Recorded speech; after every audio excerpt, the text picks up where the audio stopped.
Miss Astor, you seem to have some misunderstanding about me. I'm Jackson's older sister, Scarlett. Our family has very high standards, which is why I was encouraging him to withdraw from the university. After all, if he has sticky fingers now, stealing small things, who knows what he'll be stealing later. I'm doing this for his own good, not to single him out. Scarlett Pierce tried to sound reasonable, even adding a placating smile. Besides, when you get down to it, we're practically family. I hope you can be understanding. Scarlett had to swallow every ounce of her pride to maintain a respectful posture in front of Lilith Astor. In the normal social hierarchy, she was Lily's senior by age. She was an Astor's sister-in-law. The sister-in-law of Lilith Astor, heiress to the most powerful dynasty in New York City. The thought alone was intoxicating. It would cement her status at the absolute pinnacle of their social circle. But Scarlett wasn't a complete fool. The woman before her was a vision of exquisite, arrogant beauty. A crimson dress clung to her frame, making her look like a flame in human form. The moment she appeared, everything else in the room faded to gray. It was true then. Some people were just born blessed by the gods, perfectly sculpted from head to toe. If Jax had truly survived his wedding night and been thoroughly devoured by Lilith Astor, then maybe it was a blessing Caleb had unknowingly passed on to him. And if that was the case, what right did Jax have to keep stealing Caleb's spotlight? Lily's 10-centimeter stilettos, the color of crushed roses, had straps that wound up her legs like silken vines. The contrast of the fabric against her pale skin was mesmerizing, but only amplified the crushing pressure of her aura. And you think you're worthy of speaking to me as an equal? A scornful smile played on Lily's lips. Only those who knew her well recognized the sign. A storm was about to break. Standing behind Lily, Nathan shrugged inwardly. Better remember to bring a sweater to work tomorrow, he thought. As Lily's cold gaze flicked to him, he stepped forward without a word. In one smooth motion, he grabbed the back of Scarlett's head and forced it down. Ms. Pierce, has swimming in the shallow end of the Pierce family's little kiddie pool rotted your brain? You dare stand straight backed in front of Miss Astor? Have you forgotten basic social etiquette? The junior defers to the senior. The less successful defers to the titan of industry. You tick both boxes. You bow. With a sharp tug, Nathan yanked Scarlett's hair, using the leverage to force her head lower. My hair. You're just some low-level assistant who couldn't even get a real job. I'm the president of Pierce Financial. Who the hell are you to lecture me? Who I am isn't for you to decide. But acting out of turn in front of Miss Astor, do you think you have 9 lives? Nathan sneered. Even if you did, the Astor dynasty has the means to peel every single one of them off you one by one. Who let this person in? Security. I want an explanation now. I don't care where you found this. This eyesore. Get her out of here. Dean Peterson, seeing Scarlett dare to talk back to the chief aide of the Astor heiress, felt his brief admiration for the talented writer-director evaporate. A truly smart person would never, ever cross Lilith Astor. Scarlett wasn't just crossing a line. She was tap-dancing on a landmine. Nathan had the most forgettable face in the world, the kind you'd lose in any crowd. But for a man like that to have survived by Lily's side for 5 years meant one thing. He was not someone to be trifled with. By insulting Nathan, Scarlett was just digging her own grave. The dean made a mental note to light a candle for her later. When Scarlett saw the dean himself moving to escort her out, she finally broke. Dean Peterson, Pierce Financial has a partnership with Kingston's business school. She threatened. Pierce Financial recruited heavily from Kingston every year. It was a top 3 firm in its sector. The university had always rolled out the red carpet for them. It was a mutually beneficial relationship. But now, she was using it as a weapon. And against the dean, in this situation, he wasn't impressed. Oh, I don't care what you have a partnership with. If you've offended Miss Astor, you're out. Now, Dean Peterson said, his stance firm. The power dynamic was crystal clear. Who in their right mind would choose a mid-tier finance company over the favor of the city's most formidable heiress? Noisy, Lily said. Her voice was perfectly level, but it carried an innate authority that made Scarlett's heart stutter. The next second, Nathan expertly pulled a large roll of black duct tape from his pocket. With practiced efficiency, he wrapped it tightly over Scarlett's designer face mask, sealing her mouth completely. Heh, Nathan thought, a flicker of nostalgia in his eyes. This used to be exclusively for Jax. When Jax was first dragged to Moonshadow Estate, he was as slippery as an eel, constantly finding ways to escape. One time, he'd even managed to dig a 3-meter tunnel. Nathan had been secretly impressed. With that kind of determination, you could throw the kid in a supermax prison and he'd probably fly out. Jax had turned Moonshadow Estate upside down like a modern-day Monkey King. But no matter how much chaos he caused, he could never escape Lily's grasp. And as her most capable assistant, whenever Nathan caught the runaway, the first thing he did was slap a piece of tape over his mouth. That boy could talk his way out of anything. MMPH. MMPH. Scarlett was nearly suffocating, the tape plastered across her face. Shoo, Nathan chided. Why are you shaking your head like a bobblehead? You enjoying this a little too much? Stand still. Don't be an eyesore for Miss Astor. As he spoke, a wave of private satisfaction washed over him. See? All those hours scrolling memes weren't a waste. A guy my age who's still up on the latest trends? We're a rare breed. Lily rubbed her forehead. When Mr. Sterling was around, Nathan at least pretended to be restrained. Now, he'd gone completely off the rails. She ignored Scarlett and, in front of everyone, strode directly toward the heart of the conflict, towards Jax and Caleb. Jax watched his psycho wife approach. She was radiating a powerful, sultry aura.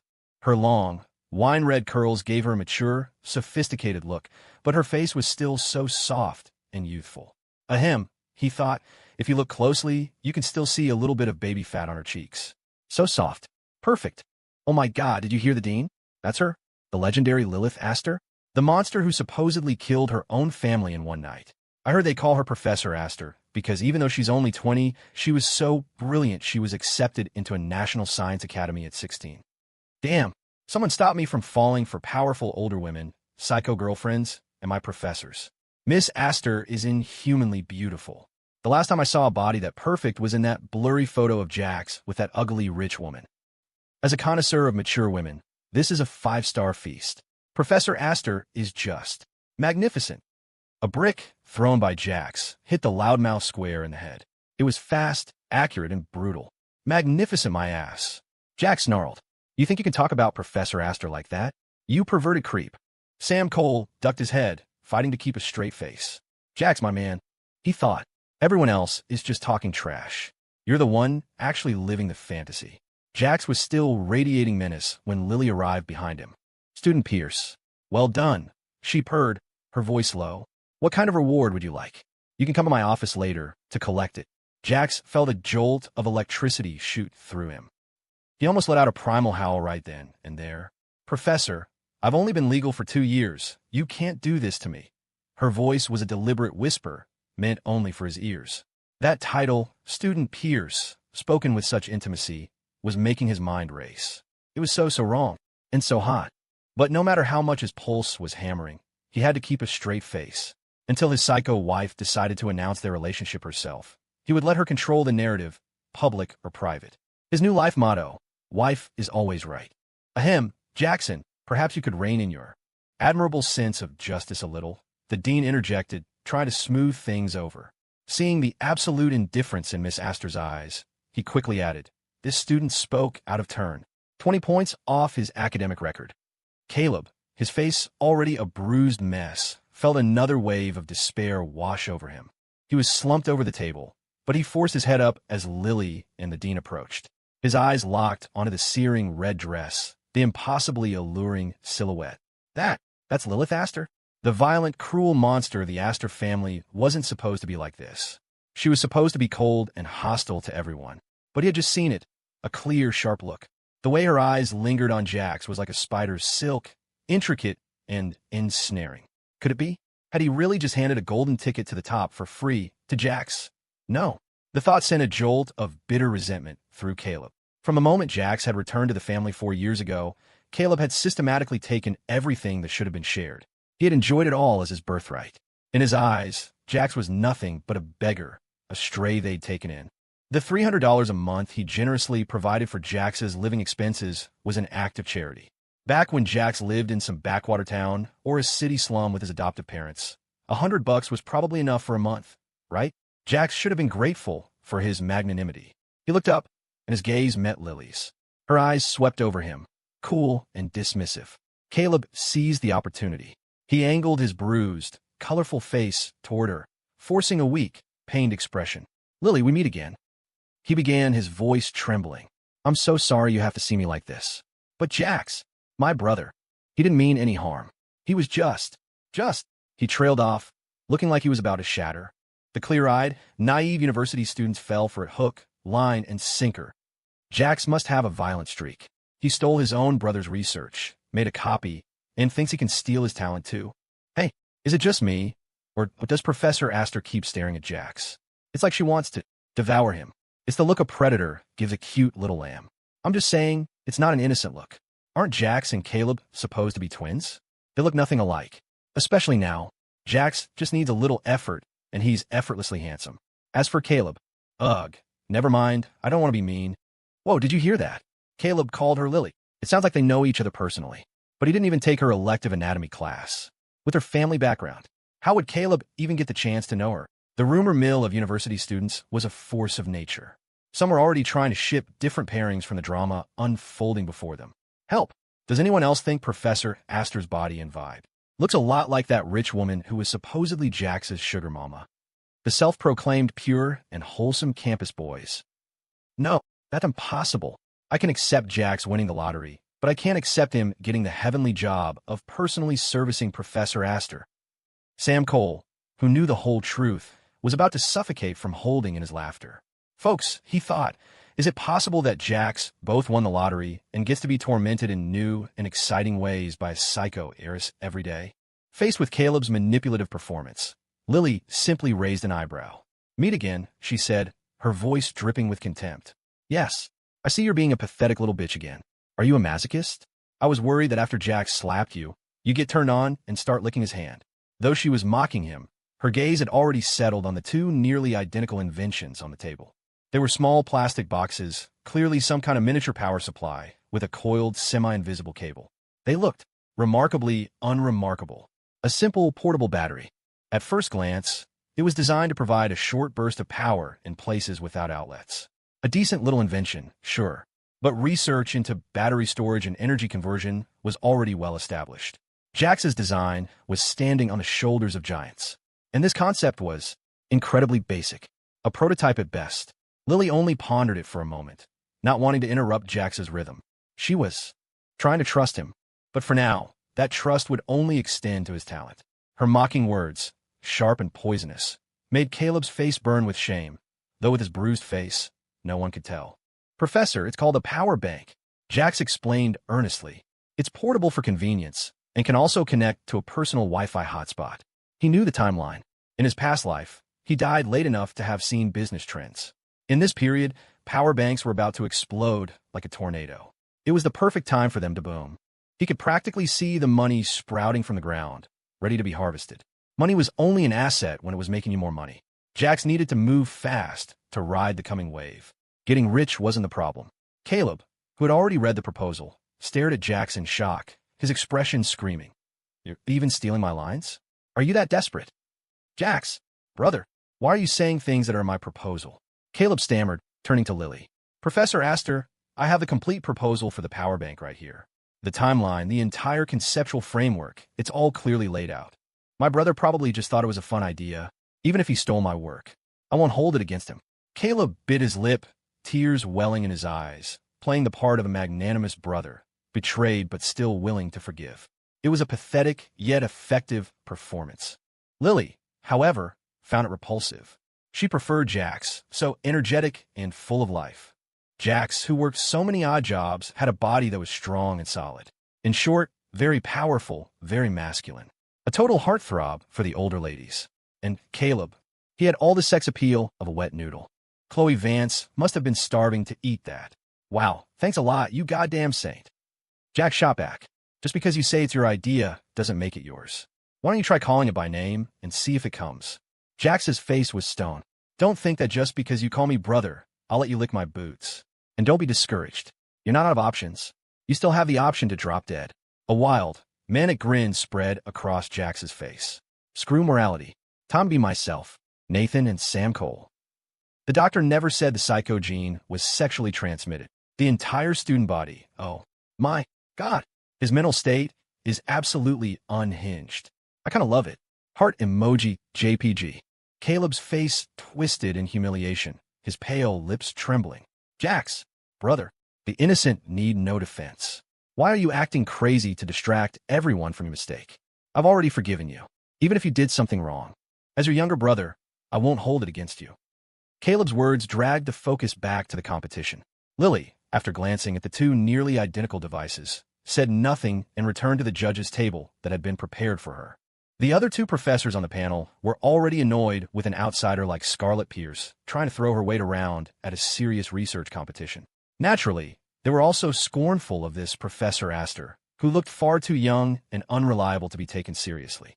This year's National Student Research Competition was hosted at Kingston University, so one judging seat was reserved for a Kingston professor. The other three were from different universities, though one had been bought by Scarlett Pierce. The remaining two were career academics, heads-down researchers who weren't familiar with the name Lilith Astor. But even if they didn't know the name, the moment they heard Astor Dynasty, their hearts skipped a beat. Lily sat down and gave a slight nod to the two professors beside her. She always respected true talent in the academic world. The two professors exchanged a look. This young woman seems quite pleasant. The rumors can't be trusted. We will now begin the product presentations. Each contestant has 3 minutes, the host announced. You may explain the purpose and application of your invention. Of course, the final product must be practical and have real-world applications that can benefit and bring convenience to the public. The theme of this year's competition was commercial core competitiveness. In simple terms, your invention had to be sellable.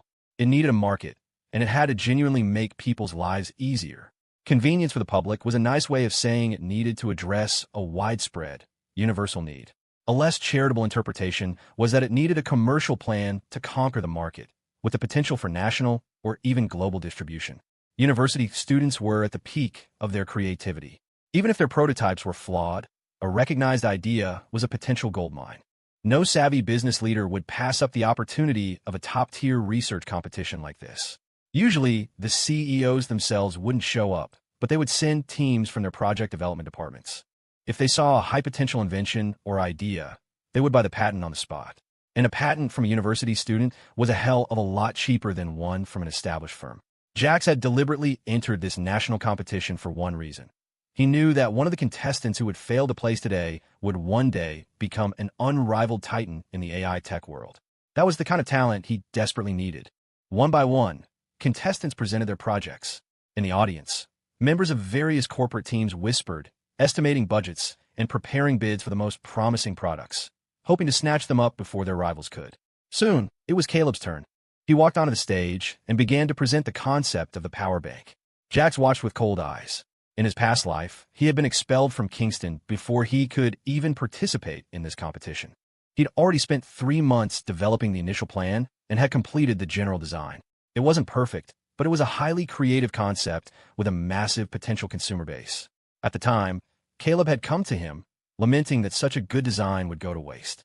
He then gallantly offered to enter the competition on Jax's behalf, under his own name, Caleb Pierce. Later, trapped in Moonshadow Estate, Jax received a $300 transfer from Caleb 3 days after the competition. Caleb told him that the power bank design was too simple and had been torn apart by the judges when compared to the more complex projects from the science majors. The $300, he said, was a personal gesture to console his brother, a plea for him not to lose hope. At the time, Jax had been deeply moved. Compared to the measly $300 a month he got from the family housekeeper, it felt like a significant sum. It wasn't until he managed to escape to Sam Cole's place that he learned the truth. Because of his idea's simplicity and wide consumer appeal, numerous companies had wanted the patent. Caleb had instigated a bidding war, ultimately selling at $4,300,000. Even then, Jax had been skeptical of Sam's words. He couldn't believe his own brother, for whom he had given so much of his own blood, would deceive and exploit him. Besides, Caleb was always so kind, wasn't he? Now, reborn, Jax re-examined event after event. Understanding Caleb's true nature, Sam's words from years ago finally hit him right between the eyes. And that concludes my presentation. I believe my creative design, the power bank, will become an essential guarantee for convenient travel for all citizens. Thank you. Caleb finished his speech, his face glowing with feigned passion. The executives in the audience were already buzzing about the concept's viability. On the judges' panel, a professor looked thoughtful. From a research perspective, the design is remarkably simple, but the creativity and the vision for public convenience are quite unique. Scarlett, relegated to a corner on the other side of the field, watched the competition through a pair of binoculars. Seeing Caleb's performance, she couldn't help but smile with pride. Caleb is truly the best, she murmured. Jax, just copying his brother's work verbatim. Let's see how you survive at Kingston now. Suddenly, A dark figure blocked her view. "Scarlett, what are you doing at Kingston?" It was Morgan Pierce, her face grim. The recent leak of internal corporate intelligence and the destruction of several confidential files had become a constant weight on her mind. After learning that Jax might have the original files on a USB drive, she didn't trust Caleb to retrieve it. She had decided to come herself. For some reason, after running into Jax at the hospital, she couldn't stop thinking about the incident 3 years ago, when he had fallen from a ladder, suffering near-fatal fractures. And the banana peel at the bottom of the ladder. A sense of unease gnawed at her. The image of Scarlett, casually eating a banana salad in the living room that day, kept flashing in her mind. Was there really no connection? The more she thought about it, the worse her headaches became. Now, as the eldest sister, she had to solve this mystery herself. "Morgan? You're just in time. That Jax is getting more and more out of control, all because he has some psycho heiress fawning over him. He doesn't even respect me, his own sister." Scarlett complained, her voice dripping with sarcasm. She made no secret of her dislike for Jax. Everyone in the Pierce family knew that Scarlett was the one who clashed with him the most. When Jax was punished, Scarlett was always the most enthusiastic volunteer. She would ask their parents to let her be the one to carry out the discipline, using a cane, a ruler, to teach Jax a harsh lesson. Of course, to the rest of the family, it looked like Scarlett was just a righteous older sister with high standards for her brother. It was Jax who was the disappointment, always failing to meet her expectations, which was why she punished him out of tough love. No one would have ever imagined that a sister would use her position to deliberately and privately torture her own brother. "Wait, Scarlett, I need to ask you something." Morgan's status among the younger Pierce siblings was paramount. As the eldest, she held absolute authority. When Morgan spoke with such gravity, even Scarlett became serious. Morgan explained her suspicions. "Scarlett, did you or did you not deliberately throw a banana peel at the bottom of Jax's ladder? Tell me the truth." Scarlett had been expecting something serious. Hearing it was just about that trivial incident, she shrugged, completely unconcerned. "So what if I did? It was just from the second floor. It's not like it could kill him. I was just playing a little joke on him. It was his fault for wronging me in the first place." Jax, she thought bitterly. If it weren't for that little jinx suddenly coming back to the family, I never would have had that accident. Never would have had my face ruined. Grandma was right. It was all Jax's fault. He was a curse on her. Besides, Jax had plagiarized her screenplay and sold her hard work for pennies. If Caleb hadn't been there to mediate, she would have sent that little stray to prison herself. All she did was play a little prank on him. And look, Jax was still alive and kicking, wasn't he? Just proves what a worthless, resilient little jinx he is. The moment Scarlett admitted, without a hint of remorse, to causing Jax's fall, Morgan snapped. As the eldest sister, she could no longer tolerate it. She swung her hand and slapped Scarlett hard across the face. Crack! The sharp slap sent Scarlett's loosely worn mask flying to the ground. "Scarlett, no matter how much of a screw-up Jax is, he is still our brother." Morgan's voice was shaking with rage. "You can lecture him, you can discipline him, but you cannot have a heart that wishes to harm your own family. You left for your film set, right after he fell. You only knew he was hurt, but do you know what actually happened? He was in the hospital for 2 months. Shards of glass pierced his skin, and he had fractures all over his body. Is that something a sister does to her brother?" Morgan's face was a mask of fury. She had thought it was an accident, but it was a deliberate prank by her own sister. That changed everything. "And Morgan, I really didn't mean for it to be that bad," Scarlett stammered. "I just wanted to teach him a little lesson. Besides, there was grass right below, and it was only 2 stories. He must have been exaggerating how bad it was to get sympathy. It wouldn't be the first time Jax pulled a stunt like that to steal attention from Mom and Dad and the rest of us." Scarlett stood frozen, her words a mix of excuses and accusations, but a growing tightness in her chest made it hard to breathe. A chill spread through her limbs. She bit her lip until it turned white, not even noticing her mask was gone. It was true, she couldn't stand Jax, but she never wanted to kill him. And no matter how awful he was still her blood. "I knew you'd be in denial," Morgan said, her voice laced with pain. "Look, I went to the hospital and got his medical records and the billing statements from that time. Jax wasn't lying. That fall nearly killed him.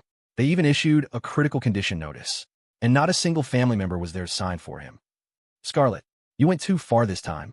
As your older sister, I want you to go and apologize to him personally. He's just hurt and angry with us right now, but we're still family. I believe he wants to come home. He's just waiting for us to give him a way back." Caleb Pierce is everything you'd expect from a family that invested so much in grooming an heir.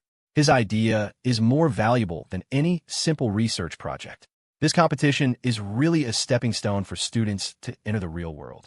Caleb's grasp of the market proves he's destined for great things in business. In contrast, look at Jax. First, he's a kept man for some rich woman, and now he's blatantly stealing his own brother's work. People like him. They'll just become a cancer on society. Caleb is genuinely talented. I don't get how someone like Jax ever became student council president. He doesn't deserve it. If Caleb wasn't so frail, Jax would be nothing more than a gopher in the student council. Am I the only one who sees it?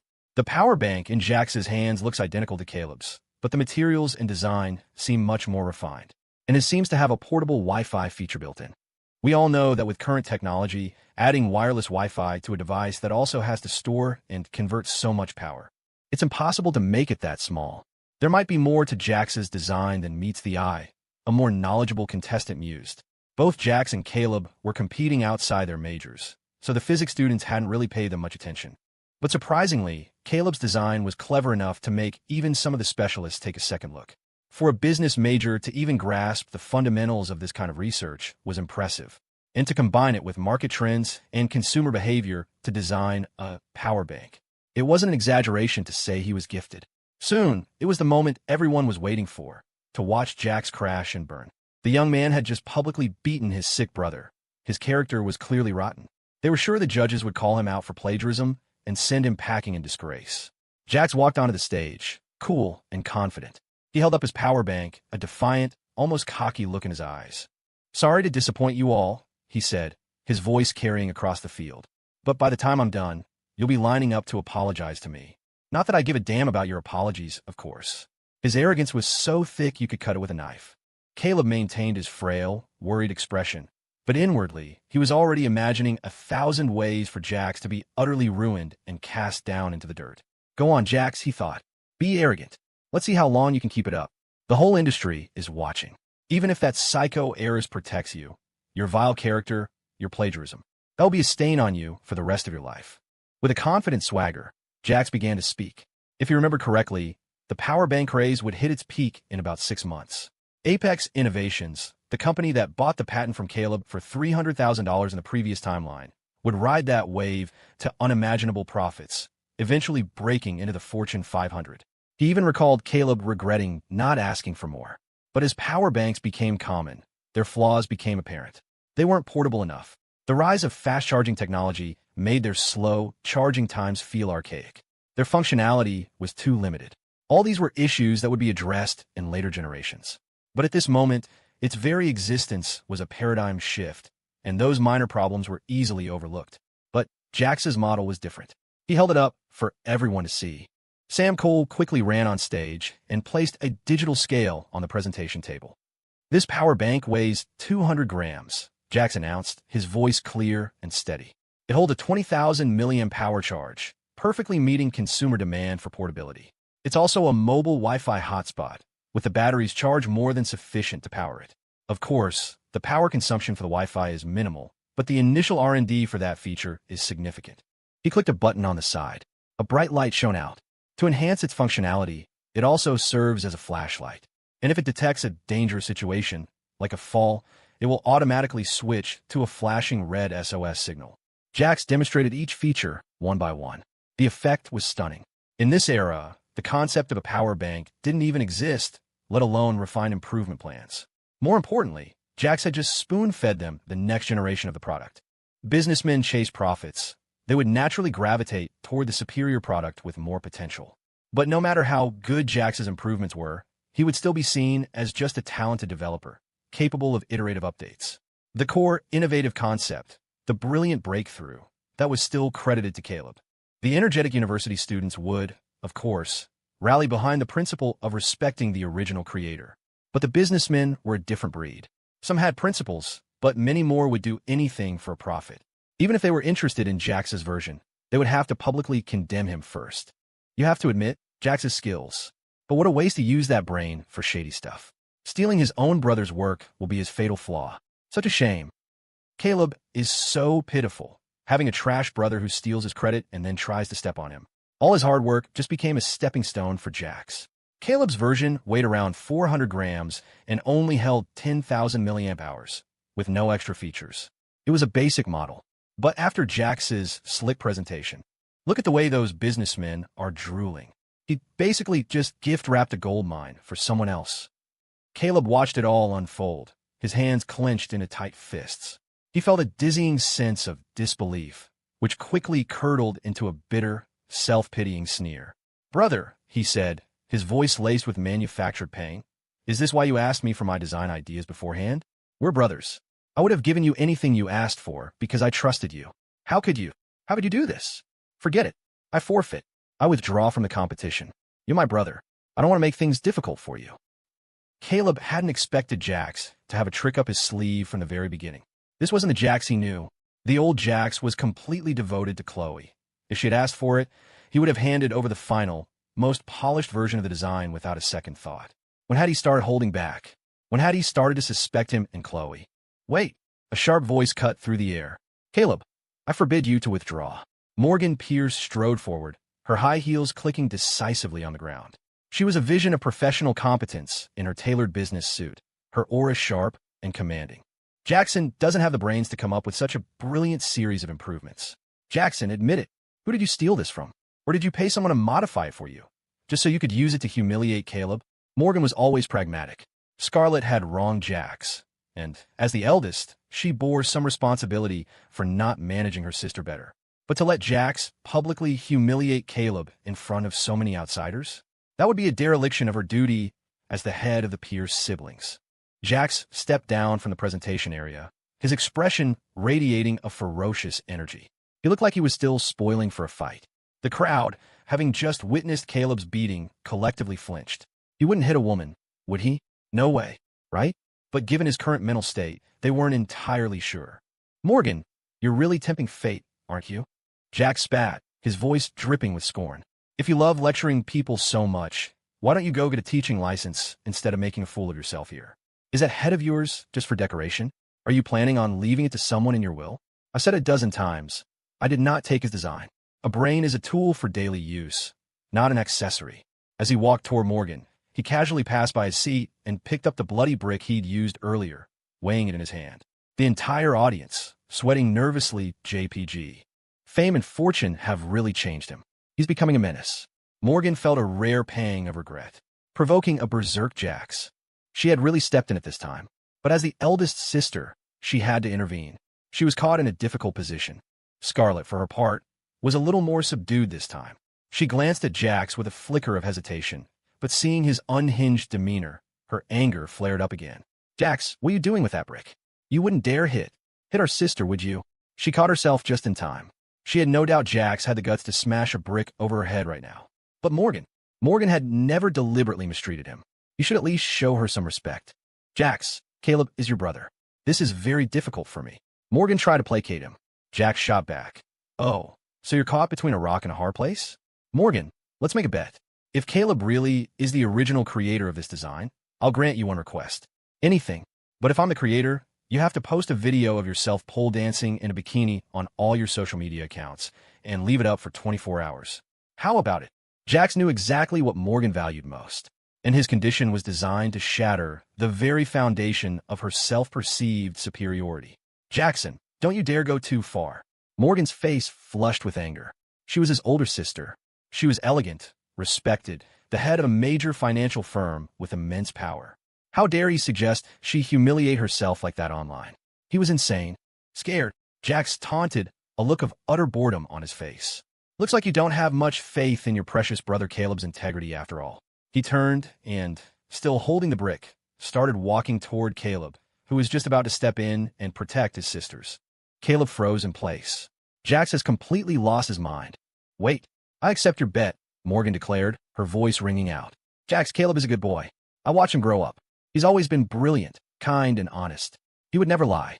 Before you came back to the family, Caleb was winning all sorts of design awards. But after you returned, our family has been nothing but trouble. Stop pretending, Jax. All this chaos. You planned it all, didn't you?" Morgan stared into Jax's eyes, her expression cold and severe. She was a rational CEO. She never let emotions cloud her judgment. But Caleb was different. Caleb was the brother she adored, the family member she cherished above all others. She chose to believe him unconditionally. As for Jax, he was just some kid from the streets. Clearly, she hadn't been strict enough with his upbringing.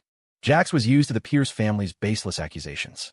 In the past, he had always held back, compromised, and given in because they were his sisters, his family. Not anymore. He was done playing their game. Sam, plug in the drive. Sam obediently went to the console and inserted the USB drive. This was a special task Jax had given him before the competition. He was dying to know what was on it. When the contents of the drive filled the giant screen, the entire venue fell silent. Jax's mental state for the day: it's my life, I call the shots. If you point fingers at me, you'll end up in a ditch. The giant screen projected a detailed project timeline. The start date was 3 months ago.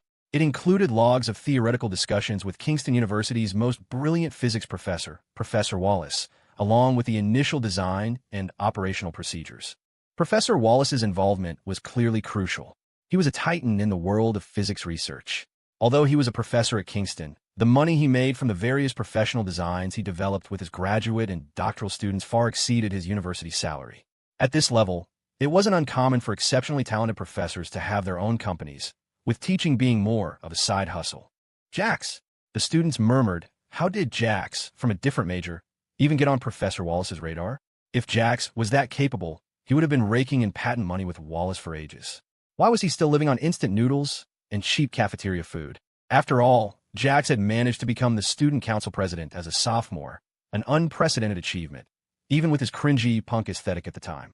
Kingston was full of top students, and the student council presidency was a coveted resume builder, making the competition fierce. When Jax first took the position, almost no one respected him. Many students knew him, and seeing him eating alone in the corner of the cafeteria, they would openly mock him. Hey, Mr. President, why are you living so frugally? Didn't the External Affairs Department just secure a huge investment for the school? What's he trying to prove? I don't believe for a second he's not skimming off the top. He's just putting on a poor student act to look pathetic in front of the faculty. He's really committed to the bit, though eating like that for 3 months. Of course, some of his fellow sophomores defended him. Jax's achievement was a point of pride for their entire year. They would clarify, stop being so jealous. Jax has been eating like that since he got here. He's not faking it. This only made everyone more curious about Jax's family background. When they later found out he was the twin brother of Caleb Pierce from the wealthy Pierce family, they were baffled. Wait, the Pierces are a rich family, right? Why would they treat their 2 sons so differently? But no one wanted to meddle in family affairs. This is the complete design timeline, Jax announced, his voice resonating through the silent hall. Caleb's timeline is correct, as far as it goes, but it's missing a lot of key events and details. For example, his proposal notes a simulation design process on May 3rd, 2 months ago, but I have concrete evidence of his whereabouts on that day. The screen changed. This is security footage from the Fairmont Hotel in downtown NYC, showing Caleb entering the hotel that afternoon, along with his check-in confirmation. And, coincidentally, half an hour after Caleb entered his room, our campus belle, Chloe Vance, entered the very same room. Jax paused, letting the information sink in. This evidence was obtained through a police request as part of clearing my name from a previous false accusation, so it does not violate anyone's privacy. And this isn't the only discrepancy in his timeline. I have more. If anyone wants to see them, I can play them all one by one. Every word Jax spoke was firm and resonant, but his expression was eerily calm. This was a guy who was supposedly Chloe Vance's #1 simp. As the crowd reeled from the shock, they were also amazed.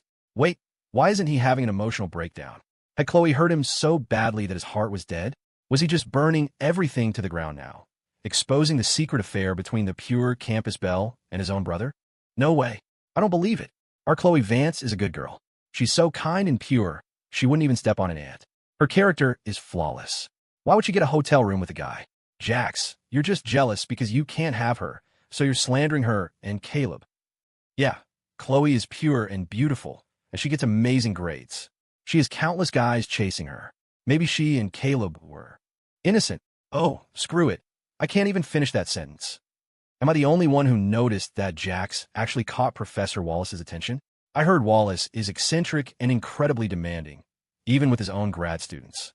But he took an interest in Jax, a sophomore. No wonder Jax's improved design has such advanced tech behind it. Creating that first prototype alone must have cost a fortune in manpower and resources. Jax doesn't have that kind of money. Oh, holy crap. Is that why he's been eating instant noodles this whole time? That is next-level dedication. I was the top of my class, and even I can't compete with that. Hey, I resent that remark. Everyone who gets into Kingston was top of their class. In my dorm, we have 2 valedictorians and 2 who got on early admission. The pool of talent at a top-tier university was immense. You might have been the big fish in your small pond, but here, everyone was the best of the best. They were used to being surrounded by geniuses. But Jax, in this arena of academic gladiators, he had just proven himself to be the king of kings. Many students were starting to feel a grudging respect. Getting back on topic, is it really impossible that our pure campus belle went to a hotel with Caleb to study? Right? Right? A chorus of simps' hearts quietly shattering. Study? You mean study a multi-million-dollar business deal? Or study anatomy? The Campus Belle's fan club was having a full-blown meltdown. Chloe Vance, who had been standing in a corner, felt the world collapse when Jax displayed the security footage. She froze, a chilling coldness creeping from her head to her toes. It felt like her lungs were filled with cotton. Fear was an invisible hand gripping her throat. Her face went deathly pale, and her hands began to tremble. "No, I didn't," she cried out, her voice thin and reedy. "Jax, turn it off. That's slander. You are violating my privacy." Chloe bit her lip, shaking her head, trying to project an image of a victim of a terrible misunderstanding. But the evidence was right there, no matter how she tried to explain it. As long as that video existed, even a denial would be met with endless speculation. The legions of guys who had worshipped her from afar, who thought she was an untouchable goddess, would now see her differently. What pure goddess? She's already sleeping around. Why pretend? If he can have her, then maybe I can too. Chloe looked pleadingly toward Caleb and the Pierce sisters, desperate for help. Unlike them, her family's fortune had dwindled, but she had grown accustomed to the life of a popular, admired socialite. To feed her vanity, she needed a constant stream of men willing to dote on her, to fund her image as a pure and noble campus belle. Now, in an instant, it was all gone. "Jax," she thought, tears streaming down her face. "Is this because of me? Did his love for me turn to hate, and now he's trying to destroy me?" She felt her legs give way, and she would have collapsed if Jessica hadn't been there to catch her. "Chloe, don't be afraid," Jessica whispered in her ear, steadying her. "If you two are dating, getting a room is perfectly normal. Besides, Caleb is the sole heir to the Pierce family fortune. Now is the perfect time to lock him down." A mocking smirk flickered across Jessica's face. "TSK. Jax. I really underestimated you." She found herself growing more and more interested in her best friend's ex-boyfriend. Meanwhile, Caleb and his sisters were in shock. The 2 sisters' faces turned to ice. They felt as if they'd been plunged into a frozen lake. Their first thought wasn't even about Caleb and Chloe in a hotel room. It was, "Caleb lied to us." The timeline on his proposal didn't match his actual whereabouts, which meant Caleb was the liar. He was the one who had stolen Jax's project. They had all misunderstood Jax. They had become the weapons Caleb used to hurt him. Morgan stumbled, her high heel twisting beneath her. "No, that's impossible. Caleb, you lied to us." But what terrified her even more was the bet she had made with Jax. Pole dancing in a bikini? That was no different from being a stripper. She was a refined, powerful CEO. How could she ever show her face in the business world again? Crack! Morgan slapped Caleb hard across the face. She had disciplined Jax many times, slapped him more than once. But this was the first time in her life she had ever struck Caleb. Her heart ached with a sharp, wrenching pain. It was the pain of disappointment, mixed with the terror of the punishment she now faced. "Morgan, don't hit him," Scarlett cried out, rushing to Caleb's side. Caleb must have had a reason. The video only shows them entering the hotel. Maybe they were just studying in the room, doing homework together. The entire crowd of onlookers collectively dropped their jaws. "Are you serious, lady? Your grip on reality is even more tenuous than Jax's." "Caleb, explain yourself. What's going on?" Morgan's voice was strained. "I have always trusted you. But today, you've pushed me to the brink of ruin." She was heartbroken. She had watched Caleb grow up, and while Jax was also her brother, the years of separation made a difference. You can't fake a bond that was never there to begin with.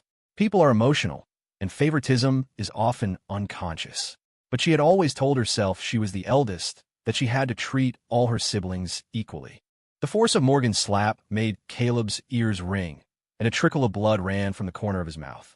He quickly covered his lips, trying to swallow the bitterness and humiliation. "Morgan, Chloe and I," he began to explain, his mind racing. How did Jax switch the files on the USB drive he had given to Chloe? He was certain that, given Jax's devotion, the drive would have contained the final, most advanced version of the power bank design, the one Jax had just presented. He was always meticulous. He would have checked the USB drive before his presentation. But people often skim over less important details. The core of the proposal was the design, structure, and feasibility. And yet, somehow, Jax had used this tiny, insignificant detail to set a trap for him. Now he was cornered. Suddenly, Jax wasn't stupid anymore. "I'm so sorry, Morgan," Chloe interjected, her voice trembling. "Caleb and I have actually been together for a while. It's just that my parents are very strict about my studies and relationships. That's why we kept it a secret. We're still young, and we wanted to focus on our education and careers. We didn't do anything in the hotel room. We just wanted a quiet place to study for our grad school entrance exams. You know how crowded the Kingston Library gets." But Jackson misunderstood. He thought we were involved in some kind of sordid affair. "I'm actually a very traditional girl. I want to save my first time for my wedding night. So please don't hit Caleb." He was only silent because he didn't want me to be misunderstood. Chloe's speech was a masterclass in portraying herself as a pure, noble victim. It might have worked on children, but she was speaking to university students. They weren't idiots. They didn't buy it for a second. Yet, Chloe's brainwashing skills were top-notch. Soon, some of her simps began to waver, their envy for Caleb renewed. Of course, a pure campus belle would want a pure love. Just having the title of Chloe's boyfriend was enough to make them weep with envy. Jax watched this performance with a flicker of contempt in his eyes. Chloe traditional? That was the most ridiculous joke he'd heard all year. "I don't care what your relationship is," Jax cut in, his voice sharp. "One of you takes the USB drive with the backups of my design, and the other blatantly claims it as their own, then turns around and frames me as the thief. Nice teamwork. You two must have been practicing that for years to get that kind of synergy." His words drew snickers from the crowd. Chloe Vance was looking less and less like a goddess. First, the incontinence incident, now getting caught in a hotel with a man. Was there any other campus belle with such a string of embarrassing scandals? Soon, posts began appearing on the Kingston University forums, demanding that Chloe be stripped of her title. A poll was created. The jilted simps, their hearts broken, became the main force calling for her downfall. The very people who had passionately campaigned to put her on that pedestal were now the ones tearing her down. But that was a story for later. Caleb's design timeline didn't add up. That was now a fact, set in stone. The ugly truth of him stealing Jax's work had been exposed. A tidal wave of condemnation crashed down on him. At the same time, thanks to some funding from Jax, Sam Cole had already started buying up social media influencers to spread the video of Morgan losing the bet. Sometimes, the best way to destroy someone isn't to kill them. It's to shatter their spirit, to strip them of everything they pride themselves on. For someone as arrogant as Morgan, the taste of public humiliation and falling from grace would be a fate worse than death. Jax would not forgive anyone who had pushed him into hell in his past life. Lily had been sitting on the judges' panel the entire time, still as a mountain. The hem of her fiery red dress spread out around her like a blazing fire. Her dark red curls fell against her cheeks, a stark contrast to her snow-white skin and crimson lips. It was a decadent, unrestrained beauty, like that of a fallen angel. She sat there quietly, radiating an aura of absolute dominance that inspired both awe and fear. She had watched the whole farce unfold like a disinterested spectator, making no move to intervene. Nathan stood dutifully behind her, a hint of confusion on his face. Something's not right, he thought. If this were the old Lily, seeing Jax and Chloe in the same frame would have sent her into a full-blown psychotic episode. Today, she's terrifyingly calm.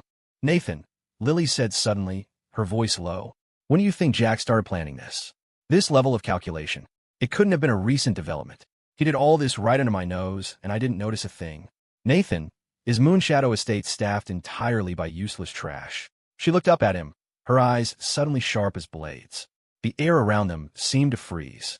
A terrifying glint shot from her eyes, and not just Nathan, but everyone within a 20-meter radius held their breath. "Nathan, shit. Save me, Jax. It's over. She's coming for me." He was panicking internally, but his face remained a stoic mask, though only he knew how stiff it had become. He dropped to his knees in an instant. "Miss Astor, it was my failure. I will report to the water cell for punishment tonight." Lily looked at his terrified expression and suddenly lost interest. She propped her chin on her hand, idly enjoying his fear. "Look at him," she thought. "Nathan has been with me for so many years, and he's still terrified of me. Jax has only been here for a week. How could he have changed?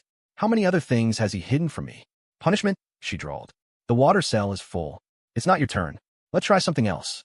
Go and have a custom collar made for me. I want it encrusted with pink diamonds. And if Jax doesn't like it, you can still have your punishment. Lily leaned back lazily, a strange itch in her hands. She wanted to grab Jax's neck, to press him down into this very chair and kiss him until he was breathless, until he could only gasp her name, obediently saying whatever she taught him to say. Ms. Pierce, our bet still stands. I'm sure your employees are eagerly awaiting your performance, Jax said, his words designed to twist the knife. For a CEO to perform such a vulgar dance, the most devastating part would be the complete collapse of her authority in front of her staff. It was the ultimate humiliation. Morgan was desperate. She looked at Jax, trying to appeal to their family bond. Jax, I know there have been many misunderstandings between us, including Scarlett causing your accident. I only just found out about that, and I'll bring her here to apologize to you personally. I understand that you're angry with us, but we're still family. If I'm disgraced, wouldn't that disgrace the entire Pierce family, including you? Come on, Jax, don't be so stubborn. Isn't a public apology from me enough? Morgan felt the sting of shame, but she had publicly made the bet and sided with Caleb.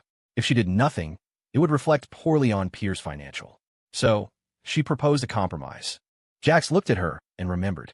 Lying in a hospital bed, his body shattered, unable to pay the medical bills, on the verge of death. Not a single family member had come to see him, let alone pay for his treatment. He only had $300 a month to his name, which was why he had worked himself to the bone, studying for competitions and taking any manual labor job he could find.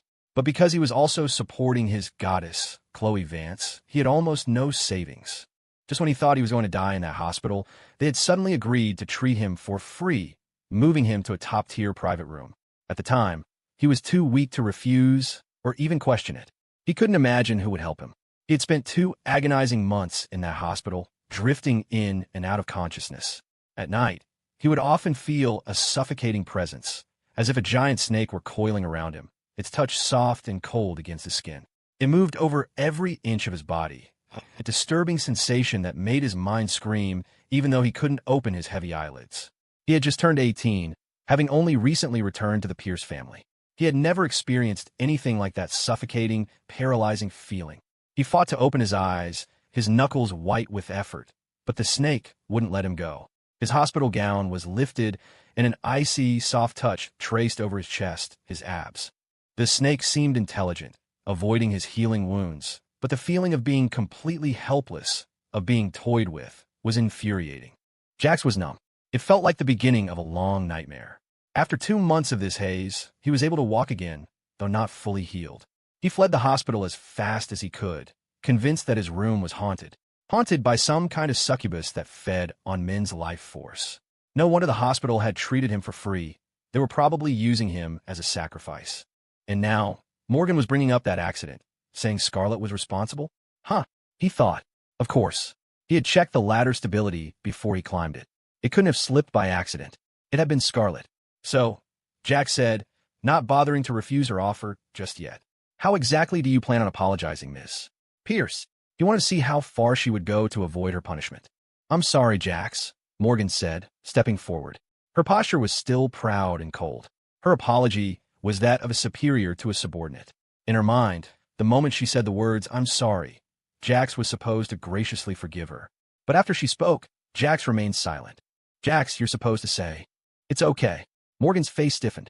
She couldn't believe he was leaving her hanging like this in front of everyone, making her look like a fool. Scarlett couldn't take it anymore. Jax, Morgan has personally apologized to you. Don't be so shameless. She then turned to Caleb, her expression softening as she saw his miserable, wounded face. A pang of pain shot through her, and she gently patted his back. Caleb, don't be sad.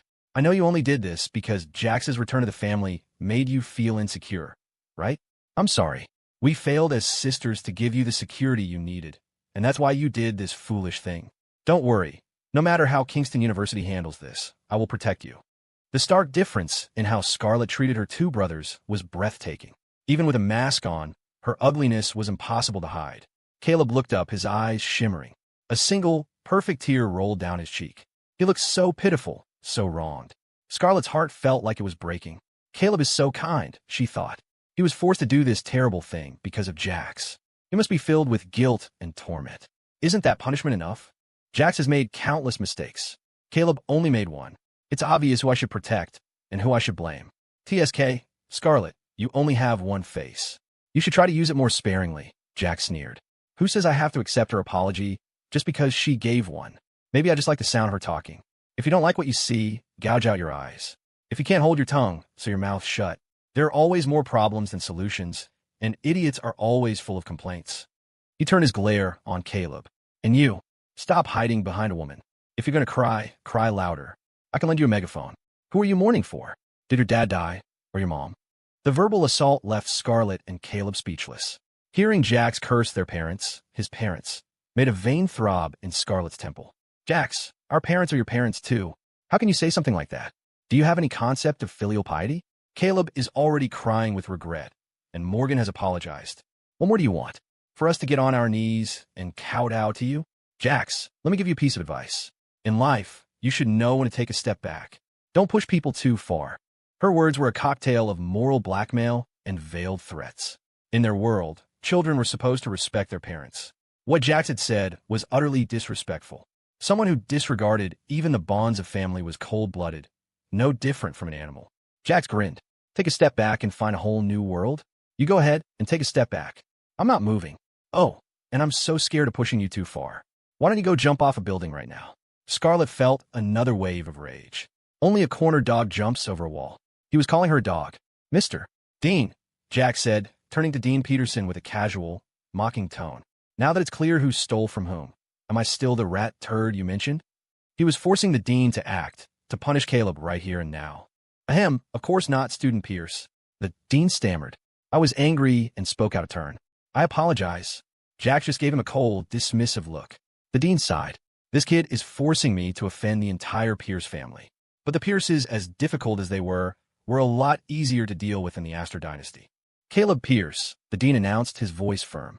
You have stolen a fellow student's design, fraudulently claimed credit for it, and then slandered the original creator. This is a severe offense. I am announcing that I will convene the university board immediately to process your expulsion.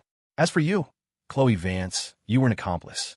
You will receive a major demerit on your record, and you will be responsible for cleaning all the women's restrooms on campus for 1 month.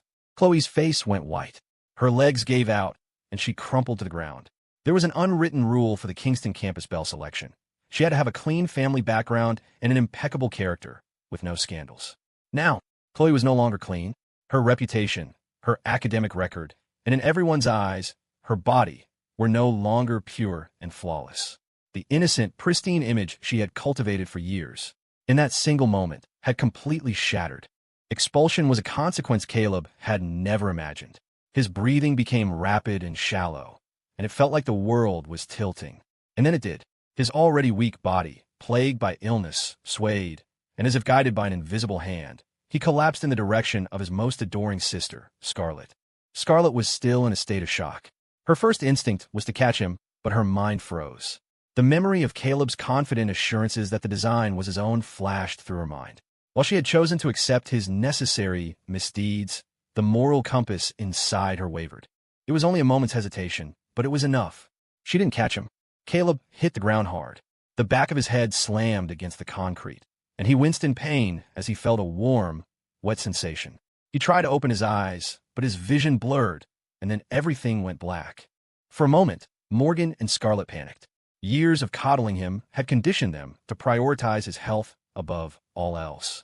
All thoughts of his crime vanished. Morgan was the first to rush forward, dropping to her knees on the ground without a second thought for her image. She wanted to move him, but knew she shouldn't, her eyes wide with frantic worry. Caleb, what's wrong?" she cried. "Quick, Scarlet, call an ambulance. We can't delay with his condition. Jax, you're coming with us to the hospital. Caleb is bleeding. He needs your blood." Morgan said it so naturally, as if Jax's contribution was an absolute, unquestionable duty. Jax watched the scene unfold, his expression as cold as ever. Caleb had faked illnesses so many times that he couldn't be bothered to play along. But if this time was real, well, he'd have to break out the champagne and celebrate. The manipulative bastard finally had a taste of his own medicine. It was beautiful. Oh, he needs it? And what the hell does that have to do with me? Jax said, raising an eyebrow. You look like you're auditioning for sainthood. If he needs blood, go find it at a blood bank. You're asking me? Are you hoping for another one of my special transfusions? His voice was laced with a chilling reference to the pig's blood incident. I still have the video from last time. If everyone's curious, I don't mind sharing it. His threat hung in the air, sharp and clear. In his past life, he had been trapped by moral and familial obligations. This life, he had no morals. No one could trap him again. Jax, he's your brother. Scarlett began, her voice hesitant. She knew she should apologize for the latter incident, which Morgan had now exposed. But every time she looked at Jax, at his defiant, I'll take on the world attitude, the words stuck in her throat. The old Jax was so timid. He would have forgiven her without her even having to ask. He never held a grudge. Don't. Jax cut her off. I have completely severed ties with the Pierce family. If you don't understand, or if anyone here doesn't understand, you can see the severance agreement for yourselves. Coincidentally, I also put a copy on this USB drive. Let's project it for everyone to see. On the big screen, the severance agreement appeared, with Jax having highlighted the date in red. It was from just a few days ago, right when he was at the center of the media storm, nearly expelled from Kingston because of Caleb's machinations. At that time, when he was the one being slandered and robbed of his accomplishments, not a single family member had trusted him. They had thrown him out. And now, what right did they have to demand he give blood to the very person who had orchestrated his downfall? The Kingston students were not stupid. A wave of outrage swept through the crowd, and they began to shout down the Pierce family for their shamelessness. Morgan and Scarlett, who had never faced such public condemnation, turned pale. When the ambulance arrived, they scurried away with Caleb, their tails between their legs. Chloe, left alone, had already taken the opportunity to flee in tears. Jax didn't dwell on his victim status. The matter was settled. It was time to lay the groundwork for his career. The CEO, who had recognized the potential of the power bank in his past life, approached him, his face radiating sincerity. He offered him $300,000 for the patent, the same number as last time. Jax knew it was coming, but a collective gasp rippled through the crowd. Wow, his design is incredible, and the market potential is huge. But for a university student to sell a patent for $300,000? Do you know what that means? Jax is going to be rich. Forget supercars. He'll be flying private jets soon. The top prize for this competition is $20,000. Jax just made 15 times that with one deal. When did he get so smart? Did that rich woman bring him good luck? Sam Cole practically drooled with envy. His boy Jax had finally made it. $300,000 was a massive amount of startup capital for a university student. And most importantly, this money wasn't from selling his body. It was from his own hard work and research. Everyone thought Jax should be satisfied. But Jax met the CEO of Apex Innovations, Mr. Hughes, with an unyielding gaze. I want $5 million, he said, his voice calm and firm. And that's for a 5-year patent license. After that, we'll renew the contract with a professional equity stake. We'll have a 60-40 split of the profits. You agree, we can sign the contract right now. If not, no hard feelings. Jax spoke with the cool confidence of a seasoned negotiator. Too many student patents were bought for a pittance by predatory companies, the original creators never even getting credit. Jax wouldn't make that mistake. He needed money, a lot of it, enough so that he would never have to feel like he was hopelessly out of Lily's league. His wife was too powerful. He couldn't just be her kept man. He wanted people to see him as her equal, a man who deserved to stand by her side. The contestants looked at him like he was insane. $5 million for a 5-year license, and then a 60% stake in the profits? You might as well just rob a bank. Mr. Pierce, Mr. Hughes said, a condescending smile on his face. I can't deny your talent. But remember, you're just a sophomore. My offer of $300,000 is a sign of my appreciation and recognition, not an invitation for you to get delusions of grandeur. Besides, an 80-20 split is considered generous in this industry. What makes you think you're worth 40% of my profits? Mr. Hughes was a shrewd businessman with a keen eye for opportunity. This was just a negotiating tactic, a way to test Jax's mettle. Jax stood straight, his expression unwavering. You misunderstand, Mr. Hughes, he said. I don't want 40%. I want 60%. 60 for me, 40 for you. The entire hall erupted in stunned silence. This kid has some serious balls. Mr. Hughes was taken aback. He never expected to be strong-armed by a wet-behind-the-ears sophomore. He truly believed in the product's potential. But without the backing of a major corporation, the technology would be worthless in Jax's hands alone. He had been prepared to go up to $5 million if Jax had just asked for a full buyout. After all, Jax had revealed that the project had the backing of the renowned Professor Wallace. A regular student, he could dismiss. A student personally mentored by Professor Wallace? That was a different story. Mr. Hughes' frown caught in a dilemma. Jax, your terms are outrageous, he said, trying a different tack. I doubt anyone else here is prepared to make you a serious offer. Look, I'm not trying to take advantage of you. $5 million for the full, final rights to your patent. How about that? You should be satisfied with that, Jax. No one here will offer you a higher price. Apex Innovations was a mid-sized company, but the mass-market success of the power bank was what would propel Mr. Hughes to tech mogul status in the future. Right now, there was nothing else like it on the market. From his future perspective, Jax was looking at a wide-open blue ocean. His terms weren't an attempt to fleece Apex Innovations. They were a generous offer to share a piece of the future fortune. In that case, we have nothing more to discuss, Jax said, his tone final. Mr. Hughes, the door is over there. He didn't waste any more time on him. Even as the other students stared, mouths agape, certain that Jax had just thrown away the opportunity of a lifetime. Jax didn't care. If Apex Innovations wanted to pass up this golden opportunity, he would happily take it for himself. Or he could give it to his dear wife to expand her business empire. I'll offer $10 million. The voice cut through the stunned silence, clear and imperious. It was Lily. I'm very fond of Mr.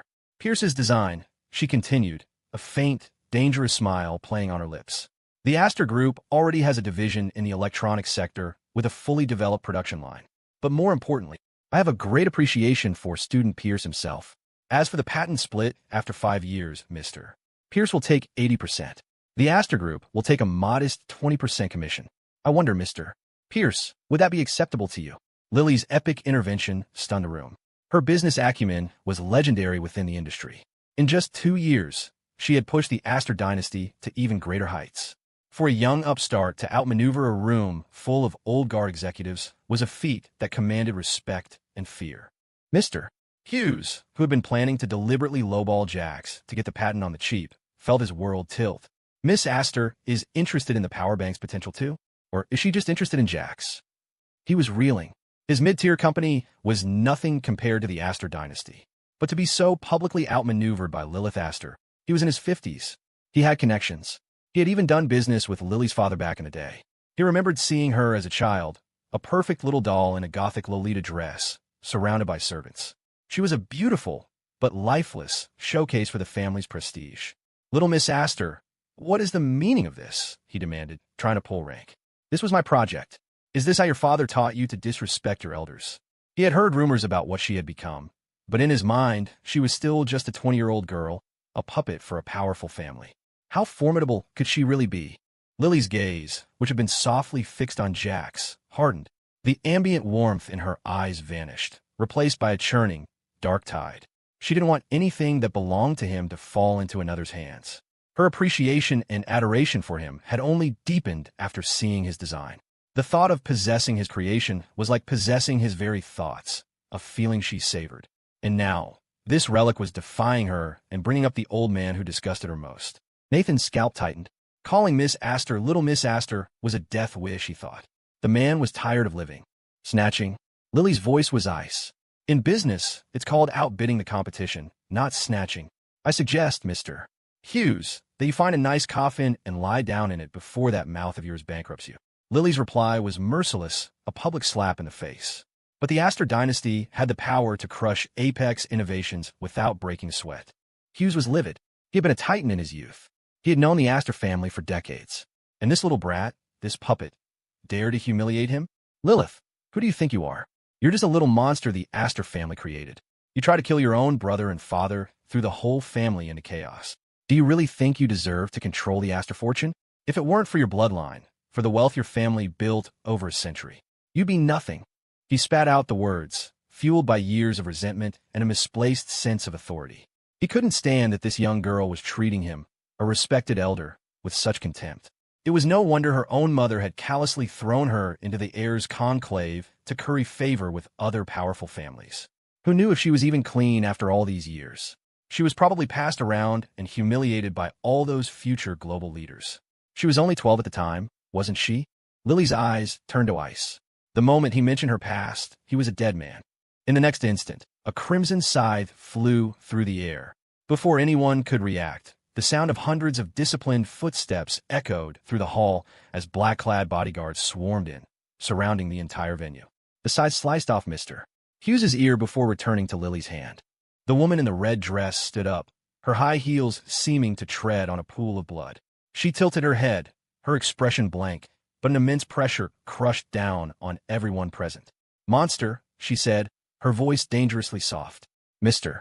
Hughes seems very nostalgic for his friendship with Ronan Astor. He's been catatonic in a hospital bed for 2 years now. If you'd like to join him, you only had to ask. I'm always happy to grant a dying wish." "Oh, why are you on your knees, Mr. Hughes? Are your legs feeling a bit superfluous? Don't worry, I can take care of that for you." A crimson light flared in her eyes, and for a moment, she was back in that night, the night she had purged the Astor family, surrounded by endless pleas for mercy. But the only voice she could hear was her mother's, cold and detached. "Lilith, why did you come back alive? You should have died in the organization, like your sister. It would have been better that way. You wouldn't have to live in fear of the Astor women's 25-year curse. Lily, darling, I'm doing this for your own good. Why don't you just kill yourself now? Don't blame your father, Lily. Without him abandoning you, you never would have become so strong, would you?" Lily's heart had died that night. The slaughter was inevitable. Jax watched the situation spiral out of control, saw the terror on everyone's faces as they looked at Lily's demonic state. But he only felt pain for her. In his past life, he had been one of them, one of the terrified crowd. They saw the monster, but they never cared to ask what had made her one. The crowd scattered in a panic. But this time, Jax walked against the tide, toward the epicenter of the danger. He pulled a fruit knife he had tucked into the back of his waistband. He was dressed in a clean, white shirt, looking pure and noble. The next second, his hand moved in a flash. He plunged the knife straight into Mr. Hughes's thigh. The motion was clean, decisive. Before Hughes could even register the pain, Jax pulled the knife out and stabbed him in the other leg. Mr. Hughes's scream echoed through the now silent hall. The fleeing crowd dared to look back and were nearly paralyzed by the sight. Holy shit, they all thought. No wonder Jax has what it takes to land a woman like that. That's one hell of a loyalty pledge. We bow to his superior skills. Jax stood over Mr. Hughes, the visceral feeling of the blade sinking into flesh still tingling in his hand. He felt no fear, only a sense that this punishment wasn't nearly enough. Mr. Hughes stared up at him, his eyes wide with disbelief. He couldn't comprehend that this sophomore, this ordinary student who needed prize money to get by, had just stabbed him through both legs. How'd he dare? "I will not allow anyone to say a single bad word about Lily," Jax said, his voice low and intense. "Lily is not a monster. She's just a little girl who's been hurt. None of you, who have never experienced her pain, have the right to judge her for anything." Jax knew Lily's past intimately. In both this life and the last, she had been frighteningly honest with him, a product of her obsessive love. But she was also terrified of scaring him away. So, she would only share glimpses of her dark past on the nights she recaptured him after one of his escape attempts. She would lock him in a dark room, chain him up, and then, shedding her dirted dress, she would whisper her secrets. Lily loved to wear Lolita dresses, not because she liked dressing as a doll, but because he suspected she longed to return to a time when she was her parents' cherished little princess. But was that love ever real? Lily, holding her bloody scythe, walked toward them. When she heard Jax's words, she paused, a bright, crystalline smile blooming in her eyes. "Jax," she said, her voice like a child tattling on a bully. "He's mean." The beautiful, terrifying demoness seemed to shed her thorny armor, leaning on him for support. She trusted Jax, and only him. "I know," Jax said, his eyes meeting hers with a serious, sincere gaze. "Then we'll just have to remove his tongue. Then he won't be able to say things that upset you anymore." He felt his own sanity start to fray at the edges, a consequence of spending so much time with the psycho Heiress. But to his surprise, he liked it. This life, the only lives that mattered were his and Lily's. "Emma Mitchum, you're so good to me, Jax," she murmured. "He's bad. He called me a monster." Lily, holding the hem of her blood-stained dress, drew closer, her body like a magnet pulling her to him, desperate to merge with him completely. Jax instinctively wrapped an arm around her slender waist. Being comforted by a psycho Heiress was surprisingly exhilarating. She was usually the one in control, but now she was clinging to him as if handing him the reins. Besides, no matter how mature or unhinged she was still just a 20-year-old girl. Her complaining voice was soft and sweet, a stark contrast to her stunning, powerful appearance. "Okay, then we'll just have to get rid of him," Jax said, a manic glint in his eyes. "Chop him into little pieces, bury him in the garden." He was comforting his psycho girlfriend, and he was glowing with pride. Lily was very pleased with his performance. She crooked a finger at him. Jax, bend down. He obeyed without hesitation. Moi, I love you. A sweet, simple kiss landed on his cheek. It wasn't a deep, soul-searing French kiss. It was a light touch, but Jax felt his bones melt. Oh God, Lily's sweetness is going to drive me crazy. Mr. Hughes, bleeding out on the floor. You too. Jax, are you insane? I was the one who saw your talent, who made you an offer. I was your benefactor, and you repay me like this? You're not afraid of retribution, just like her. She's a monster. She's destined to be unloved by her parents. She's a heartless, cold-blooded lunatic. You think you won her favor now, that a little money and power is a gift? Believe me, a psycho like her will turn on you and kill you eventually. You'll end up just like me. He couldn't believe Jax was using him as a tool to impress Lily. The unfairness of it all was maddening. This kid had just stabbed him through both legs, his actions brutal and efficient, nothing like a university student. And yet, the way he was now, being so gently kissed by Lily like an obedient puppy, the contrast was jarring. Was he just that good of an actor? Oh, monster, Jax said, his voice deceptively casual. It seems Mr. Hughes still hasn't learned how to speak properly. That tongue. Why don't we donate it to the general for a new dish? Chilled pig's tongue salad, perhaps. The warmth in his eyes was gone, replaced by a chilling coldness. Lily was his woman to protect. No one was allowed to insult her. This man, Mr. Hughes, had only gotten the chance to become a tech mogul in the last life because he had fed off Jax's talent. Now, Jax was taking that golden ticket back. In the future, there would be no Apex innovations. There would only be a new subsidiary of JX Tech. And whatever Jax says, Lily cooed, her voice soft and elegant. Jax is the man of the house. The manic energy that had been roiling inside her had completely dissipated the moment Jax had come to her side. Since it's food for the general, have him dragged away. Her smile was like that of a contented calico cat, her eyes sparkling. She felt like she could never be close enough to Jax. But as she took his hand, she felt how cold his fingers were, and a dark shadow passed through her eyes. Nathan's internal alarm bells went off. Oh no, is she losing it again? But Jax is right here, calming her down. What went wrong? The National Student Research Competition thus came to a dramatic end. Jax, a non-major, had taken third place, clearing his name and securing his spot at the university. But the rumors about him only intensified. Jax must have incredible stamina to be able to handle two rich women at once. He's a master of time management. He deserves to be rich. Of course, most of this was just idle gossip. The students had been so terrified by the violent spectacle that few had dared to watch closely. They only knew that Jax had been taken away by Lilith Astor. Whether he was alive or dead was anyone's guess. Inside the extended-length Rolls-Royce, Lily sat beside Jax, gently dabbing at a scrape on his palm with a silk handkerchief. He'd gotten it when he'd lunged at Mr. Hughes. It was a small wound, but it was bleeding. This was the first time Jax had ever physically harmed another person. In his past life, he would never have done something so brutal. This wasn't the Jax she knew. Lily had always been aware of the changes in him, but she had told herself that as long as he was willing to pretend, every moment they grew closer was a gift. But now, this felt real. The realization made her heart pound, pushing all thoughts of the exhilarating, manic high of dealing with Mr. Hughes from her mind. The atmosphere in the car was tense, strangely discordant. Nathan broke the silence. Miss Astor, the invitation from the old master has been confirmed. He requests your presence, along with the young master, at the old estate for his birthday. In 2 days, he said he wants you to bring the young master home for him to have a look. The old master, Cornelius Astor, was the only family member who still held any sway over Lily. When she was 13, about to be sent to the organization like her sister, he had been the only one to object. He had stood in front of her, his back bent with age, a frail but protective barrier. Even though he had ultimately failed to save her, Lily remembered that kindness. When she returned and purged the family, she had spared him, providing for his comfortable retirement. Her respect for him was seen by outsiders as a sign that she was still under his control. When he had ordered her to marry a man to ward off ill fortune, a man who was actually a spy meant to control her, she had complied. She knew everything, but she had borne it all, perhaps just to keep one so-called elder alive in her family. Cornelius Astor had arranged for 7 men to marry Lily. 7 men had died, but this 8th man, this one who was still alive and well by her cold-hearted granddaughter's side, was not his choice. The old man, a control freak to his core, was naturally curious to see who Lily had given her weakness to.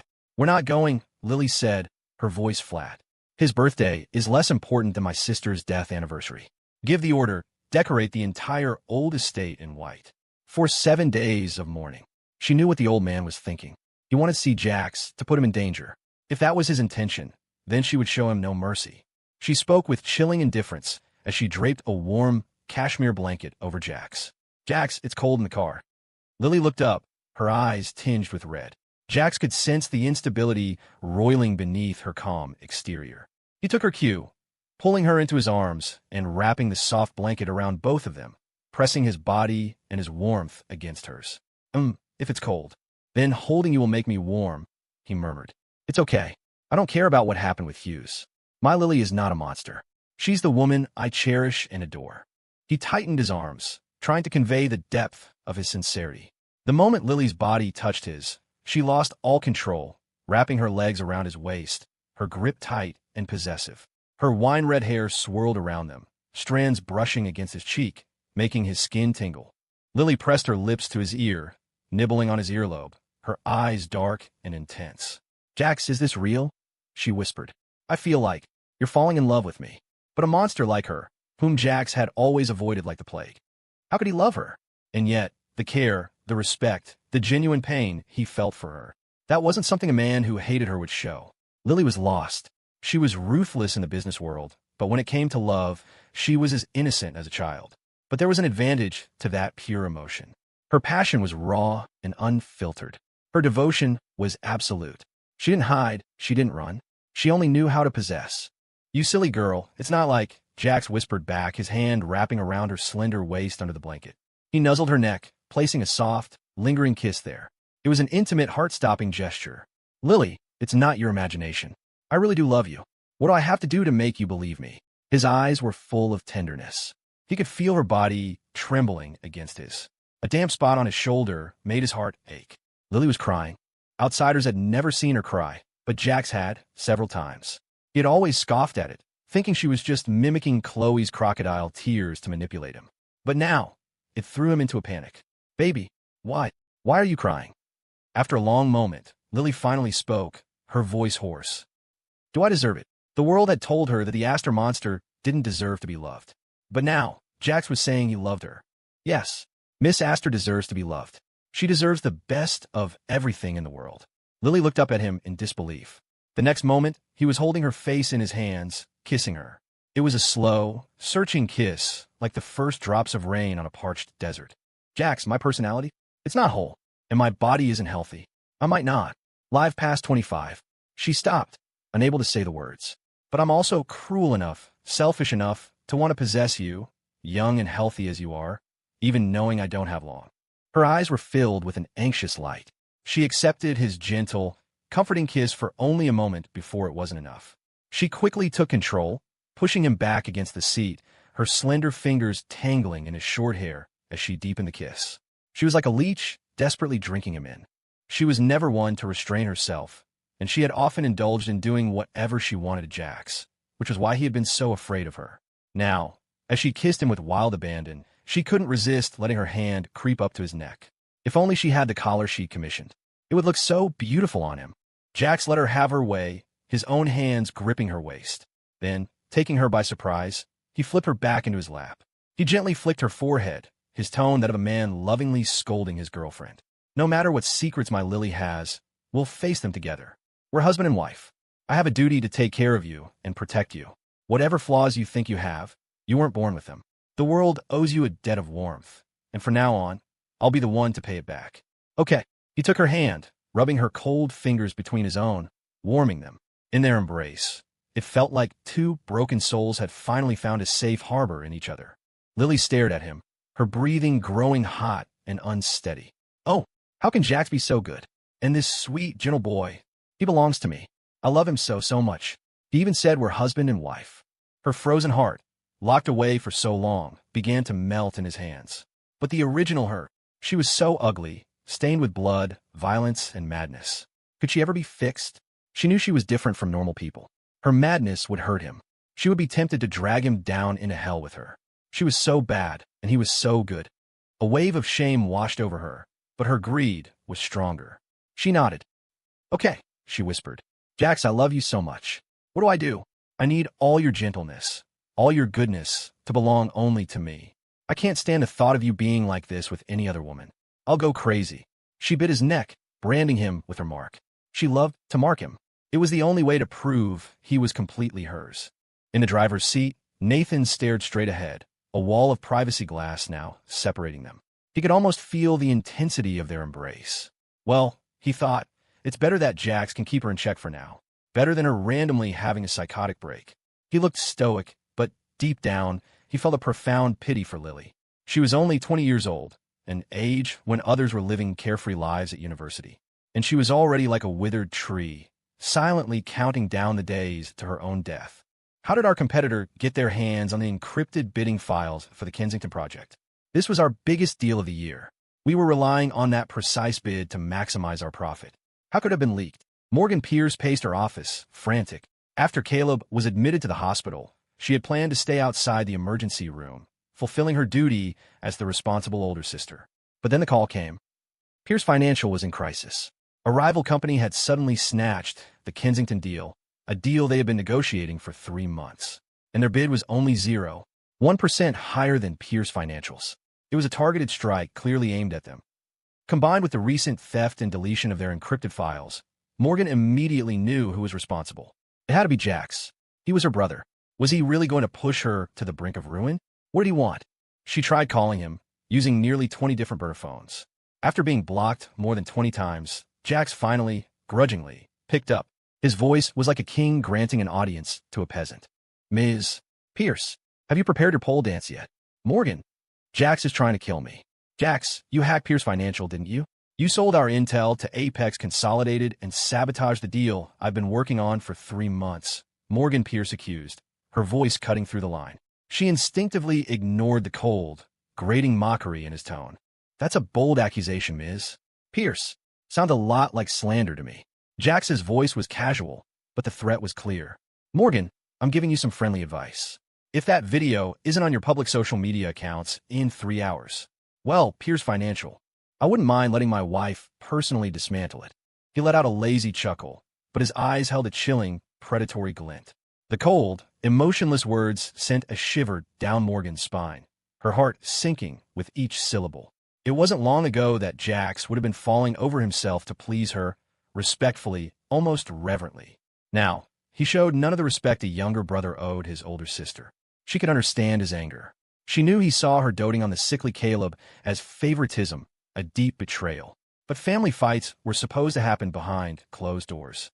Forcing her to pole dance on a public platform, that wasn't just a fight.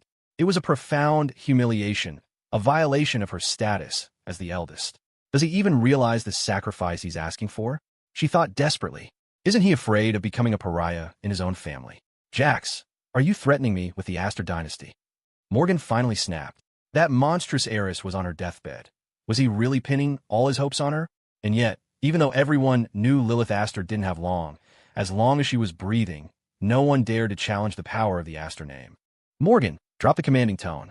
Get off your high horse. You're not queen of the world, Jax sneered. And check your logic. Your head is so far up your own as you can't see straight. You could get hit by a bus, choke on a glass of water, or trip and break your neck on the way out the door. But you'd better post that video before you die. Otherwise, Pierce Financial is going to go bankrupt. The threats tumbled out of him effortlessly. On his own, he was nothing compared to Morgan, a titan of the financial world. But he wasn't on his own. He had a wife from a top-tier global dynasty. With a powerful heiress backing him, his spine felt like steel. His tone was unyielding, backing Morgan into a corner. Her face went pale, a familiar tension tightening around her skull like a vice. She subconsciously searched for the scent that always soothed her, the one that eased the pain, but it was gone, ripped from her life completely. In that moment, Morgan felt as if she had been plunged into an icy abyss. Jax, do we really have to be enemies? Her voice was softened now, pleading. As your big sister, I'm begging you. Leave me with this last shred of dignity. You know Pierce Financial is my life's work. 10 years of blood, sweat, and tears. How can you be so cruel? The commanding tone was gone, replaced by the same gentle, coaxing voice she used on Caleb. But the Jax on the other end of the line had no need for such hollow sentiment. Oh, I can be very cruel, he said. You have 3 hours. Either your reputation is destroyed, or the company you spent a decade building is destroyed. Pick one. It's a fun little game, don't you think? He laughed, a cold, contemptuous sound. It was the same game, he thought, from that so-called disappearance when he was a child. The kidnapping. A choice. One or the other. He'd only been 4 years old. He had memories of his family, faint but there, before the years of wandering the streets, of eating garbage when the hunger became unbearable, of a fever that hit 106 degrees and almost fried his brain, wiping away everything that came before. It was only after returning to the Pierce family, after being used as a guinea pig to test medicines for his sister Madison, that the memories began to return, a cruel side effect of the experimental drugs. He remembered the truth of his disappearance. The Pierce family had been rising too fast, attracting the envy of their rivals. A hit was ordered. Both he and Caleb were taken. The kidnappers, it seemed, enjoyed watching humanity crumble. They took 2 4-year-old boys to a seaside cliff. He remembered the wind, how it stung his skin. He could see Caleb's face, flushed and red. Caleb had always been weaker than him, and the biting wind made him look like he would pass out at any second. The vicious kidnappers tied them both to the branches of a rickety tree overhanging the cliff's edge. Mr. and Mrs. Pierce and all 5 of your lovely daughters. The kidnapper's voice had crackled over a phone. Today, I'm giving you the chance to take one child back. Pick one. Pick one. What a cruel choice. His father and his mother, Eleanor, their faces were pale, paralyzed with indecision. His father looked directly into his eyes. Jax, you're the older brother. You have to be stronger than Caleb. Give his chance to your little brother, okay? Eleanor's eyes filled with tears. Jax, Caleb is so fragile. He needs his mommy. Let him live. I'm begging you. Please forgive me for being selfish. Morgan, the eldest, was still a teenager herself. She had cried his name. Jax, please, let Caleb have his chance. He deserves to see more of the world. If you survive the fall, I swear I'll never stop looking for you. Jax's small body went rigid. He was only 4, but it felt like the blood had frozen in his veins. He saw his grandmother rush forward, leaning heavily on her cane, held back by his parents. My precious Caleb can't be hurt, she had shrieked. Get my Caleb back right now. He's our family's golden child.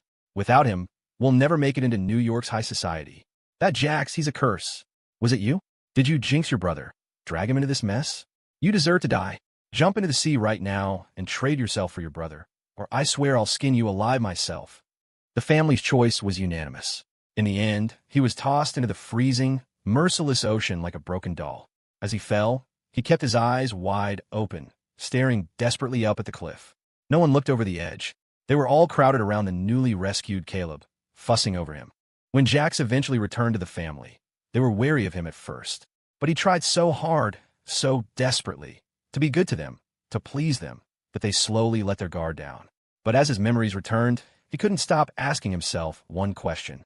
Am I really their child? A child starved of affection is always more sensitive, more fragile. When Eleanor developed a rash and calmly asked him for a skin cream, he'd ventured deep into the mountains, risking danger to find the rare ingredients, painstakingly recreating a formula from an ancient text. All he had ever wanted from them was an ounce of the love they showered on Caleb, just to be treated like family. Now, he felt nothing for them but a void, so he would burn it all to the ground. Hearing Jax repeat that phrase, pick one, was like a switch flipping in Morgan's mind. The fragile nerves in her head stretched to their breaking point, and then, with a deafening roar, they snapped. She was horrified, wanting to explain, to argue, but when she opened her mouth, no sound came out. The dial tone buzzed in her ear, a stark reminder that Jax had hung up, a reminder that she had only 3 hours to choose. Morgan felt her world collapse. Jax, I'm sorry. Big sister was wrong. I was so wrong to you. I was so biased, and I let you suffer so much. But she knew, with chilling certainty, that Jax would never give her a chance to atone. She sat in her office, hollowed out, for a long, long time, the minutes and hours slipping through her fingers like sand. Finally, like a puppet whose strings had been cut, she stood up. She began to unbutton her suit jacket. The formal professional attire was shed, tossed onto the floor. The buttons of her silk blouse followed, one by one. Along with them went her pride, her reputation, her dignity, everything she had built, everything she was, all thrown into the mud, trampled by her own hand. But she had forgotten. Jax's dignity, his personhood, his very life. She had once trampled those herself. The gears of revenge had only just begun to turn. Jax hung up, his expression cold. He stood before the floor-to-ceiling window of the master bedroom, the storm of emotions in his eyes taking a long time to settle. It wasn't that he felt any lingering affection for the Pierce family. It was that in this moment, he wished with all his heart that he shared no blood with them. He would have been happier if his family had been a poor couple from the mountains, farmers who would have at least loved him as their own son, who would have given him the affection he'd spent a lifetime craving. He felt a profound regret. All those years, he'd been a beggar in the Pierce household, kneeling and pleading for scraps of love, only to receive a body full of insults and scars. It wasn't worth it. Of course, that same worthlessness was now the fuel driving him to push the entire Pierce family into the abyss. Some people are born human, but are unworthy of being parents. Shaking himself from his thoughts, Jax went to the study, compiled his design proposals into a single file, and sent it directly to Lilith, who was in the middle of work. Lilith had personally decreed that Jax had free access to any part of Moonshadow Estate.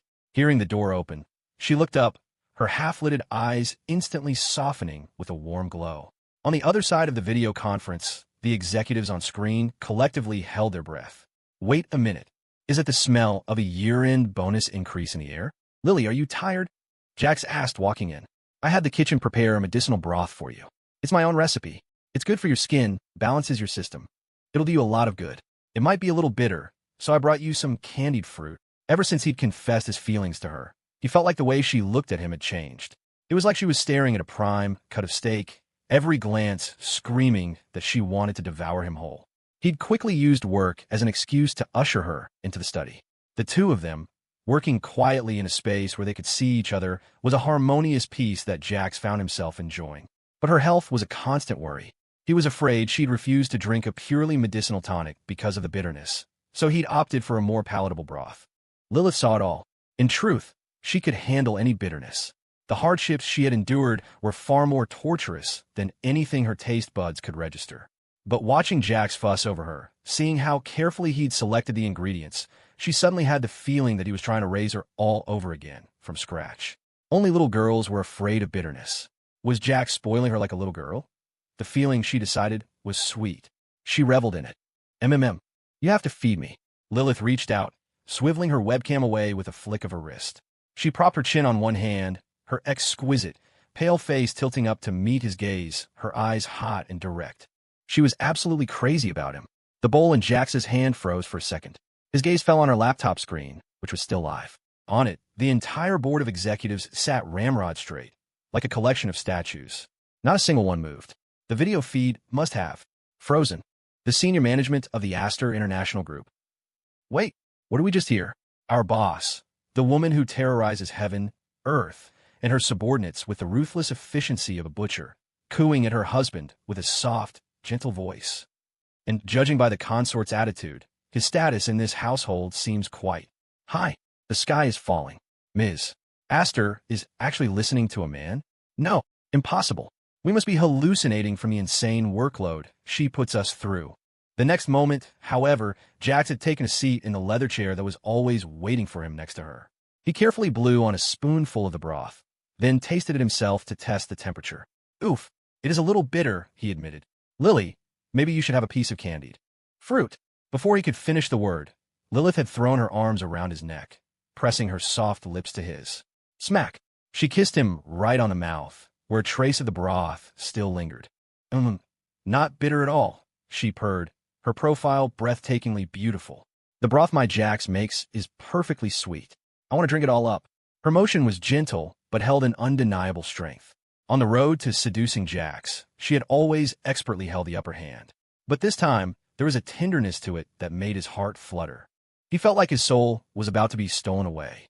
He tried to hide his loss of control, but the crimson tips of his ears betrayed the boyish heart that pounded only for her. After the kiss, Lilith took the bowl and obediently drank every last drop of the broth. Then she licked her lips, as if savoring the aftertaste. Husband, was that enough? She asked, her voice a low murmur. Should we go for another round? I can drink a lot more. As she spoke, her fingertips traced a path behind him, poking him gently in the waist. Her eyes, clear and bewitching, were locked on his lips, as if ready to pounce for another fierce kiss at any moment. This was getting a little too intense for a serious business meeting. Jax felt his toes curl inside his shoes. He quickly reached up and stroked her hair, his touch gentle and placating. All right now, too much of this broth isn't good for you either. We have to nourish you gradually. Getting your health back isn't something that can be rushed. He spoke with such seriousness that for a moment, it seemed like he was the master of Moonshadow Estate, the one in control of their relationship. After all, when his volatile wife was this obedient, she was intoxicatingly sweet. Jax is so good to me, she murmured. You deserve a reward. Come here, kiss me. Lilith made no effort to hide it. She wasn't normally one to share these intimate moments. She was intensely private, possessive. She wanted every reaction from Jax, every kiss, every loving pat on the head, every time he let her devour him, to be for her eyes only. But she had just noticed that with the video conference still on, Jax was so reserved, so endearingly shy, and it ignited her desire to break him. I think I've discovered something wonderful. The executives, we are just soulless corporate drones. But, Ms. Aster, we never knew you were so daring in private. After all, their 20-year-old heiress and CEO was famously frigid. In the business world, men who coveted her beauty had certainly tried their luck at first, but they all ended up dead, insane, or missing. Eventually, no one dared to try again. They all said she was as beautiful as she was deadly, a man-eating flower. But this new consort, he was clearly different. Just for having the guts to serve Ms. Aster, they bowed to him in utter admiration. Smack Lilith's reward came fast and hard. She kissed him again, and this time, Jax found himself pushed down onto the leather sofa. Jax, call me. Click. The video conference disconnected. The executives. And percent times hashtag pound greater than or equal to. The cursing was impressively foul. Call her what? Call her what? Damn it. They were going to have to invest in a new webcam system, one that the boss couldn't just shut off at the most critical moment. In the study, Jax's hands were pinned by Lilith's, their fingers intertwined, the contact hot and fierce, mixing with the frantic beat of his heart. For a moment, Jax felt like he was about to become a plaything in the palm of her hand. The familiar, beautiful scent of her perfume swirled around him, and in the next second, she whispered a thrillingly taboo name in his ear. Jax, this. Wait, could he really call her that? It was beyond mortifying, but he didn't dare defy a command from Lilith Aster. He obediently wrapped his arms around her waist, letting her settle onto his lap. Auntie, he managed, his throat tight, his gaze darkening. If someone finds out, this isn't good, Ms. Aster, you were playing with fire, then it hit him.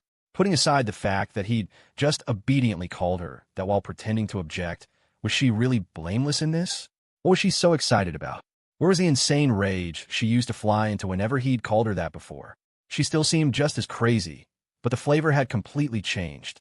Oh, not good if we're found out, she purred, her arms wrapping stubbornly around his neck. Oh, my darling, would it not be good to find us?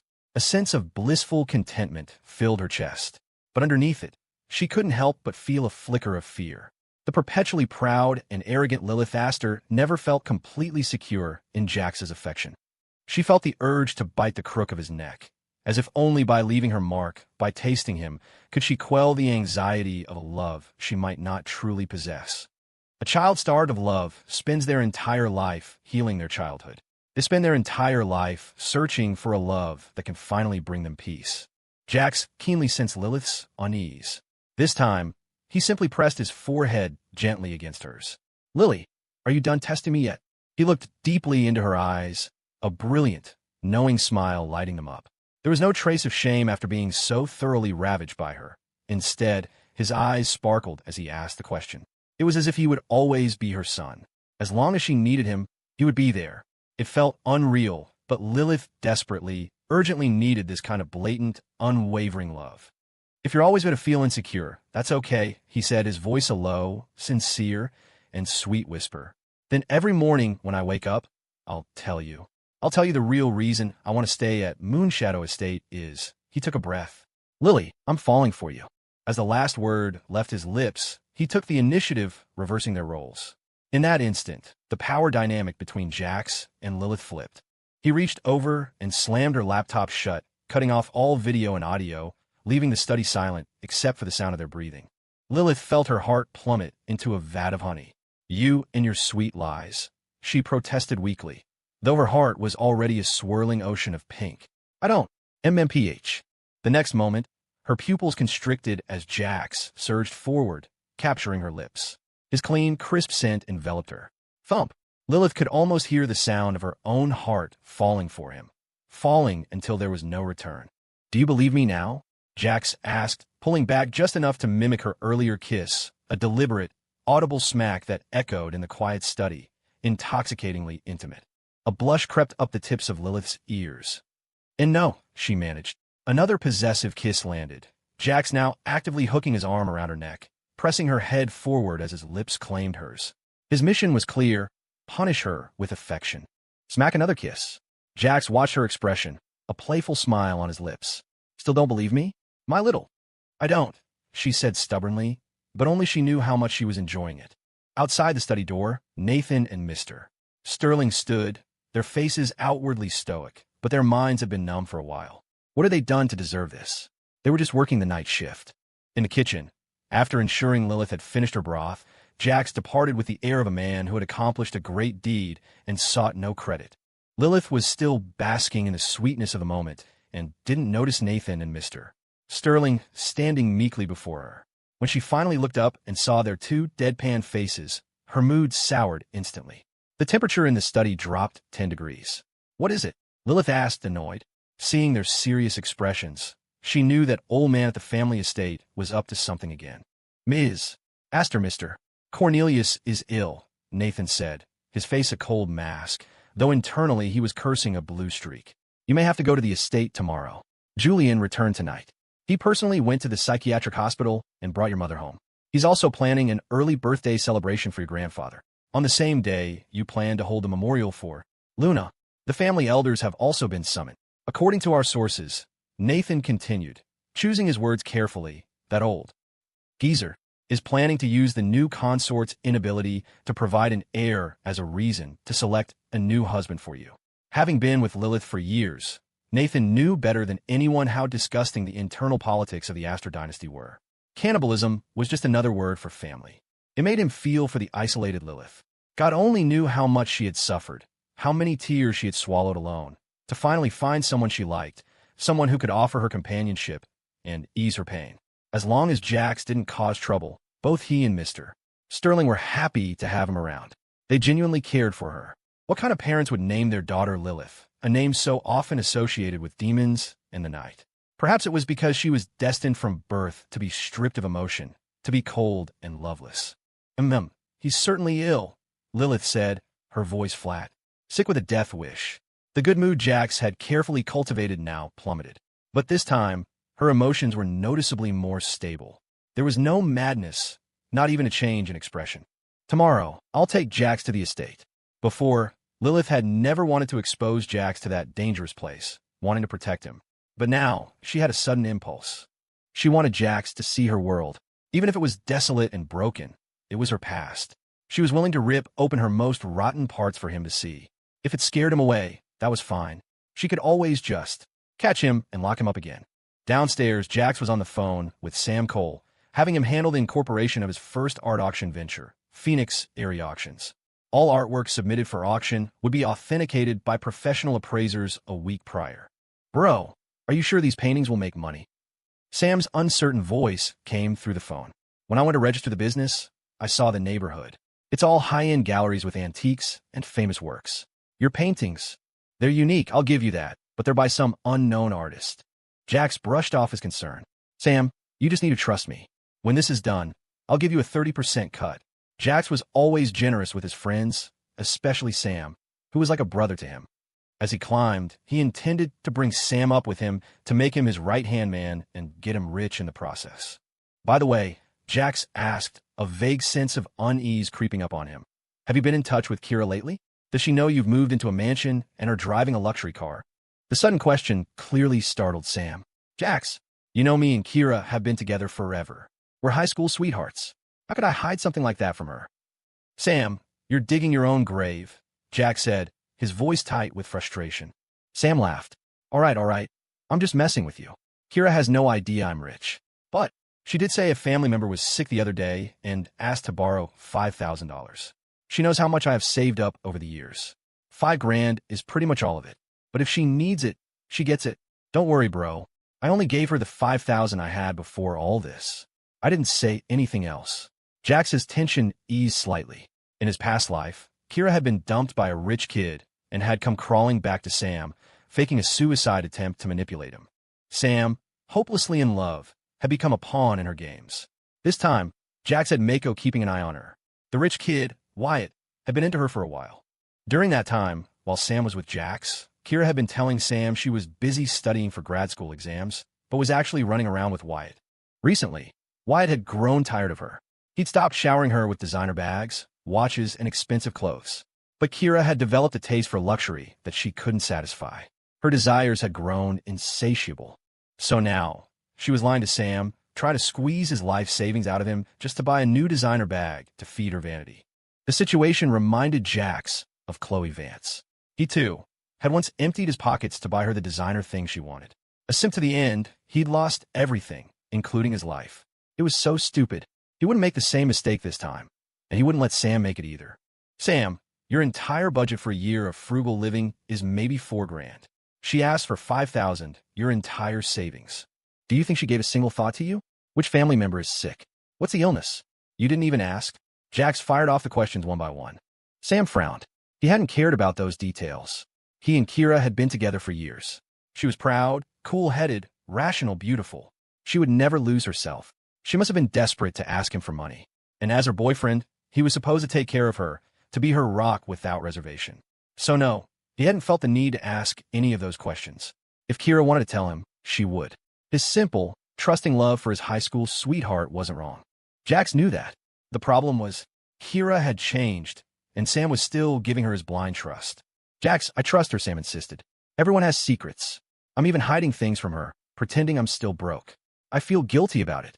Now that things are good, I should be sharing it with her. Moving her in, Sam sensed the low pressure on the other end of the line and didn't dare argue further.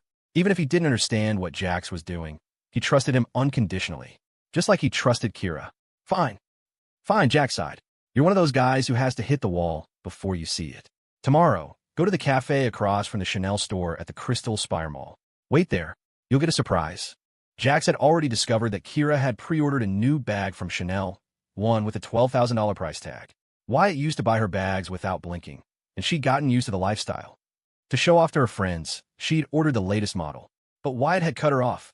She'd sold a few of her less valuable bags, but couldn't bear to part with the rest. After scraping together what she could, she was still short. So she turned to her poor, pathetic boyfriend. His entire savings from part-time jobs since starting college was just about what she needed, wasn't it? And just as she'd expected, Sam was easy.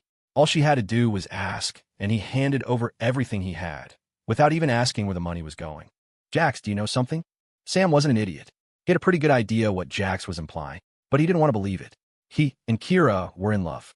They were the top students from their small town, a perfect match in brains and looks. They had come together so naturally, walking side by side into one of the country's top universities. They were a match made in heaven. Kira would never betray him. Sam's emotions began to spiral, but Jax gave him no chance to vent. He left him with one final sentence and hung up. Go and see for yourself. After the call, Jax went back upstairs. As he approached the study, he could feel the oppressive atmosphere. And why were Nathan and Mr. Sterling standing there in the middle of the night? Like they were being punished? Lily, what's wrong? Jax asked, walking straight to the leather chair and wrapping his arms around the woman sitting there. He ignored her mood and planted a kiss right on her lips. Instantly, Lilith's grim expression melted away, replaced by a radiant glow. Nathan and Mr. Sterling. Kissing can trigger a face-swapping skill? Jax, Lilith murmured. Hold me. Lilith raised her arms, taking advantage of Jax's posture as he leaned over her, and wrapped them forcefully around his waist. Her petite frame wriggled into his embrace, her face nuzzling against his chest like a calico cat begging for affection. The soft touch, the sweetness of having his wife in his arms. It was almost enough to shatter the iron will of a man like Jax. Ahem. I'm holding, he said, his voice a little shaky. What's wrong with my Lily? Can you tell your husband now? Did these two old-timers make you angry? I'll teach them a lesson right now. Jax was discovering that his skill at placating his volatile wife had reached a master level. As a bonus, he could assert some authority in front of Nathan and Mr. Sterling. The feeling was intoxicatingly satisfying. Nathan and Mr. Sterling. Consort, You can eat whatever you want, but you can't just say whatever you want. Do we look like we have a nerve? Lilith glanced languidly at the two men standing at attention in the study and, to their shock, nodded in perfect cooperation. She said, her voice laced with a newfound vulnerability. They were ugly to look at. She just made up an excuse, anything to stay nestled in Jax's arms. Crash, Nathan and Mr. Sterling felt their world crumble. But to be the object of the young Mrs. Teasing was an honor. They could only manage smiles that looked more pained than a grimace. Our apologies, young miss. We will leave at once, so as not to pollute your eyes. Lilith had never engaged in such childish games before. But no matter what she did, the way Nathan and Mr. Sterling played along sent a faint warmth through her heart. It seemed that only after Jax had accepted her love did the clouds part from her eyes, allowing her to see that there were others in her life who had been spoiling her like a little girl all along. Lilith waved a hand, dismissing them. Then she raised her still healing right hand and held it up to Jax's face, her eyes wide and pleading. Jax, my hand. It hurts. She was mimicking the melodramatic heroines from the soap operas she'd been binge-watching lately. Her movements were stiff, her tone wooden. She had never been coquettish with a man before. Jax was the first, and most of the time, she could only keep him with force. Thus, the great heiress's attempt at being cute was awkward, to say the least. Her technique was about 100,000 miles behind her skills in the bedroom. Jax looked at the arrogant, volatile woman in his arms, pretending to be weak. It was so transparently fake. Yet in that moment, he found her unbelievably cute. It was true what they said. When you love someone, everything they do is adorable. Jax sat down, his tall frame easily accommodating her as he pulled her onto his lap. Seeing that Nathan and Mr. Sterling hadn't retreated yet, he shot them a look, gesturing for the first aid kit. For the past while, Jax had been the one to personally treat and bandage her hand every night. In the past, Lilith would have just let a wound like this scab over on its own. Now, she had learned to pout. Jax, it hurts, she'd say, then watch as he willingly bustled around, caring for her. TSK, this is what you get for not behaving, for hurting yourself, Jax said, his tone a light mockery, feigning sternness. But Lilith somehow heard the undertones of heartache. She obediently held out her hand, letting him expertly change the dressing. However, when the old gauze came off, Nathan and Mr. Sterling stared. Holy, the scab on that wound is practically falling off on its own. And for this, she was complaining about pain? This was the woman who once wielded a scythe, covered in blood, without making a sound. Jax, you have to rub it, Lilith said, realizing that crying pain over this wound was a bit much. Her eyes darted around, and as Jax was putting away the medical supplies, she shot a cold glare at Nathan and Mr. Sterling. The two old-timers immediately and obediently turned their backs. The silent screams of the working class. Oh, sweet heaven. The money is hard to earn, the crap is hard to swallow, and the public displays of affection from the billionaire boss are the hardest to stomach of all. Jax looked down, seeing through Lilith's little ploy. The hand that had been about to massage hers suddenly changed course, moving up to cup her smooth, pale cheek, giving it a firm squeeze. A punishment for not listening, he said, his voice a serious reprimand. Are you going to do it again? His grip wasn't exactly light, and the feel of her collagen-rich cheek was fantastic. How dare he discipline the volatile heiress, and get away with it, even making her willingly submit. That's a new level of skill. Nathan and Mr. Sterling. Damn, Jax, you've really mastered the art of turning the tables. Lilith tilted her head, her expression one of pure innocence. Her unadorned, exquisite face had a natural purity that made it easy to forget her formidable capacity for violence. Jax, you're finished, she declared. As punishment, you have to sleep naked tonight, while I hold you. Lilith's counterattack was fatal. The newfound confidence Jax had been building in managing his volatile wife shattered into a million pieces. His heart hammered in his chest. Holy, that's a punishment. I like it. Nathan and Mr. Sterling. Is this something our pay grade is clear to hear? In the end, the two workers were unceremoniously kicked out. Lilith pulled Jax over to the desk, her slender legs rubbing against his trousers. The volatile CEO's voice was a low, gentle whisper in his ear, while her fingers were deftly captured by his, which began to gently massage them. Jax, tomorrow I'm taking you back to the Astor estate, she said. You only need to remember one thing. You are my husband. I am your greatest strength and your ultimate trump card. If anyone dares to give you trouble, you don't need to be polite. As she spoke, a wicked glint filled her eyes, practically overflowing. It wasn't the first time Jax had been to the estate with her. He had gone in his past life. He remembered that Cornelius Astor, Lilith's own grandfather, seemed to detest her and, by extension, saw him as a thorn in his side. Because of his rebirth, the timeline for visiting the estate had moved up, but he would never forget. The first time he entered the estate, Lilith had been called away by her older brother, Julian, on some pretext. Worried, she had left Nathan to watch over him. But at the time, Jax had loathed anyone associated with Lilith and had deliberately slipped away from Nathan's protection, only to fall into Cornelius's trap. He had been pushed into a freezing cold lake. The New York winter had come early that year. The lake at the estate was fed by snowmelt from the high mountain peaks behind it. Even before winter truly set in, the water was bone-chillingly cold. In his past life, he couldn't swim. He'd avoided swimming classes in college. He was terrified of the water. The deeper reason was the psychological trauma from being thrown into the sea as a child. He'd been afraid of water ever since. That day, after being pushed into the icy lake, he had struggled desperately, trying to climb out. But he saw Julian and Leo standing by the shore, watching him coldly. Leo had even jumped up and down, taunting him. "This piece of trash, Jax, is he worthy of my sister's favor? Let him drown. Then Lily can find a new man to keep her company. Jax, do you really think my sister likes you? She's just lonely and needs a toy to play with. You're that toy. My sister is sentimental. She'll only get a new toy when the old one is broken." Leo's words had made Jax's vision go red. He never wanted to be Lilith's toy. He had been forced to stay by her side, and now he had to suffer this humiliation, this pain, because of her. He was about to lose his life. In that moment, Jax's hatred for Lilith reached its peak again. Julian sat in his wheelchair, his gaze falling dispassionately on Jax's struggling form. "Lily's taste is really getting worse," he'd said, his voice thin and cool. "Looking closely, this man does bear a striking resemblance to the one she used to worship." Julian had paused, as if realizing he'd said too much. He looked at Jax with a mixture of pity and contempt. But his meaning was clear.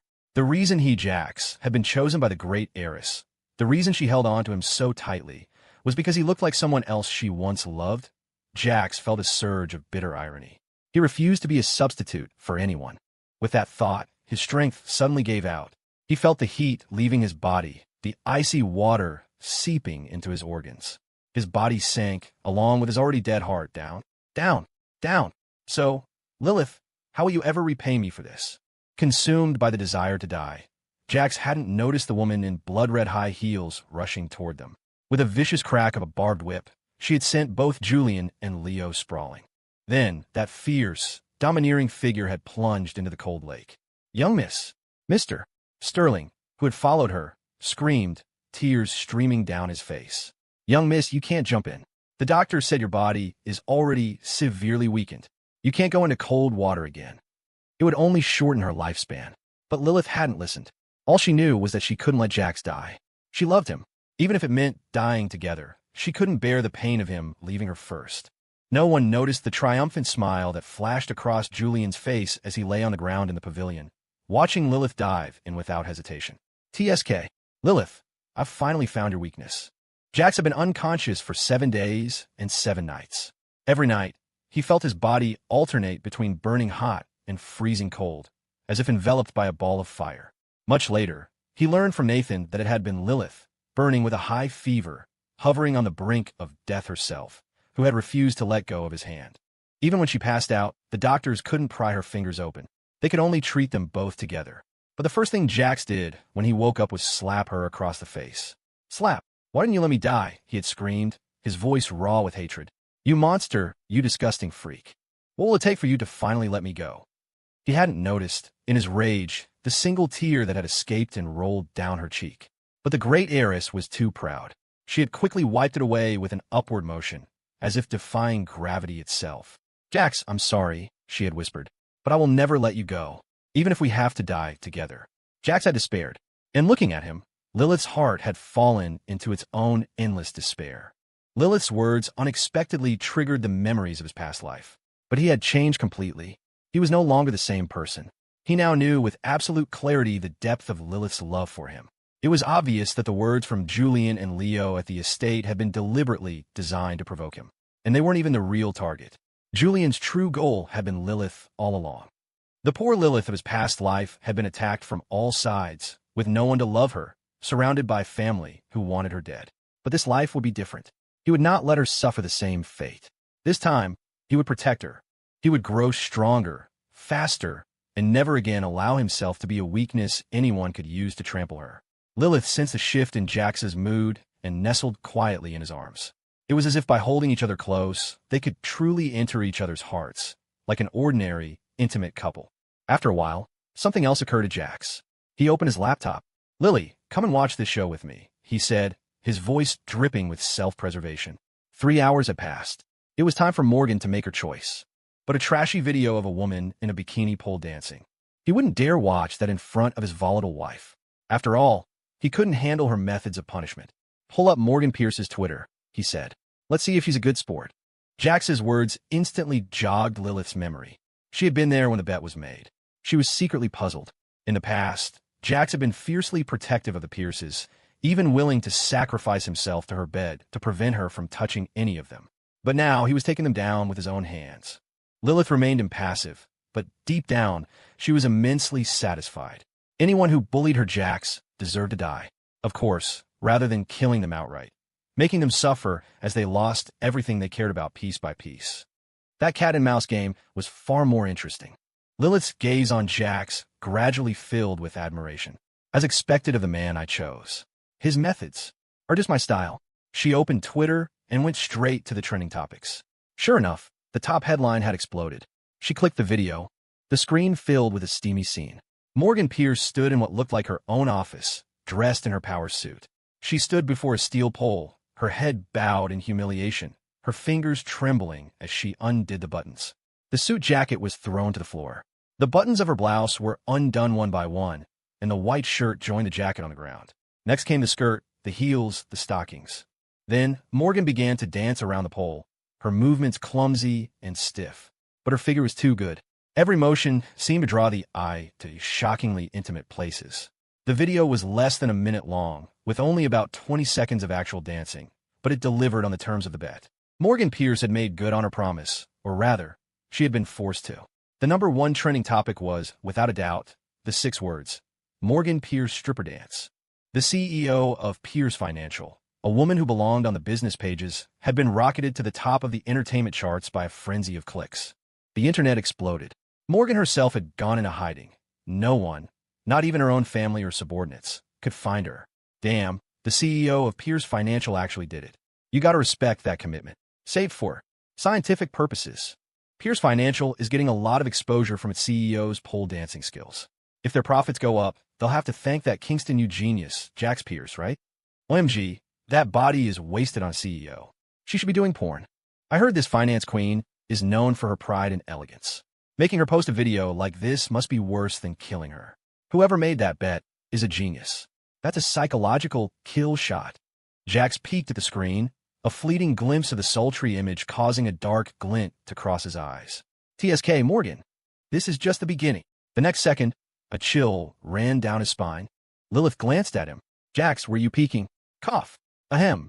Jax coughed, trying to cover his tracks, his eyes darting away as if he wanted to gouge them out. In the past, his eyeballs would have been plucked out, washed clean, and shoved back in their sockets for such an offense. Fortunately, the current Jax had become adept at managing his volatile heiress wife. "Sorry, Lily. My eyes were just bothering me. I glanced over by accident, didn't even see anything clearly," he lied smoothly. "Besides, I'm not interested in that kind of thing. More like, I don't dare to be interested." Lilith studied his expression. He didn't seem to be lying. More importantly, her trust in him had grown substantially. Besides, what was there to see in Morgan's figure? Jax had tasted far better. Naturally, he wouldn't be tempted by average fare. On this point, Lilith was quite confident. "It's not that you can't be interested," she purred, her beautiful eyes lifting lazily. As she spoke, her fingers, as if moved by the music in the video, drifted to the top button of her own blouse. She was also wearing professional attire, a white silk shirt, a black pencil skirt, and stockings that amplified her formidable aura. Jax's mind went blank. No, this is not happening. This is going to drain me completely. The laptop was snapped shut again. Lilith led him to the floor-to-ceiling window. He wrapped his arms around her slender waist, unable to resist leaning down to kiss the pale, smooth skin of her neck. "Lily, kiss me." A satisfied smile played on her lips.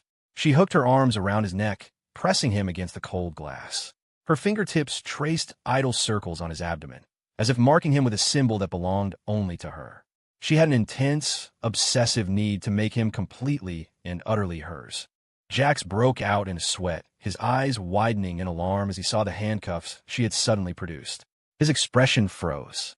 At the Pierce estate, Eleanor slammed her hand on the dining table, sweeping plates and dishes to the floor. Not satisfied, she overturned the entire table. Insolence. Utter insolence. Do we have any shame left? Morgan is my eldest daughter. She has always been my pride. She would never do something so vulgar and disgraceful on her own. It must have been that stray dog, Jax. He forced her. Why isn't that Jinx dead yet? Eleanor's shrieks echoed through the oppressive atmosphere of the house. Her insults for Jax had escalated from stray to stray dog, a measure of her fury. Everyone was upset about what their sister had done, but more than that, they were heartbroken for her. She was a woman, after all. Once a video like that was out, even if it was scrubbed from the internet, it would be saved forever. She would become the object of countless pathetic fantasies. For a woman at the top of her game, the whispers and contemptuous looks would become daggers. Jax's move had struck a fatal blow. Scarlett, the fourth sister, looked grim. She had witnessed almost the entire thing. This disaster, the lost bet, the humiliating video, it had all happened because Morgan had trusted Caleb too much. But what was Caleb's fault in all this? He had only acted out of insecurity after Jax came back. As his sister, she should be forgiving of his mistakes. But could Morgan forgive him? Besides, the one who had forced Morgan's hand with such cruel tactics was Jax. His methods were far more vicious. Mom, the priority right now is to save Morgan's reputation. The company's stock is already falling. We have to contain this, Scarlett said, offering a solution. I have some connections in the entertainment industry. I'll pay to have the story taken down. They were sisters. Their fates were tied together. She couldn't let her own reputation be tarnished by her sister's scandal. Even with her disfigured face, her status in the industry was unshakable. She was a titan in the world of film and television, a veteran director with several award-winning hit shows and critically acclaimed films to her name. The industry respectfully called her the country's most explosive art house female director. With her clout, getting a trending topic removed was just a phone call away. She immediately dialed the number of a senior executive at Twitter. Beep, beep, beep. Disconnected? How could? That's impossible. Scarlett frowned. The man who just 2 days ago was begging her for the rights to one of her films had blocked her. In disbelief, she tried several other numbers, well-known producers and media executives. The results were the same. Some had blocked her. One or two who answered were kind enough to offer a warning. Scarlett, you should really think about this. Who in New York City can afford to offend the Astor dynasty? Sorry, but we can't get involved with someone Ms. Astor is targeting. We'd be finished in this city. Director Pierce, let me give you a piece of advice. Whatever you did to piss off the Astors, you should go to Moonshadow Estate right now and beg for that she-devil's forgiveness. Otherwise, she'll torture you until you wish you were dead. Scarlett hung up, seething. Go to Moonshadow Estate and kneel. Kneeling would be an admission of guilt to that stray dog, that Jinx Jax. She would never forgive him. Right now, Lilith Astor was still alive, and her power was immense. But as soon as she died, who in the Astor family would care about a pretty boy consort, a walking sperm bank? Then it would be her turn to trample on Jax. That brother of hers was sorely in need of a lesson. With such a vile personality as his older sister, beating him half to death wouldn't be excessive, would it? Scarlett gritted her teeth, a vicious glint in her eyes. Their father was also at his wit's end. His company, Pierce Technologies, was closely tied to Pierce Financial. Morgan's scandal was having a ripple effect on his own business. He had been calling in favors everywhere to get the story suppressed, but in this storm, no one dared to cross the Astors.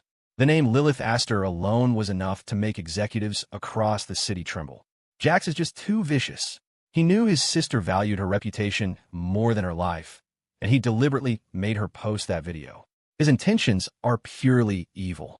Their father raged, but he was powerless. He couldn't just storm Moonshadow Estate and drag Jax out. That would be a death sentence. The feeling of hating him but being unable to do anything about it was suffocating. Sierra, the fifth sister, had been ordered to kneel for 3 days, but had collapsed from weakness on the first. The doctor diagnosed it as a psychosomatic illness, brought on by severe stress and depression. To Eleanor, this was just Sierra being overly dramatic. She told her to rest and paid her no further mind.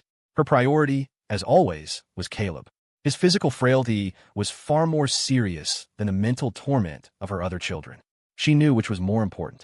Just then, Sierra, who had been lying in bed for days, appeared at the top of the stairs.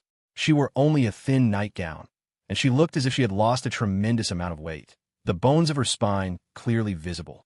When Eleanor saw her, she frowned deeply. How did Sierra get like this? It was just a minor psychological issue.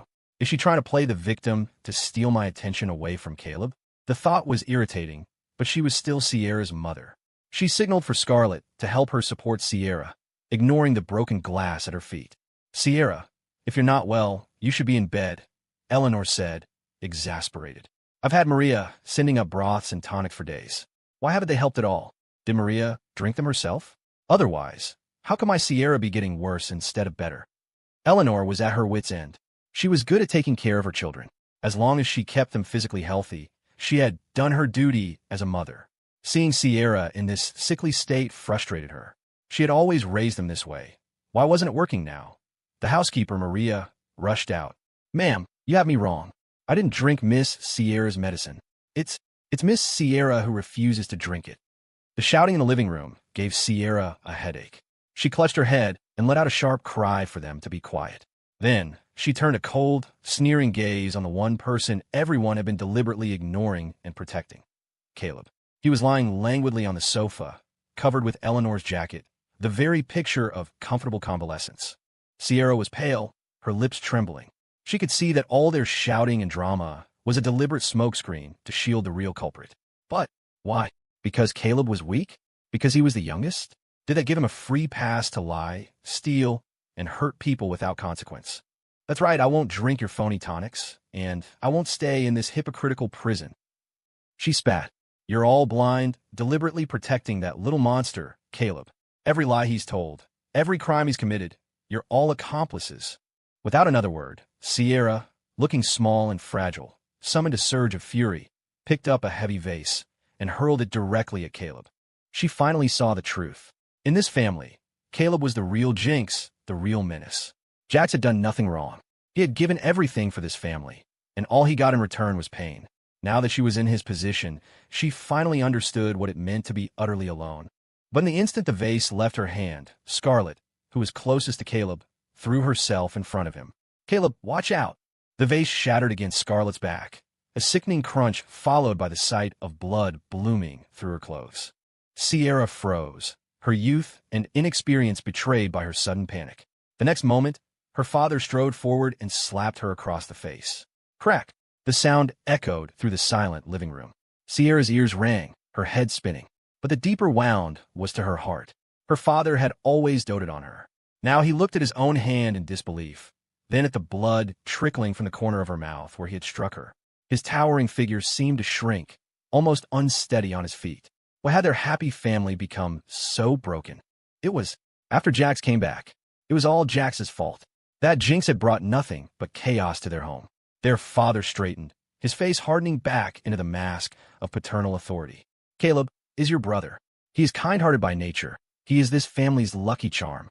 He would never do anything wrong. If anyone is to blame, it's Jax for being so malicious, and your sister for being stupid enough to fall for his tricks. Sierra, you deserve that slap.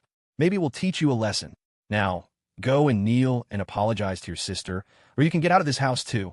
Sierra bit her lip, the suppressed emotions inside her with no outlet. She felt like she would suffocate if she stayed in this house a moment longer. She looked down and let out a cold, bitter laugh. Fine, I'll get out, she screamed. I don't want to be in this family anymore. But where could she go? She knew she was wrong now. She had misunderstood Jax so terribly. If she could just beg for his forgiveness. He had always been so good to her, so tolerant. He would take her in, wouldn't he? Morning at Moonshadow Estate. As Jax opened his eyes, the first thing he saw was Lilith snuggled sweetly in his arms. Without makeup, her beauty was clear and pure, with a touch of natural innocence, a world away from the bewitching, domineering woman of the night before. He watched her quietly for a long moment. Knowing they had important business today, he was about to get up when a soft hand moved under the covers and rested on his thigh. Hiss! Jax felt a flicker of panic. He had certainly been diligent last night, but he couldn't guarantee he had fully satisfied the volatile heiress's appetite. He looked down at the woman in his arms, who seemed harmless but was, in fact, exquisitely dangerous. Their eyes met. "Lily, you're awake already?" he asked softly. "I was going to get up first and let you sleep in." He expertly began to stroke her hair, the comforting gesture a well-practiced skill for soothing his wife. I thought you were going to run away again," Lilith murmured, her body coiling around him under the sheets like a python, her skin smooth and warm, enveloping him completely. "Baby, trying to escape will earn you a punishment, you know." Her dark red hair fanned out, a stark contrast to her beautiful face, making her look breathtakingly stunning. The innocent look in her eyes was now tinged with a wicked flavor, and he had to admit, a naughty Lilith was even more intoxicating. Jack swallowed hard. Though Lilith had certainly expanded his horizons last night, all of his experience in that department had been dedicated to one person, his volatile, beautiful wife. He was still very much a novice, but now a sense of urgency hit him. As a man, he realized he needed to do some research. It wasn't enough to capture her stomach with his cooking. He needed to capture her heart and body in the bedroom. Not that he really had to do much hooking. If he just lay there, she'd pounce and devour him anyway. But more knowledge couldn't hurt. Ahem. "Whatever punishment Lily has in mind for me, I'll accept it," he said, his voice a little hoarse. "But, baby, let's not overdo it. It's not good for your health." The advice was sincere.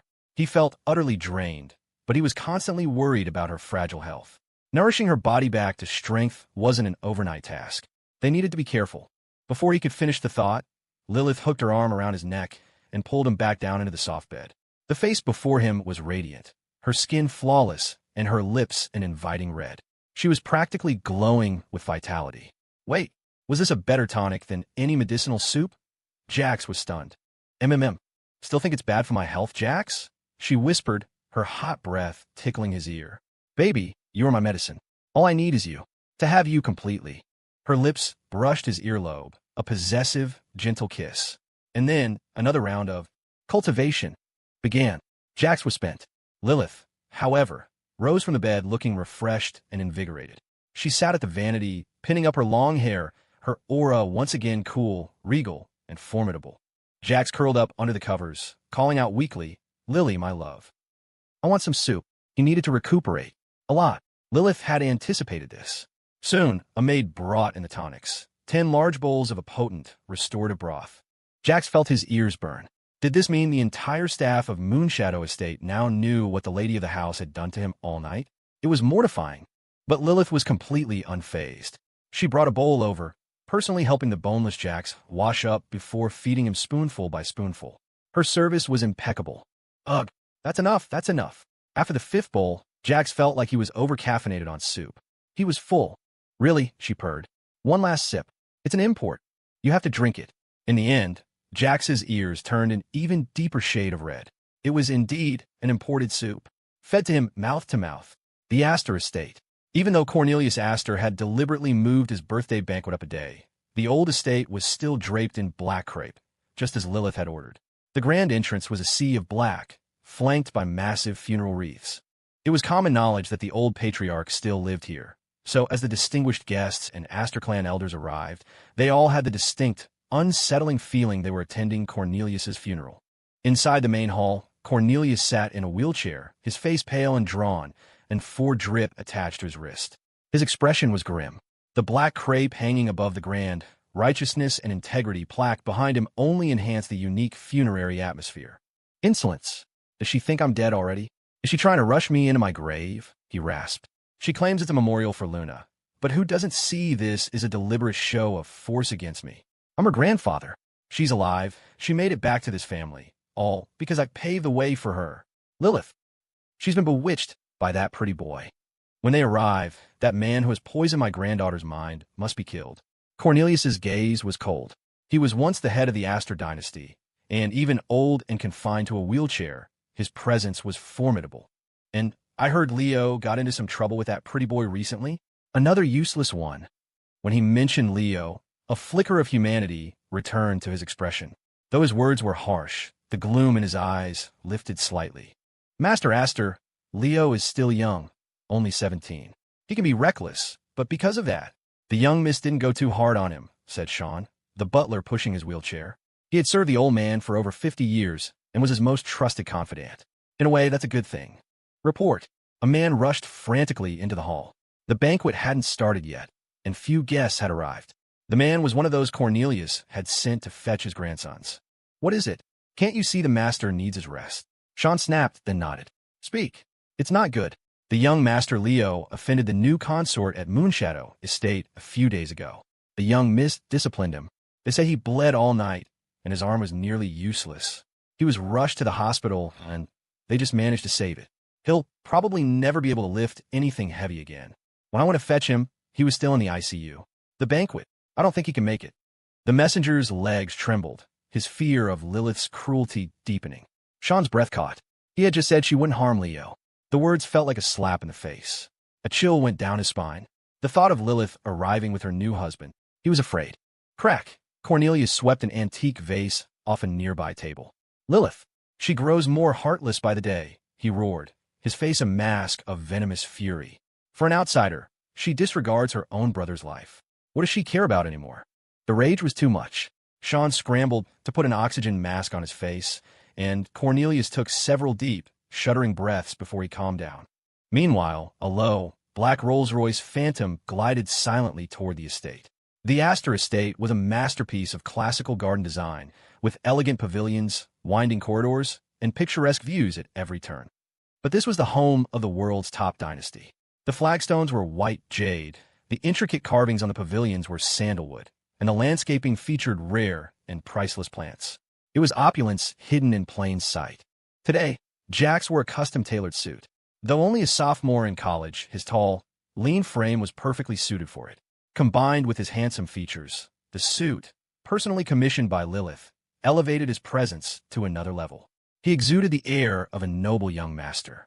Lilith wore a stunning black cheongsam. The golden peony embroidery wasn't flashy, but totally majestic, giving her this powerful, queen-like vibe. The high slit of the dress revealed a tantalizing glimpse of a silk-stockinged leg, and her red-soled high heels completed the look. There was a certain, wifely glow about her, likely the result of his recent nourishment. The thought made Jax feel a small flicker of pride. "Jax, I am your husband. I am your greatest strength and your ultimate trump card," Lilith had told him. "My place, my power, my fortune. I am willing to share it all with you. My decision is law." Sean opened the car door. "Young Miss Consort, we have arrived." As Jax stepped out, all eyes were on him. The assembled elites watched as the handsome young man emerged, his shoulders broad, his legs long, his presence outshining many of the movie stars among them. "Damn, who's that?" He actually got out of Ms. Astor's car. "Is that the legendary new favorite? TSK, he's certainly got the looks. No wonder they say he's tamed the monster Heiress. Good heavens, he seems quite young, probably not even out of college. So Ms. Astor's taste leans this way. No wonder my 27-year-old pilot cousin tried to seduce her and got thrown into the lake." "Oh, so your cousin didn't make it?" "He's resting peacefully," the man said, his smile tight. "I'm a loyal relative. I'll make sure to send a lovely wreath to the lakeside on his birthday." The group fell silent. Yeah, if you wanted to live, it was best to shut up. Jax exited the car and, with the grace of a gentleman, offered his hand to Lilith. Her fingers, tipped with blood-red polish, rested in his palm. A moment later, an enchanting, powerful figure emerged, commanding the attention of everyone present. Lilith Astor had arrived. The monster was here. Fear was a palpable thing, but the guests pasted on welcoming smiles. "Good evening, Ms. Astor." "Ms. Astor, you look more beautiful than ever." Lilith had heard it all before. She gave a dismissive wave, her expression flat. "Today is the anniversary of my sister's death. If you're dressed too festively, I suggest you leave now. Don't offend her spirit." Her words sent a shockwave through the crowd. Many of the ladies in brightly colored gowns turned pale, immediately arranging for more somber attire to be delivered. They had come to curry favor with Cornelius, but one look at Lilith made them realize they had backed the wrong horse. In the Astor dynasty, there was only one ruler now, Lilith. Her word was law. If she declared this birthday party a funeral, they would all have to mourn. Ignoring the others, she took Jax's hand and strode into the estate. The grounds were undeniably magnificent. Jax couldn't help but admire the scenery as they walked. Lilith noticed the appreciation in his eyes and paused. "Jax, do you like this place?" He felt a little embarrassed. This was her childhood home, a symbol of immense power and wealth. Did he look like a country bumpkin, awestruck by it all? Before he could answer, Lilith pulled him close, pressing his back against the pillar of the pavilion. "If you like it, I'll have an identical one built for you on the grounds of Moonshadow Estate," she whispered, her voice a low, cold hum. Too many people have died here, Jax. I don't want to live with you in a graveyard. A place like this. It's a fitting retirement home for that old man. Her words were chilling, but they warmed Jax's heart. He was moved by her fierce devotion, but he also remembered the stories she'd told him of her childhood. She hated this place. Yet, for him, she would build a perfect copy. The possessiveness of her love was staggering, and he loved it. He shook his head. If she hated it, then so did he. You don't have to. Moonshadow Estate is perfect. Any place with you is perfect. Since submitting to his volatile wife, the sweet words came effortlessly. It was intoxicating. TSK, your mouth gets sweeter every day, Jax, she purred, her long leg brushing against his trousers, a slow, deliberate caress that was pure seduction. Come here, let me see if it tastes as sweet as it sounds. Jax's heart stuttered, but he was also expectant. A secret, intimate moment in this beautiful garden. It was thrilling. From the shadows, Nathan sighed. Did he not count as a person? He dutifully kept his distance, providing security for the young Mrs. domineering displays of affection. Smack Lilith hooked her arms around Jax's waist, rising on her toes, her red lips claiming his with a fierce possessiveness. She couldn't get enough of him, wanted to be wrapped around him at all times, to feel him owned by her, to have him become a part of her. But those thoughts were too dark, they would scare him away. So she hid her monstrous desires, stealing moments like this, satisfying her overwhelming need for him in small, stolen kisses. Ms. Astor, your mother wishes to see you. Nathan, having intercepted a messenger from a safe distance, spoke at the perfect moment. This was the other reason Lilith had returned. Julian had brought their mother back from the psychiatric hospital. She has one condition. She wants to see you alone at the lake pavilion. Lilith's first instinct was to refuse. I'm not, she began. She had no desire to see that mentally ill woman. Of course, whether she was truly ill was a secret only the Astors knew. Ms. Astor, Nathan continued carefully, your mother also said she would tell you how your sister really. He trailed off, knowing he didn't need to finish. In his 5 years with Lilith, he knew that besides Jax, the person she cared most about was the late Luna Astor. No one knew how she died, but Lilith seemed to. After the bloody purge on her 18th birthday, she had personally erected a memorial plaque for Luna in the family shrine. It was as if Luna's death was only truly acknowledged then. The Astor family had never even looked for her body. Luna was like another Lilith, one who hadn't managed to kill her way out of that hell. The memorial was for Luna, but it was also for the part of herself that had died with her. At the mention of her sister, Lilith's expression tightened. Jax sensed her turmoil. He wasn't so fragile that he couldn't survive for a few minutes outside her protection. Lily, you should go, he said, giving her a reassuring look. Don't worry, I'll wait for you right here. Nothing will happen. He glanced ahead. Not far from them was the very lake he had been pushed into in his past life. But Jax was no longer a sitting duck. Lilith finally nodded, but she still left Nathan with him. Nathan, protect the consort. If he loses a single hair on his head, I'll shave yours. Nathan thought, what if I'm just going bald naturally? My life is so hard. As soon as Lilith was out of sight, the atmosphere shifted. Jax could feel eyes on him. He feigned ignorance, following Nathan toward a designated rest area. Halfway there, just as he expected, they were intercepted. A portly, older man blocked their path, flanked by half a dozen bodyguards. He was clearly looking for trouble. Jax remained impassive. Nathan's eyes went cold. The man, Lilith's second uncle, Victor Astor, looked Jax up and down with a slimy, appraising gaze. Well, when did the Astor family acquire such a top-shelf pretty boy? My niece seems quite fond of this one. Even has you guarding him like a precious treasure. A fine specimen. Excellent physique. His eyes were filled with a vulgar, lecherous light. Jax felt a wave of disgust. He remembered this man from his past life. Victor had lost much of his power within the dynasty after Lilith's ruthless consolidation, and he was bitter. He was her uncle. Why should he be pushed aside? He had been waiting for a chance to strike at her weakness. And now here it was. If he could possess, and thus humiliate, what belonged to Lilith, he could challenge her authority. After all, the 7 previous husbands had died without a whisper. What was one more? Victor, watch your mouth, Nathan said, his voice low and dangerous. The consort is the young Mrs. Husband. He's a master of this house. If you continue with this disrespect, don't blame me for being impolite. Victor's face darkened. You, a servant, dare to speak to me this way? Seize him, and bind that boy. Consort, be careful. Nathan shoved 2 dark objects into Jax's hands and launched himself at Victor's bodyguards. He was skilled, but they were Aster-level security. He could handle them, but would take time. Jax looked down at the handgun and grenade in his hands. It was just like his past life. Then, he had been a terrified college student. He had thrown the weapons away and run, straight into the trap set for him at the lake by Julian and Leo. This time, he pocketed the gifts from Nathan, put on a mask of pure terror, and sprinted towards the lake. He's getting away, Victor wheezed, chasing after him with his entourage. The path to the lake had several blind spots created by dense landscaping. Jax used one to his advantage. As Victor lumbered past, he felt the cold, hard press of a gun barrel against the back of his head. Jax, Victor stammered. You pretty boy. What my niece can give you, I can give you more. Consider my OMPH. Before he could finish his vile offer, Jax had stuffed a rag torn from his own suit into Victor's mouth. In one smooth motion, he spun the larger man around, lifted a sharp-edged rock, and brought it down with brutal, precise force on his groin. A muffled, agonized scream was all Victor could manage before the pain stole his voice. Tiske, your breath is fouler than a sewer. Jax sneered, his voice laced with contempt. I'm not interested, so take your disgusting offers and shove them. This was the retribution he had been denied in his past life. Victor's eyes widened in horror as Jax pulled a small, folding knife from his pocket, the blade glinting in the dim light. You know, Jax said with a strange, tilted smile, you can't make an omelet without breaking a couple of eggs. Victor's muffled pleas were useless. A moment after he fell, Jax had already injected him with a fast-acting tranquilizer. He had come to this place prepared. Now, with Victor helpless, Jax slowly pulled on a pair of rubber gloves he had brought. He had never performed surgery, but he had watched Lilith's doctors enough to have a good idea. He leaned in close. Don't worry, he whispered.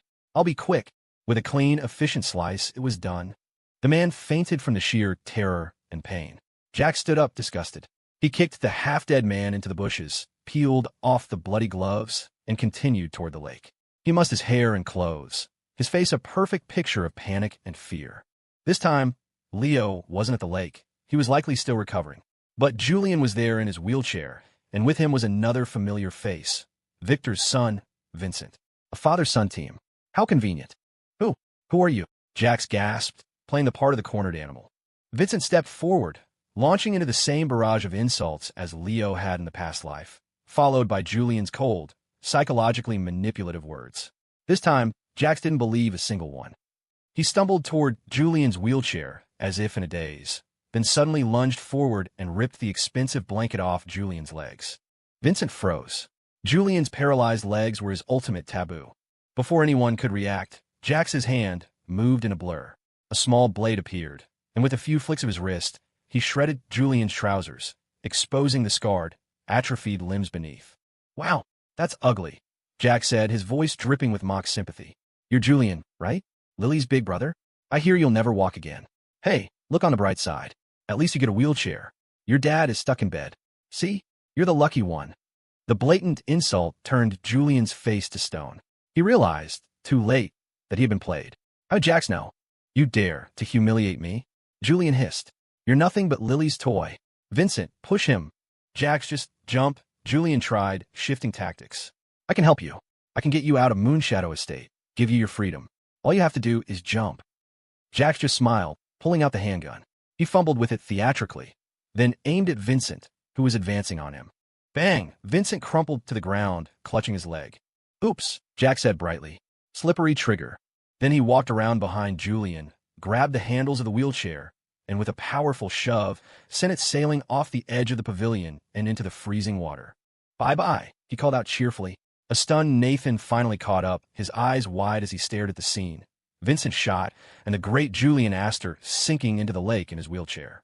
Consort, Nathan gasped. Are you? All right, your mental state, I mean. Jax turned, his face calm, almost serene. Looks like he needed to cool off. Nathan was a little stunned. It seemed his boss's cool exterior was cracking. He was so flustered he was misreading everything. When Julian Astor hit the ice-cold water, the splash was enormous, threatening to spray onto Jax's face. The young man took a timely step back, sweeping an innocent gaze over the onlookers. Well now, the eldest son of the great Astor dynasty certainly has character. Even with a crippled leg, his passion for fitness is unstoppable. Swimming, working out. He never misses a beat. Truly an inspiration to us all. Jax's voice was dripping with sarcasm, loud enough for Julian to hear, clearly from the water. But Julian had no time to spare for Jax's mockery. The instant he plunged into the icy lake, a piercing cold shot through him. He felt his heavy, lifeless legs, numb for years, twitch from the shock. For a split second, he felt a jolt of terror mixed with a flash of elation. His legs. He hadn't felt the slightest sensation in them for years. He had been the perfect heir, brilliant, tall, his posture as straight and unyielding as a pine tree. His methods were ruthless, his ambition ironclad. He was the first in line to inherit the Astor Empire. His past was one of pride and privilege. Like Morgan Pierce, he was the eldest, the one who carried all the family's hopes. For a man like that, the most devastating blow was to have everything he prided himself on shattered before his eyes. And for Julian Astor, a man in his prime, losing his legs and being condemned to a life of disability was the cruelest punishment imaginable. The true torture, Lily's masterstroke, was allowing him to handle minor family affairs, just enough to remind him of the center of power he could never again touch. The shame was a poison that would torment him for the rest of his miserable life. Lily's reputation as a vicious little monster was, at times, well-earned. What are you talking about, inspiration? Jax, don't you dare lie. I saw you. You pushed my cousin. Vincent Astor, of course, sided with Julian. Seeing that the deed was done, he knew he had to capitalize on it. Julian's your brother-in-law, for God's sake. You'll pay for this, you venomous snake. He quickly ordered the bodyguards to jump in and rescue Julian, then immediately pulled out his phone, aiming the camera at Jax. I'm recording this, he shouted. The security cameras in the area had been disabled beforehand, part of Julian's own plot. Vincent knew he couldn't leave without a shred of evidence. This could be the first step in toppling Jax Pierce. Besides, Cornelius Astor himself had invited the family elders today. Even if Lily had the family in a chokehold, she couldn't completely ignore the elders in front of everyone. He was convinced that if they could get leverage on Jax, they would have a grip on Lily's one weakness. Their power was limited, but even cutting off one of Lily's fingers would be a victory worth celebrating. Jax looked at the phone recording him and, with a cheerful grin, gave the camera a universally friendly gesture. He flipped him off with both hands. Vincent was speechless. Nathan was also speechless. In the next moment, while Vincent was still frozen in shock, Jax shot out a leg and kicked him squarely into the frigid lake. Don't tell me. You didn't think you were getting out of a little swim, did you? Jax said, calmly retracting his leg with a faint, elegant smile. Splash! Vincent hit the water with a shriek. The bodyguards, who had been focused on Julian, now looked like dumplings being tossed into a pot, frantically trying to rescue two drowning men instead of one. The ice lake was suddenly a scene of chaotic activity. Help! Somebody help me! Vincent, it turned out, couldn't swim. The moment he hit the water, he began flailing in a blind panic, his soul practically leaving his body. The phone he'd been clutching was now sinking to the bottom of the lake. Julian, though a competent swimmer in his prime, was now struggling to stay afloat with his deadweight legs. He hadn't had any real physical training in years and was tiring quickly. He thought rescue was imminent, but then another body joined him in the water.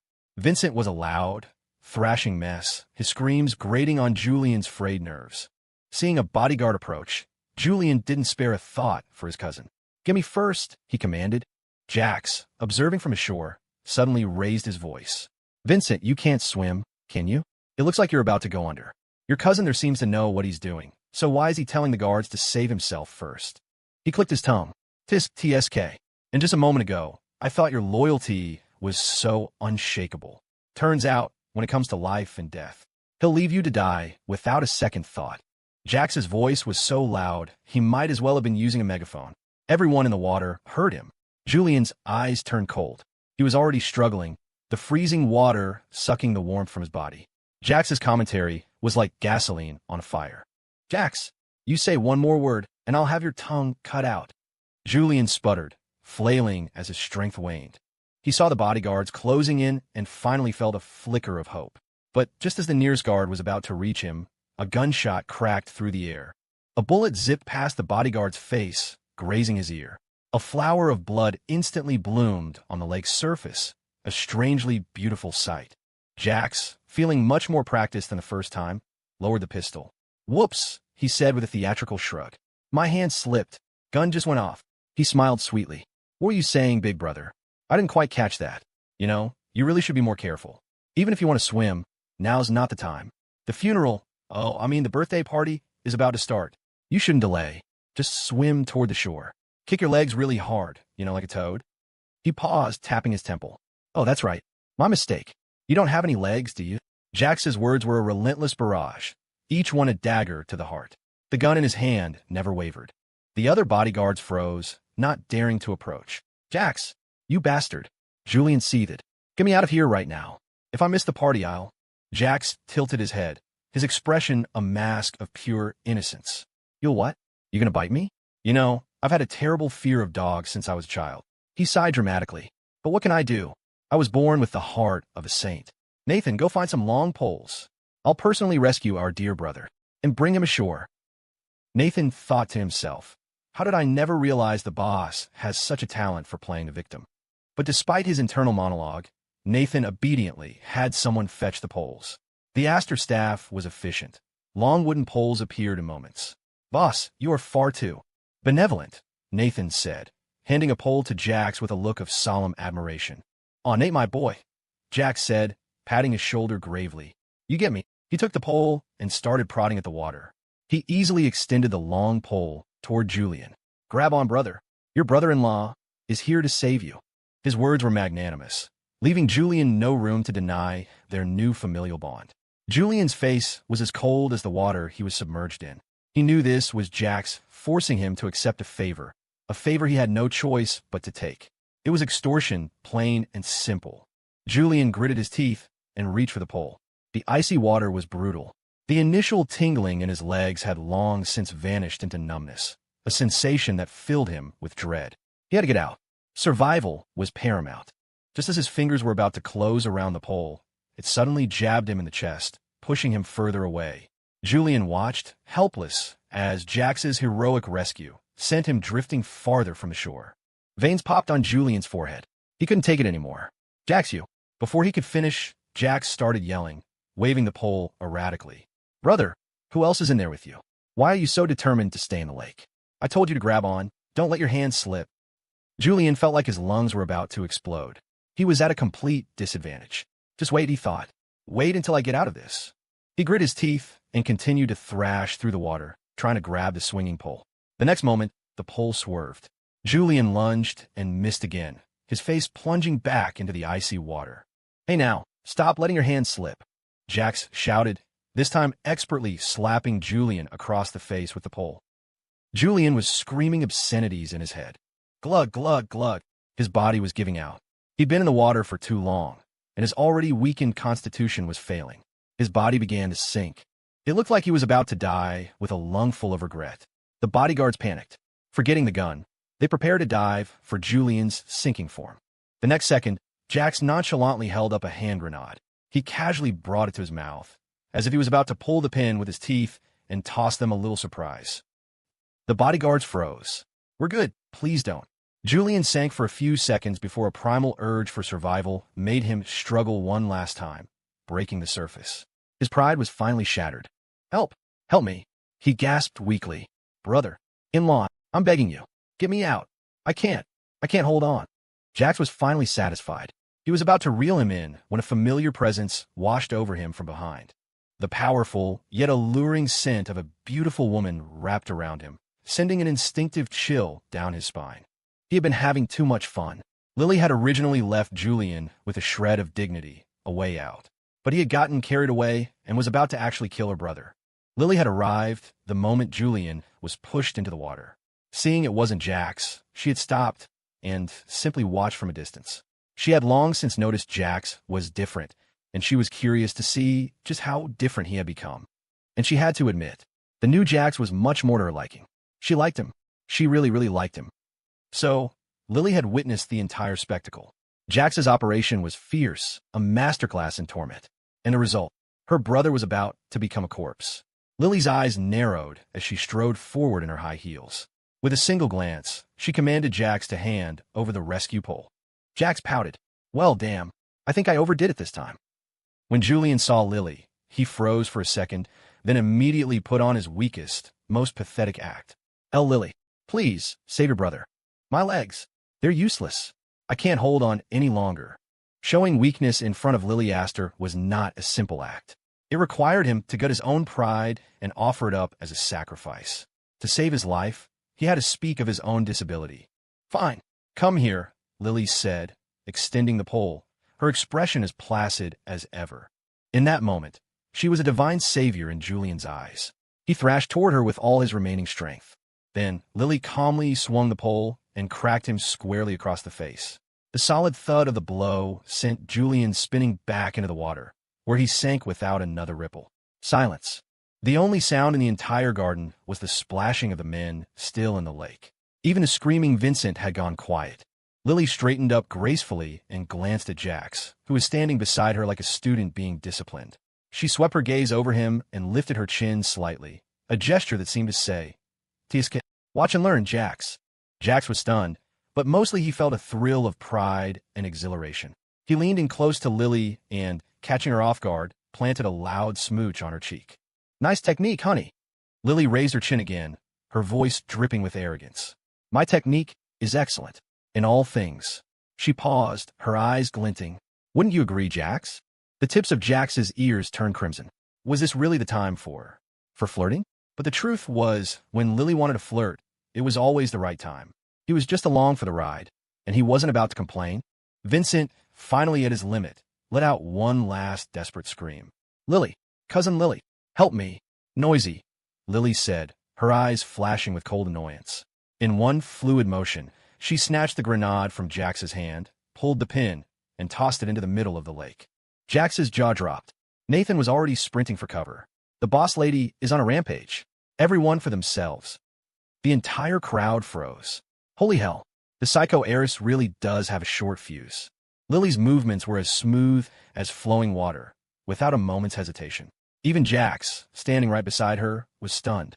He knew his own methods of revenge could be a little unhinged, but he had never imagined this. Vincent had been desperately doggy paddling, his will to live so strong he'd taught himself to swim on the spot. He'd screamed for Lily, hoping to tattle on Jax. After all, Jax was just some boy toy Lily had picked up on a whim. Surely he couldn't be more important to her than her own cousin, Julian. The reality check came swiftly and explosively.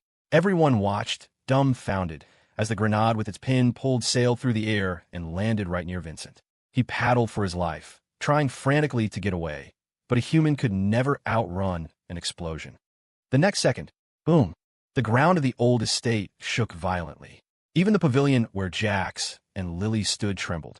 As for the two acquaintances in the pond, they were about to become very well done. The crowd stared, speechless. After throwing the grenade, Lily's first move was to throw herself into Jax's arms, shrinking into his chest with a look of utter fragility. "Jax, I'm scared," she whimpered. Yes, she thought, if Chloe Vance were here, this is exactly the pose she would strike, the expression she would wear. Lily was confident she'd captured at least 70% of the performance, if not 80. However, as Nathan and the other bodyguards watched their boss put on her damsel in distress act, a collective ellipsis floated over their heads. You gotta be kidding me. The scene was as absurd as seeing Snow White pull out a bazooka or Mother Teresa winning a bar fight. It was terrifying. Jax, after a moment of mental whiplash, recovered quickly. He wrapped an arm around Lily's slender waist, pulling her closer, and murmured soothingly, "It's okay, Lilybug. Don't be scared." He patted her head, trying to calm her, though his hand was shaking just a little. "They're all cooked. Dead. Half dead now." "Good," Lily said, her voice muffled against his chest. Finally, some quiet. She pulled back and glanced at the still-smoking pond, her expression flat. "All right, whether they're alive or dead. Fish them all out." Nathan thought, the boss lady's methods for shutting people up are as insane as ever. Mr. Pierce still has a few years of training to go. And so, the bodyguards who hadn't jumped in to rescue the young masters now began a new recovery mission. Soon, a mangled and bloody Vincent was hauled ashore. Following him was Julian, who had been a bit farther from the blast. Though he'd only been hit by the shockwave, the multiple near drownings had left him with barely a breath in his body. He no longer possessed the condescending arrogance he'd shown Jax earlier. The tables had turned completely. Jax was still impeccably dressed in his suit, a beautiful woman in his arms. Julian, however, was a crippled, pathetic wreck, looking like a drowned dog. Seeing the stark contrast, Jax felt a surge of pure, unadulterated satisfaction. The commotion in the garden was too loud to ignore.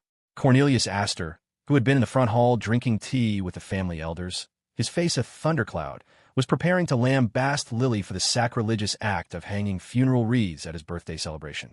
But before they could finish their first cup of hot tea, they heard the massive explosion. Boom! The tremor was impossible to miss. Cornelius's face changed drastically. "Someone, tell me what's happening," he roared. "This is mutiny. In the Astor estate, someone dares to cause such a disturbance." The invited elders and distinguished guests were also horrified. This was the family home of New York City's #1 financial dynasty. An explosion? If it was another family, it was a declaration of war. But if the Astors were fighting among themselves, well, looking at the entire family, there was only one person audacious enough to pull a stunt like this: the fearless, monstrous Heiress. Soon, a messenger rushed back. "Mr. Astor, sir, please don't worry. It was just the young miss setting off a celebratory firework by the ice lake in the front garden."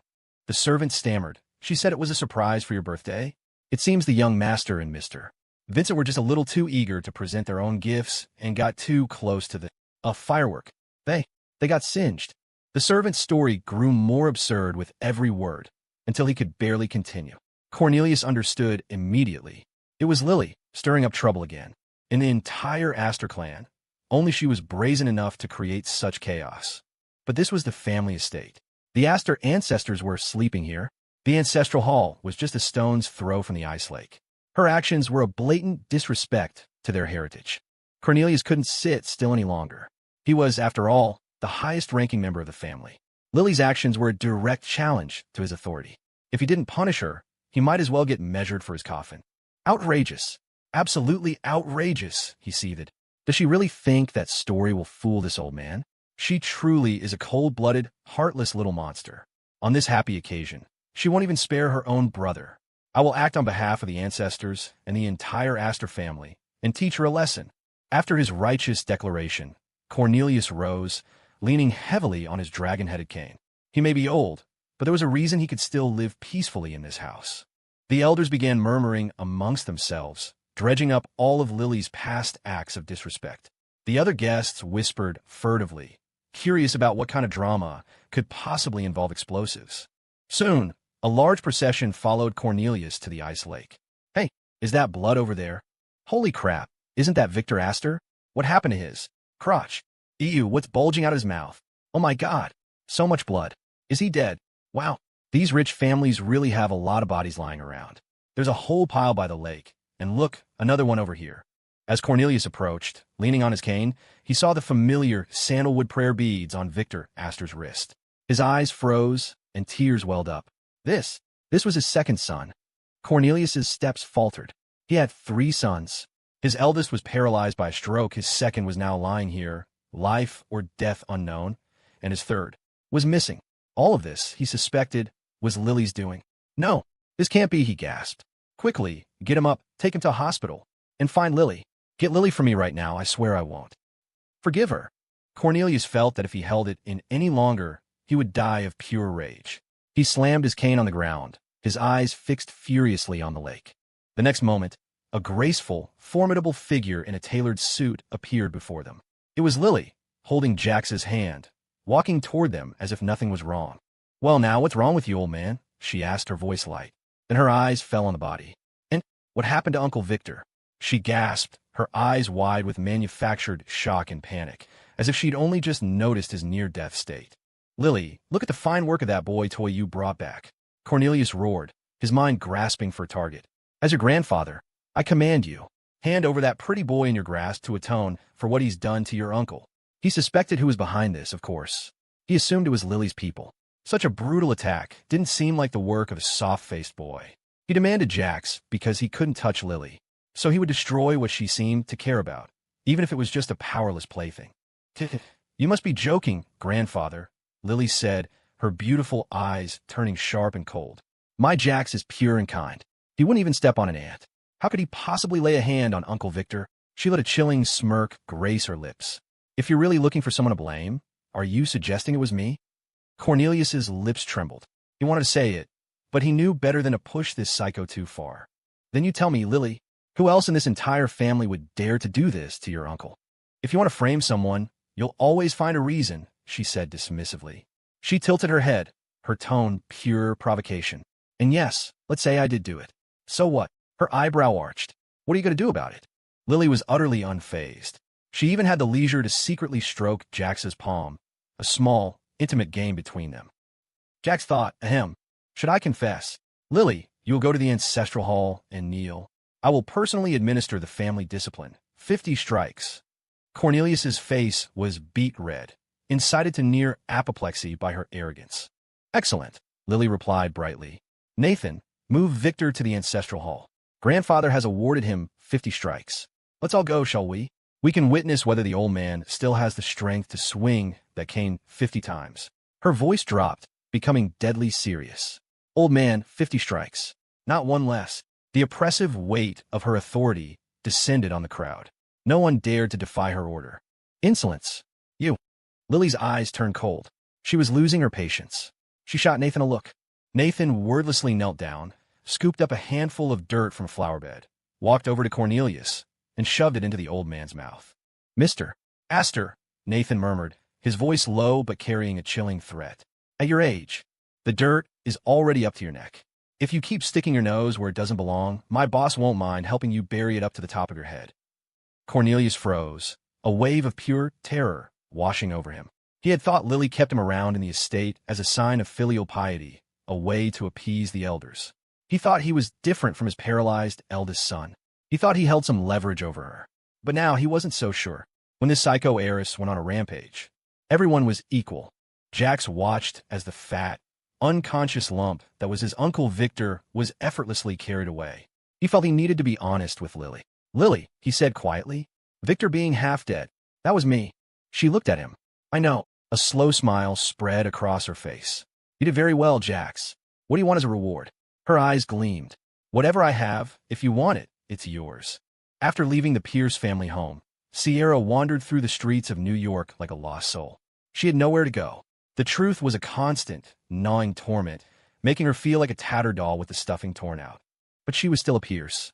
Her older sister, Morgan, was in trouble, and Sierra was terrified she might do something drastic. Without thinking, she found herself standing in front of the Pierce Financial Tower.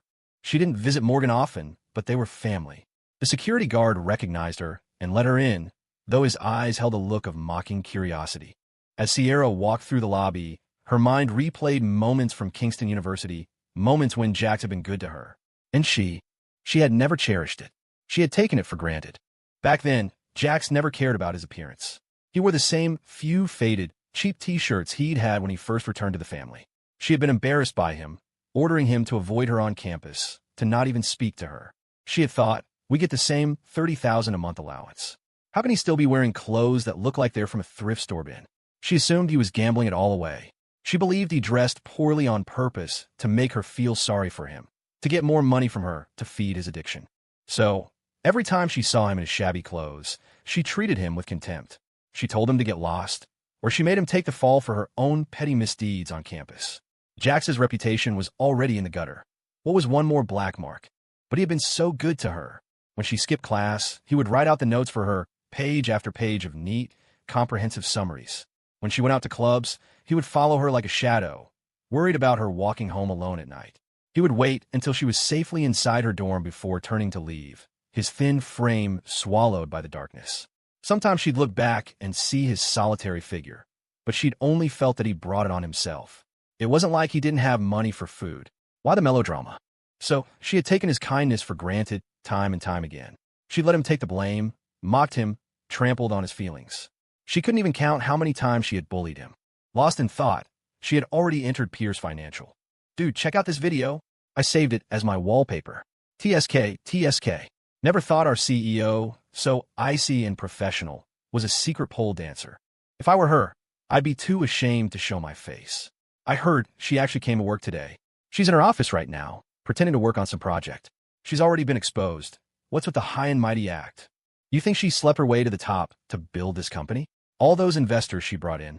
That slut doesn't deserve to be CEO. Someone else should take over. The vicious words stung Sierra's ears. This was Jax's revenge, a punishment her sister could not escape. Sierra quickened her pace, taking the elevator to the top-floor executive suite. The moment the doors opened, she saw that Morgan's office was besieged by a crowd of clients and investors. Ms. Pierce, why don't you come out? We'd like to personally discuss a new partnership. Come on, Morgan, stop hiding. Everyone's already seen everything. What's there to be shy about? Ms. Pierce, your brother really knows you, doesn't he? It's a shame to hide a body like that. Get out here, you bitch. Stop pretending you're some kind of saint and entertain your guests. Sierra stood frozen, horrified. These people were vicious, their words dripping with venom. Was this Jax's doing? Did he arrange this? Morgan was huddled under her desk, wrapped in a thick overcoat, layers upon layers of clothing cocooning her. Her eyes were bloodshot as she stared at the time on her phone, calculating when she could have the video deleted.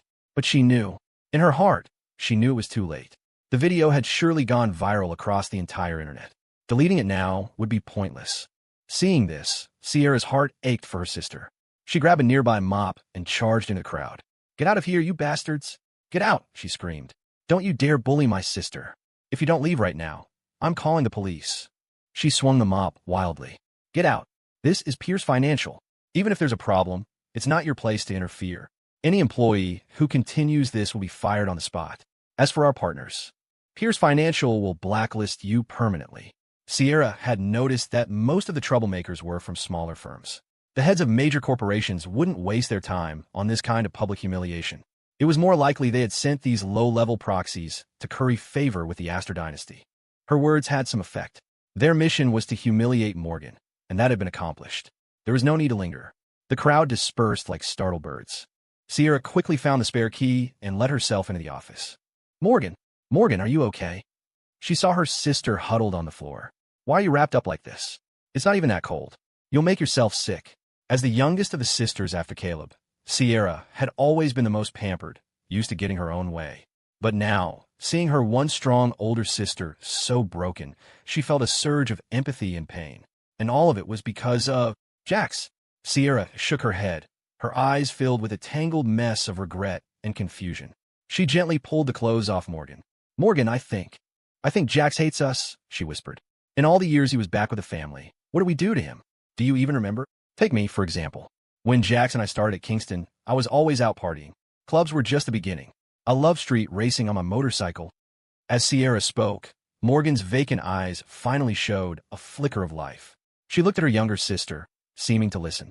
Sierra continued, her voice soft. "It was the second semester of freshman year. I was about to sneak out to go racing again, and, just like always, Jack stopped me. 'Sierra,' he said, 'please don't sneak out to race tonight. If the school finds out, you'll get a disciplinary mark.' At the time, Sierra was a thrill-seeker, wild and rebellious. Seeing Jax blocking her path filled her with annoyance. She shoved him away. 'What are you so afraid of, Jax? So what if I get a mark? You're on the student council, aren't you? I'm your sister. You could just cover for me. Now, get out of my way. Don't block me from my dreams.' Young and reckless, Sierra had casually dismissed his concerns, expecting him to clean up her messes. Jax frowned. When his gentle pleading didn't work, he pulled out a strawberry cake he had carefully made himself. 'Sierra, if you promise not to go out tonight, I'll give you your favorite strawberry cake.' Jax was practically destitute at school. He lived on instant ramen and cheap bread. But the cake in his hands was exquisite. It had rich, delicate cream, and the strawberries decorating it were large, plump, and a vibrant, glossy red. They looked expensive. He was frugal with himself, but for his sisters, his family, and Chloe, he always gave his absolute best. He thought the cake he'd prepared with such care would be enough to make her stay. But his naive, pathetic gesture only made Sierra more disgusted. She glanced disdainfully at the cake he held out to her like a precious treasure. "Who wants your stupid strawberry cake?" she sneered. "It looks just like you, drenched in the stench of poverty." Jax's knuckles went white. The hand holding the cake trembled. He had scrimped and saved for a week, spent 3 months working part-time at a bakery just to learn how to make this cake. And in his sister's eyes, it was worthless. He looked down, his eyes full of disappointment. His hand loosened, and the cake was about to fall. But in the next moment, on some strange impulse, Sierra reached out and steadied his hand, saving the teetering cake. Instantly, a bright spark of hope lit up in Jax's eyes. Sierra was stunned for a moment, moved by his quick change in mood. Jax! He was so easy to please. A small kindness, and he looked like he'd been given the world. Then, Sierra spoke again. "Jax, isn't strawberry your favorite too? If you eat this entire cake right now, I won't go racing tonight." Jax stood frozen. "My favorite?" No, the one who loved strawberries, the one who shared her taste, was Caleb. But Sierra only ever remembered Caleb's favorites. just like everyone else in the family. Jax paused, wanting to say something, but he saw the impatience in her eyes as she prepared to leave. In the end, he obediently ate the entire strawberry cake right in front of her, swallowing the words he wanted to say. As long as she didn't go to that dangerous racing spot, it was worth it. As Sierra recounted the story, a burning pain spread through her chest. Regret and self-loathing bloomed like a poison ivy. A choked sigh escaped her trembling lips. What happened then? Morgan asked, her voice raspy. The next day, the guys I was supposed to race with, they all died in a landslide. At the exact spot I was supposed to go. Sierra's voice cracked. Jack saved my life, and I suspected him. I forced him to take the blame for so many things. For 4 years, he was still good to me, even with a sister like me. I deserve to be punished for this, Morgan. She looked at her sister. Jax is retaliating because none of us are innocent. I'm glad to see you're okay, but I have to go see him now. A person has to pay for their mistakes. I failed him so many times before. Now, whether he accepts it or not, I'm going to try and make it up to him. After comforting Morgan, Sierra left. She went to a bakery. She, who had never done a day of manual labor in her life, who had always believed her hands were destined for extreme sports, began a chaotic, clumsy effort in the bakery kitchen. She gave the owner all the money she had on her. She failed a dozen times before she managed to create a cake that was even remotely presentable. Sierra was sore and exhausted.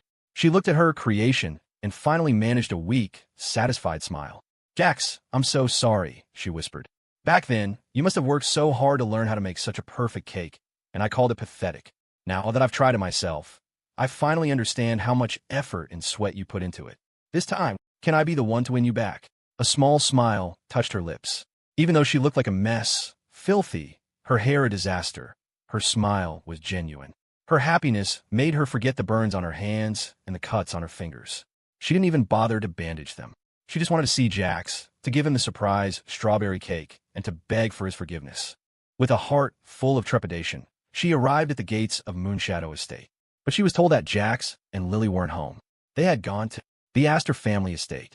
That place was a living hell, and Jax's status would never be accepted by the Astor elders. Wouldn't he be in terrible danger there? Sierra's heart clenched with anxiety. She grabbed the cake and rushed to her new destination. She had to go to the Astor estate herself. Even if her status was nothing but an ant in their eyes, she couldn't let Jax feel like he had no family to back him up. Jax, she thought this time, what if I'm the one to protect you? Can you forgive me? Will you accept me? The Astor family estate. The ancestral hall. Before Lily took over, the Astor dynasty was built on rigid tradition. The ancestral hall was a sacred space.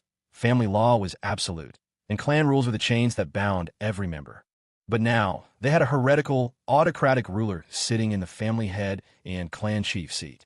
She might be young, but within the intricate web of the family, her seniority was shockingly high. It wasn't just younger people like Chloe Vance who had to call her Annie. There were plenty of old men who had to respectfully call her great-aunt as well.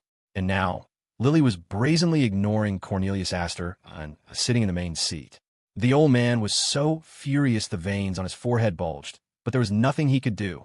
He had already ceded the position of clan elder and family head. Even with his age and seniority, he was now forced to sit in the seat beside Lily. His seat? Cornelius, leaning on his cane and supported by his butler, started to walk toward his usual spot. The seat to Lily's right, the second most important position, reserved for the person with the most power in the family besides the head. But he stopped dead in his tracks. He watched as Lily took Jax by the hand and led him directly to that very seat. Jax sat down, his chin held high, the very picture of a smug boy toy drunk on borrowed power. Cornelius felt another surge of rage, enough to make him cough up blood. He gave his trusted butler, Sean, a pointed look. Sean knew this was a suicide mission, but with all the clan elders and distinguished guests watching, he couldn't just let the old patriarch sit in a lesser seat. In the world of New York's old money families, tradition was paramount. The seating arrangement passed down by the ancestors could not be so easily discarded. So, feeling as though he were walking to his doom, Sean spoke. Mr. Pierce, my apologies for the impertinence, but Mr. Astor has a small request. Would it be possible for you to perhaps move? He never finished the word seats. From the main seat, Lily's brow furrowed. A cold, murderous glare shot across the room. You know it's impertinent, so why are you asking? She said, her voice like ice. Move? Is your neck uncomfortable? Does your head want to find a new home? Lily sat with a posture of practiced elegance. the high slit of her cheepow revealing a tantalizing length of her leg. But the casual, terrifying authority radiating from her was so intense that no one dared to look at her for more than a second. It wasn't a joke. You might actually lose your eyeballs. Ahem. My apologies, Miss Astor. I must have had a dizzy spell.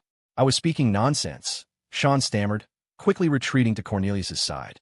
If you angered this woman, she would genuinely end your life. Sean had backed down. No one else dared to question Jax, sitting in the second most powerful seat in the family. A boy toy. How could he possibly be worthy of such a position? He should be standing beside Lily, serving her. But as the guests watched in astonishment, the first thing Lily did after sitting down was signal for a servant to bring a cushion. She had them place it on Jax's chair, then leaned toward him, her voice surprisingly gentle. Jax, the mahogany is hard. This silk cushion will be more comfortable for you. The crowd was dumbstruck. What in the world is this treatment? Was Jax Pierce really just a boy toy? A live-in sperm bank for a contractual marriage? Jax himself was a little overwhelmed, but after weeks of being pampered by the Astor heiress, he'd grown accustomed to it. He jutted his chin out slightly and nodded. Lily Bug, I love you. After he said it, the tips of his ears flushed a bright pink. The blush in Lily's eyes was a potent drug, a stimulus that made her want to do unspeakable things to him. But now was not the time. Lily suppressed her urges and reached out to stroke his cheek, her fingertips tracing his lips with a possessive touch. Jax, I wanted you to sit in this seat for a long time, she said, her voice clear and carrying through the hall. This is the Astor Ancestral Hall. The main seat is mine, and you are my husband. This seat is yours by right. Everything the Astors have, I share with you. Her declaration was bold and public, cementing Jax's absolute importance to her. Cornelius could no longer. Stunt. The cane in his hand threatened to punch a hole in the floor. He finally understood. Lily had avoided the estate, had let him live in peace, not out of respect, but because she simply couldn't be bothered to deal with him. The real reason was that she hadn't yet fully captured Jax Pierce. What was so special about this man? What charm did he possess that could make his granddaughter, a woman known for her cold, calculating ruthlessness, lose her mind over him, and become so violent? My words also serve as an official announcement of Jax's status, Lily continued, her voice ringing with authority. Jax and I are husband and wife. We are one. If any of you dares to bully Jax, you're making an enemy of Lily Astor. She turned her aide.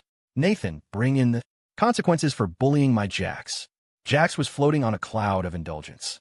He was so damn happy, ecstatic, over the moon. In his past life, he must have been kicked in the head by a donkey to give up this powerhouse of a wife for Chloe Vance. Being the husband of a billionaire heiress, being spoiled to death. What could be better? At Lily's command, Nathan waved to the staff outside. A moment later, Uncle Victor's nearly lifeless body was carried in. Seeing the bloodied crotch and the still stuffed mouth, Jax felt a pang of guilt and looked away. The sight was too graphic. He couldn't let it tarnish his wife's eyes. Weren't you going to discipline Uncle, Grandfather? You can begin, Lily said, settled in her seat, a picture of calm, elegant grace. She only moved to lean slightly toward Jax when she needed to tend to him. Otherwise, her mere presence was enough to suffocate the room. When did I say I was going to punish your uncle? Cornelius stammered. He's already been tortured like this by you. And you won't even let him go to the hospital? Are you trying to kill him? Lily, I know you still resent the family, but don't forget, your mother was brought back today. If things get too ugly here, what will she think? Cornelius was trying to appeal to what little humanity he thought Lily had left. Even though he should have been used to her cruelty by now, this was his own son. He had to protect him. Is that so? A flicker of something cold and unreadable crossed Lily's eyes at the mention of her mother, Susanna Sinclair Astor. Are you threatening me with my mother, grandfather? That woman. She had been cruel to Lily, yet on the night her own father was about to send her away to the organization, she had grabbed Lily's hand and they had run. They fled through thorny woods, deep in the mountains where information traveled slowly, a desperate escape from the patriarch's grasp. The woman was so frail, but in that moment, Lily had seen pure determination in her eyes. Lily, my sweet girl, it's Mommy's fault, she had whispered. I failed to protect you and your sister. I've already lost Luna. I can't lose you too, my last daughter. This time, I will protect you. Lily hadn't understood then. She was only 13. She hadn't seen her older sister, Luna, since she was 6. Her father had said he'd sent Luna to study abroad, but why hadn't she come home in years? Then, at 12, her mother had heartlessly sent her to the heirs conclave, a place where she was paraded around for the amusement of future, powerful young masters. She was young and wasn't defiled, but she had endured endless humiliation. She didn't understand why her brothers got to enjoy all the resources of the Astor dynasty, while she, a daughter, was indoctrinated with the belief that Astor women never lived past 25 and had to fight for survival at the conclave. She was no longer her parents' little princess. Lily was smart. She remembered that her sister had disappeared on her 13th birthday. She had been planning her own escape before then, but before she could act, her normally stern mother had dragged her away. Perhaps, in that moment, she had been moved. At least her mother loved her. At least her mother couldn't bear for her to disappear, right? Lily had tried to deceive herself. But then, her father Ronan's helicopter had appeared, its searchlight pinning them down. He descended, his face etched with worry, and embraced them both. Lily, Susanna, you're safe. Let's go home. Lily, bewildered, still wanted to run. But she saw the look in her mother's eyes shift from terror to a fawning, gentle submission. She watched, horrified, as her mother nestled into the arms of the man she claimed to despise and smiled at Lily. Let's go home, sweetie. Your father is here to take us home. You can't be so willful and run away with Mommy anymore. Lily froze. She stared into Susanna's eyes in disbelief, a salty taste on her lips. It was tears, tracing a bitter path down her cheek. Defeated, Lily went home, missing her best chance to escape. Years later, after she had fought her way back into the family, she learned from Mr. Sterling that her mother had been diagnosed with dissociative identity disorder the year she was born. The mother who had run away with her was the primary personality. The one who had sold her and snuggled up to Ronan Astor was the secondary one. The hatred Lily had nurtured for years suddenly felt like punching a fist into cotton. She was supposed to hate her, but she couldn't. In the end, Lily had simply sent Susanna to a private psychiatric hospital and left her there. Her feelings for her mother were a tangled, complicated mess. Cornelius, seeing the flicker of emotion in Lily's eyes, smiled with satisfaction. Lily, you wouldn't want to upset your mother, would you? Her illness requires peace and quiet, making such a commotion at the estate. Lily lowered her eyes, resting her forehead in her hand. After a few seconds of thought, she looked at Nathan. The noise here is too loud. It might disturb Madame Sinclair. Have the doctor give her 2 shots of a sedative. Grandfather is right. We can't frighten her. With that, no one dared to argue further. Cornelius was speechless. He didn't dare say another word. This granddaughter was long past his control. There was probably nothing left in the world that could restrain her. Nathan gestured for someone to handle it. He then walked directly up to Cornelius and held out his hand. If you please, Mr. Astor. The tone was polite, but the gesture was thick with condescending menace. Victor had been dragged into the center of the ancestral hall, lying weakly on the floor. Cornelius had no choice. He took the disciplinary cane from Sean. This cane, he had originally prepared it for Lily. Now it was going to fall on his own son. It was more painful than being struck himself. He had no choice. He raised the cane and, gritting his teeth, brought it down. Crack! F! Help me! Victor screamed, and something was squeezed out his mouth. The onlookers recoiled in disgust. Cornelius was stunned. Lily, you didn't do this to your uncle. Who did this to my son? Who? He turned to Victor. Victor, tell me, who would dare to torture you like this in the Astor estate, in front of the ancestors and the entire clan? I will get to the bottom of this. Cornelius was livid. He was a man. He knew this humiliation was tantamount to castration. Such a cruel act had to have been done by another man. Lily would find it too dirty to do herself. Victor, jolted back to his senses by the pain, suddenly looked up. His eyes landed on Jax, and he started scrambling backward like a fat, writhing worm. Help! Save me! I'll never be led astray by lust again, I swear. He scuttled away, leaving a trail of blood from his crotch. The crowd, horrified, followed his terrified gaze to Jax. This boy toy? Impossible. He looked so refined and gentle, with a kind and polite demeanor. He looked like someone who was well protected by Lily. How could he be so savage? Victor must be hallucinating. Sir, you must be mistaken, Nathan said smoothly. This is Mr. Jax Pierce, the young Mrs. New husband. He is a gentleman, kind, and well-mannered. Nathan trailed off, finding it hard to continue the lie. Ahem. In short, it's impossible that our Mr. Pierce would bully you, because he's just too nice. Nathan blurted out the ridiculous line, mentally patting himself on the back. Victor was now a sobbing mess. I'm the nice one here. Dad, you have to stand up for me. It was this boy toy. Anyway, I was the nice one, and I got taken advantage of. Jax raised an eyebrow, his tone light. Taken advantage of? Sounds like you were just trying to get a piece. I guess from now on, you'll always be on the bottom. A wave of understanding swept through the crowd. Oh, so that's what happened. Victor tried to make a move on Jax and got his ass handed to him? The man had balls, trying to steal a man from Lily Astor. As expected, Lily's cold, beautiful eyes darkened. A murderous smirk played on her lips. Bury him. Nathan snapped to attention. Right away.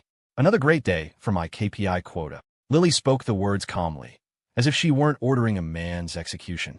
And it was clear she now held absolute power in the Astor family. However, there was one person she still had to respect and fear. And recently, that person happened to be away. Thank you all for coming. Please excuse the family drama, Lily announced, rising from her seat. We have prepared a small reception to honor the memory of my sister, Luna, and to celebrate my grandfather's birthday. Please follow me. Her black cheapao clung to her perfect figure, a perfect blend of seduction and menace. Her invitation was so graciously delivered that the high society guests felt they couldn't refuse. But a birthday banquet in a house draped with funeral wreaths was a powerful statement. Then again, remembering the explosion by the lake, suddenly the wreaths seemed like a minor detail. After the guests were settled, Lily didn't leave the ancestral hall. Once Cornelius had fainted from shock, she had him carried away. As for his nephew, Vincent, his life was likely ruined. And her own brother, Julian, had been lucky. At the critical moment, he had pulled 2 bodyguards in front of him to absorb the blast. He'd survived, but with severe internal injuries. As Nathan reported all this, Lily was already leading Jax into the most secret part of the hall, a chamber so private that even Nathan didn't dare follow. Jax was curious, but he understood this was a gesture of absolute trust. Lily saw him as family, as her partner, and was bringing him into the heart of her world. He wasn't going to make the same mistake he did in his past life. Back then, Lily had also brought him to this secret chamber. But his reaction had been different. It seemed she was opening up to him much earlier this time. Lily led him through a hidden passage into a dark room. Jax, when I said I would share everything the Astors have with you, it wasn't an empty promise, she said, her voice soft. I know you want to grow, to stand beside me through your own efforts, and that's wonderful. But we are husband and wife. Just think of it as me holding on to these things for you. When you're ready to accept them, they will be yours by right. And this can be the foundation for your own ventures. In business, it's hard to succeed if you don't use the resources you have. And I will be the one to support you, always. Lily lowered her gaze and stepped closer to Jax. In that moment, her sharp edges seemed to melt away. She was like any young woman in love, laying out all her treasures before him. Jax felt a strange sensation in his stomach. He'd get used to this. Besides, was accepting things from your wife really being a freeloader? He wasn't about to repeat the mistakes of his youth, wasting his youth on hardship when he could have been enjoying the good life. He wasn't going down that road again. It was time to cling tightly to his billionaire wife's silk stocking-clad legs. In his past life, Lily had said much the same thing, offering to support him. But back then, he had dismissed her one-sided affection, shoved her away, and fled. He hated the Astor estate, where everyone seemed to be against him, and he naturally rejected this so-called secret chamber. Jax, what's wrong? Lily noticed his distraction, worried he was still unwilling to accept her help. But what she decided to give, she would give. She opened her hand. In her palm lay a blood jade pendant, exquisitely carved with a lion's sigil. It was clearly an ancient, valuable piece. He hadn't seen this pendant in his past life. It's nothing, I'm just a little hungry, Jax said, using a lame excuse. We can eat later. You brought me here for a reason, don't worry about me. Lily, however, took him seriously. You're hungry? I have something here, you can have a snack. She produced a small, gold foil-wrapped chocolate ball. Jax took it, holding it in his palm, his attention fixed on Lily. He could see how serious she was, and he lost his appetite. Lily, what is this pendant? I don't know much about jade, but I can tell this is a priceless antique. Is this for me? Jax felt a little lightheaded. He was prepared to be a kept man, but the casual gifts Lily gave him were enough to knock him out. He wasn't even that greedy. Of course, he wasn't just okay with jade. He was an expert, and he could tell this blood jade pendant was extraordinarily rare and valuable. Yes, and more, Lily said, placing the pendant in his hand. True high-quality jade was warm to the touch, and its smooth texture made Jax not want to let go. Jax, I know that after you disappeared from the Pierce family, your father acquired a fine piece of blood jade, she began, recounting a past he already knew. He had it made into pendants, one for each of his children. There was one for you, of course. But since you were gone, they gave your share to Caleb. With a double portion of jade, Caleb's pendant was carved into a tiger emblem. The materials and craftsmanship are superb. It's currently valued at around $30 million. She had known this for a long time. She had wanted to get revenge, but Jax had stopped her. He cared about the Pierces, would defend them to the death. Over time, she had abandoned her plans to destroy them. But the injustices her Jax had suffered at their hands, she would not let them stand. A blood jade pendant? The heirloom of New York City's #1 dynasty. Who could produce something more valuable than this? Jax was stunned. He had long since accepted this fact. His heart had long grown cold to it. But here was Lily, laying it all out as if it were a precious memory she had carefully preserved. Was she compensating him? But Lily's own childhood had been filled with pain. Yet she chose to heal his wounds first. It was as if she intended to raise him all over again, to give him everything his own family had denied him. The Heiress's love was hidden in the details, yet it surged through every corner of his world. Jax, they didn't treasure you because they are blind, Lily said, stepping closer. She saw a stray lock of hair on his forehead and gently tucked it back, her movements tender, yet intensely possessive. What you lost in the past, I'll give back to you. And in that moment, Jax understood. This wasn't just about compensating him for his past. It was about her possessiveness. She wanted her mark to cover his entire history. She wanted to own him completely and utterly. And right now, Jax was more than willing to be owned. Lily, you're so good to me. How can I ever repay you? He murmured, leaning in and planting a kiss on her cheek. Fortunately, we're husband and wife. I can repay you. Anytime. His words were laced with a suggestive ambiguity that sent a jolt of desire through Lily. Oh, and how does my darling plan to repay me? She whispered, her eyes lighting up with a sudden, excited gleam, like a little girl who had just been given candy. Will you pay me back with billions of dollars? Or will you be a good boy, chained up in a little black room, letting me do whatever I want? Ahem. Steady now. Let's not get ahead of ourselves, Jax said, cutting her off with another quick peck on her other cheek. Inventory is a little low at the moment. I'm afraid you'll have to wait a bit. He expertly stroked her hair, his soothing gesture a practiced art. Lily, teased and hungry, couldn't resist. She stood on her toes and planted a firm, possessive bite on his neck, leaving a vivid red mark. Her very own rose metal. Back to business, she said, her voice husky. The pendant's value isn't just in the jade itself. Its true uniqueness lies in the fact that it can open all the secret vaults of the Astor clan. For example, she took Jax's hand and placed the pendant into a hidden indentation on the wall. An eerie, abstract painting on the wall flipped over, revealing a high-security, precision-engineered door. Lily stepped forward and opened it. As Jax watched, he couldn't help but think of that classic movie scene where the hero sees a vault full of money and his legs turn to jelly. He felt his own legs getting a little weak.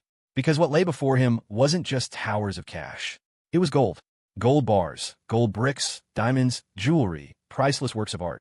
A treasure trove beyond his wildest imagination. Jax, Lily said softly, this is just a small part of our shared assets. Do you like it? Like it? Jax wanted to weep. In his past life, he had been one step away from being the richest man in the world. What was he even fighting for? All he had to do was hold on to Lily, and he could live like a king for 1,000 lifetimes. Jax stared at the mountain of jewels and gold bricks. He glanced at the little gold-wrapped chocolate Lily had given him. A moment ago, he thought it would be nice to have a piece of gold that big. Now, comparing the foil-wrapped candy to the stacks of gold bars in front of him, it seemed a little small. Comparison really was the thief of joy. He was getting spoiled. I like it, he said obediently, but I like you the most. No kidding, he thought. Hugging my psycho wife is the ultimate path to wealth. Lily nodded, gesturing for him to come closer. And Jax, you got that phrase wrong earlier. She leaned in, her voice a low purr. It's not that nice guys get taken advantage of. It's that nice guys get kissed. A kiss landed flawlessly on his lips, followed by a much more ferocious plunder. Pinned against a wall of gold bars, Jax was trapped. But he was more than happy to be. Outside the Astor estate, Sierra stood with the strawberry cake she had so carefully made. Normally so meticulous about her appearance that she put on makeup just to take out the trash, she was now a disheveled mess. Her hands were covered in cuts and burns, but she seemed oblivious to the pain. Her eyes were bloodshot, her body exhausted, but she was fueled by manic energy. She was giddy with anticipation. She couldn't stop imagining Jax's face when he saw that she, his always pampered fifth sister, had personally baked him a strawberry cake. How moved would he be? Would he accept her apology? Would he forgive her? Filled with nervous hope, she arrived at the gates of the Astor estate. The grounds were still draped in funereal white, and the guests had already gone inside, leaving the entrance eerily quiet. But the estate was still heavily guarded. Her ragged, suspicious appearance as she paced outside quickly drew the attention of a bodyguard. "Who are you?" the guard demanded, blocking her path. "This is the Astor estate. No visitors without an invitation." Sierra had expected this. "I'm Jax Pierce's fifth sister," she explained quickly. "Please go tell him that his sister is here to see him. It's urgent." As she said Jax's name, she could have sworn she saw a flash of fear in the guard's eyes. But that couldn't be right. What was there to be afraid of? Jax was just an ordinary college student who hadn't even graduated yet. "You're looking for our Mr. Pierce," the guard scoffed. "Tisk, look at you. You look like a beggar. You got some nerve, trying to claim kinship with our boss. Shameless." The guards at the estate had all been replaced by Nathan's professional team from Moonshadow Estate. They knew Jax's story better than the old Astor staff. "Get lost. You think we're stupid? Our Mr. Pierce doesn't have any sisters. Or parents. He's an orphan. He came to Moonshadow Estate all alone to marry the boss. If he really had a family, a sister, why would he show up on his wedding day all by himself, with nothing but a bag of worn-out clothes and not a single valuable thing to his name?" The guard said mockingly. It was the unvarnished truth. Another guard, who hadn't heard the full story, chimed in. "The new boss is that pitiful? Sounds like he was worse off than a beggar before the marriage. And now he suddenly has family. Probably just saw that our boss struck it rich and came crawling out of the woodwork for a handout." A third guard added indignantly. "People like that are the worst. If she weren't a woman, I'd drag her into an alley and beat her senseless." The grenade at the lake had effectively straightened out all their backbones. In this family, no one dared to cross the living embodiment of death. Yeah, exactly. If the new boss really had family, who would let their precious son, their precious brother, suffer like that? Hilarious. Fifth sister. A sister who doesn't even show up for his wedding? Does she even deserve to be called a sister? The bodyguard's words were a brutal assault, each sentence a sharp spike driving into Sierra's heart. She looked down, her fingertips trembling. Their words painted a vivid, agonizing picture in her mind. Jax, all alone, arriving at the Astor's den of vipers to take Caleb's place. And what were they doing then? They were at the hospital, holding a vigil for Caleb, their minds solely focused on his well-being. Before Jax left, the entire family had forced him to give 2 bags of blood for Caleb. What was Jax thinking at that moment? Did he resent them all? No wonder he had come back to sever ties. He had completely lost hope in his parents and sisters. The more Sierra thought about it, the more she felt herself breaking down. The pain in her heart was like a long-buried razor blade suddenly twisting in her soul. So Jax had suffered that much when he took Caleb's place. And what had she, his older sister, ever done besides take his kindness for granted? "I'm a terrible person," she thought. Her face went ashen. With a voice full of bitter pleading, she said, "I really am his sister. Please, just tell him I'm here. I'll wait for him." She corrected herself, a new wave of fear washing over her. "No, Jax is already being bullied here. I have to go in. Where is he? I need to see him, to make sure he's safe." She looked up, determined. She was afraid to face him, but the Astor estate was a lion's den. She had failed to protect him before. This time, even if it cost her her life, she would get him out of here safely. Her words were met with stifled laughter from the bodyguards. The new boss, getting bullied at the estate? They couldn't begin to explain who the real danger was. All they could do was stick to the script. "Get lost. A beggar like you has no business asking for our boss," one of them said dismissively. "He's a busy man. He doesn't have time to see you." He shot her a glare and returned to his post. Just another beggar, putting on a pathetic act. Rejected, Sierra felt a wave of humiliation. She knew that even if she were dressed in her finest clothes, her status wouldn't get her past these gates. So, she simply sat down on the curb, deciding to wait. Jax would have to come out eventually. He couldn't stay in that house for long. The guard saw her stubbornness, and, deciding it wasn't worth the effort to argue with a homeless woman, just shot her another dirty look and ignored her. Sierra curled up by the side of the road, clutching the strawberry cake, a genuine smile finally gracing her face. She was so excited, so eager to see the surprise on Jax's face. But fate had other plans. Soon, a light drizzle began to fall. Sierra tried to take shelter under the eaves of the gatehouse, but the guards shooed her away, disgusted by her filthy appearance. She found a small nook that offered minimal protection. But if she sheltered herself, the cake would be ruined by the rain. After a moment's hesitation, she made her choice.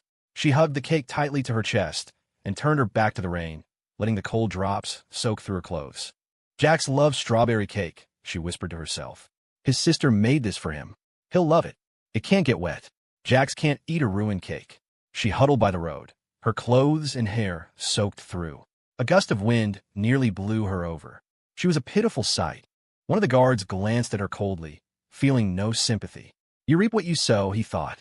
Atonement was just a way to soothe your own guilt after the damage was done. The wounds were already inflicted.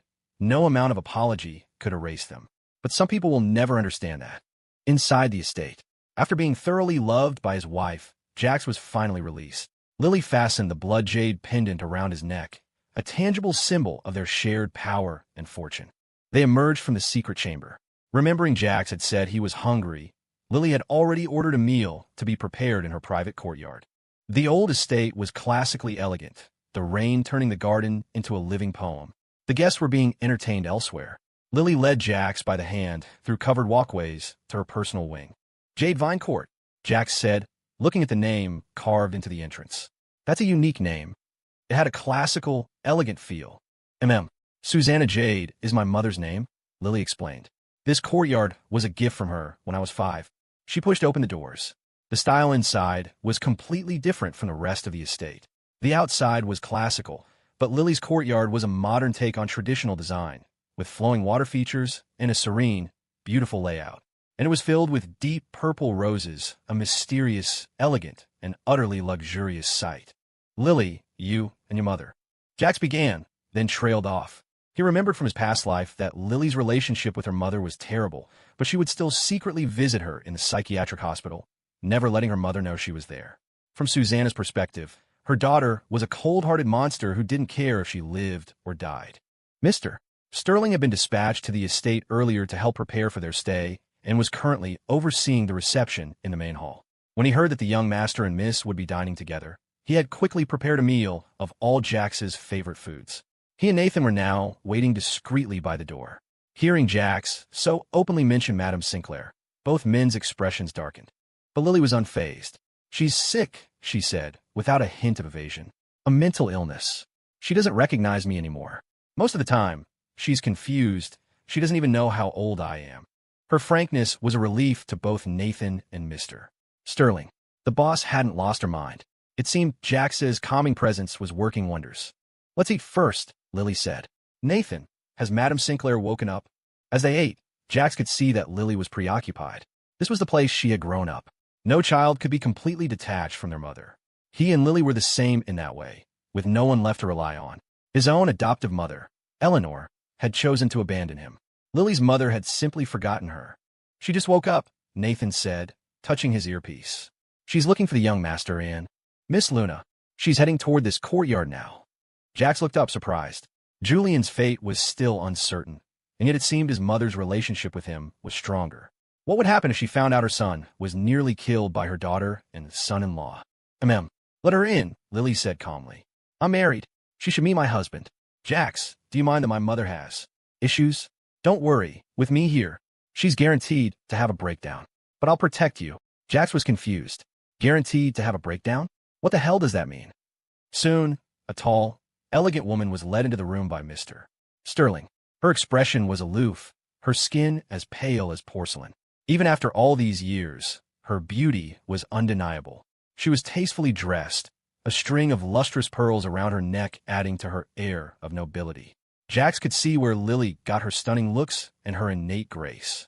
She didn't look like she had a mental illness at all. Then the next moment, Susanna Sinclair asked her sat down in the empty chair between Jax and Lily. She reached out, grasped Jax's chin, and leaned in close, her eyes sweeping over him with a cold, critical gaze. I told you, I'm not interested in blind dates, she announced. What's so great about getting married? Although, the quality of this candidate is acceptable. He can keep me company tonight. Jax. Lily's expression darkened. She stared at her mother's hand on Jax's chin, her voice like ice. Mother, that man is mine. Susanna released him, but her words were sharp. What's yours or mine? Who gave you permission to call me mother? We're besties, don't cross the line. He's just a man. You can have him first, I don't mind. Jax, WDF. His mother-in-law's mental state was genuinely, certifiably insane. He conceded defeat. M.I.M. Please don't, Jack said, trying to find his footing. I'm your daughter's husband, your son-in-law. My name is Jax Pierce. He decided politeness was the best course of action. Despite Lily's detachment, he had seen the flicker of hope in her eyes when her mother appeared. Lily must have once been a little girl who longed for her mother's love, he thought. Enough. Don't you dare try to tarnish my bestie's innocence, you little brat. You won't get past me, Madame Sinclair declared, waving a dismissive hand. Mr. Sterling, show him out. Her unpredictable mood swings gave Jax a profound appreciation for Lily's predicament. His mother-in-law was the one who had hurt her, but she was now mentally ill. It was impossible to know whether to hate her, resent her, or pity her. I've already been thoroughly tarnished, Jax thought, and he was the one who'd been tossed around and exhausted. Bestie, it's raining outside. Why don't you stay the night? Madame Sinclair said, her mood shifting again. We can sleep together. It's been so long since we had a proper all-night chat. Her words put Nathan, Mr. Sterling, and Jax on high alert. Lily, however, seemed unfazed. She could dispose of Susanna as easily as crushing an ant. But seeing her mother's innocent expression, her mind clearly regressed to her rebellious, carefree youth, stirred something in Lily. She had never known much maternal love. What was her mother like when she was young? She was curious. Still, she wasn't used to anyone sleeping near her besides Jax. She could listen to her talk for a while, then go back to her room with Jax. All right, it's settled, Madame Sinclair announced. We sisters will sleep together tonight. As for him, have Mr. Sterling arrange a room for him far away from us. We can't have him eavesdropping on our secrets. She took Lily's arm. Lily's body went rigid. She wasn't used to being touched by anyone else. Even her mother made her recoil. Only Jax could make her relax. Night fell. Jax ended up in a separate room from Lily. It was a custom from his adoptive family's hometown that even married couples didn't share a bed when visiting the wife's family.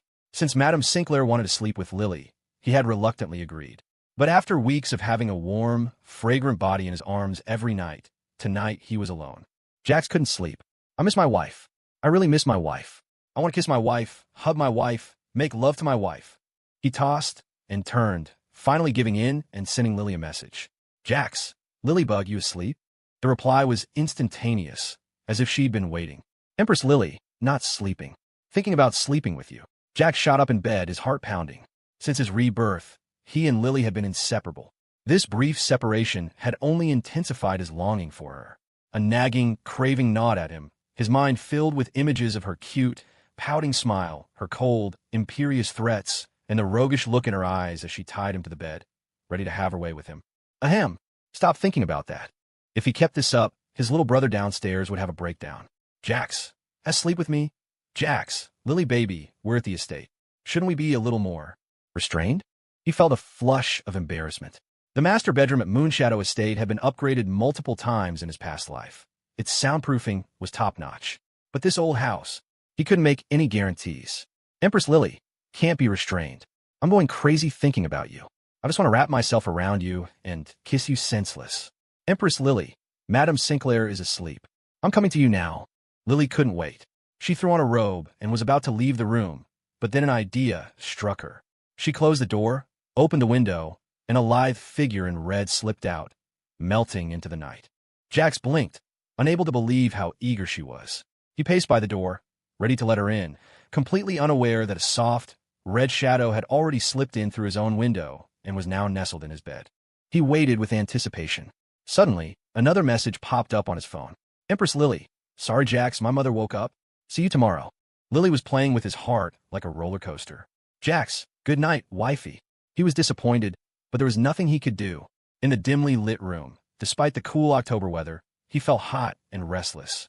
He stripped off his robe, leaving him in just his boxer shorts, and slid into bed.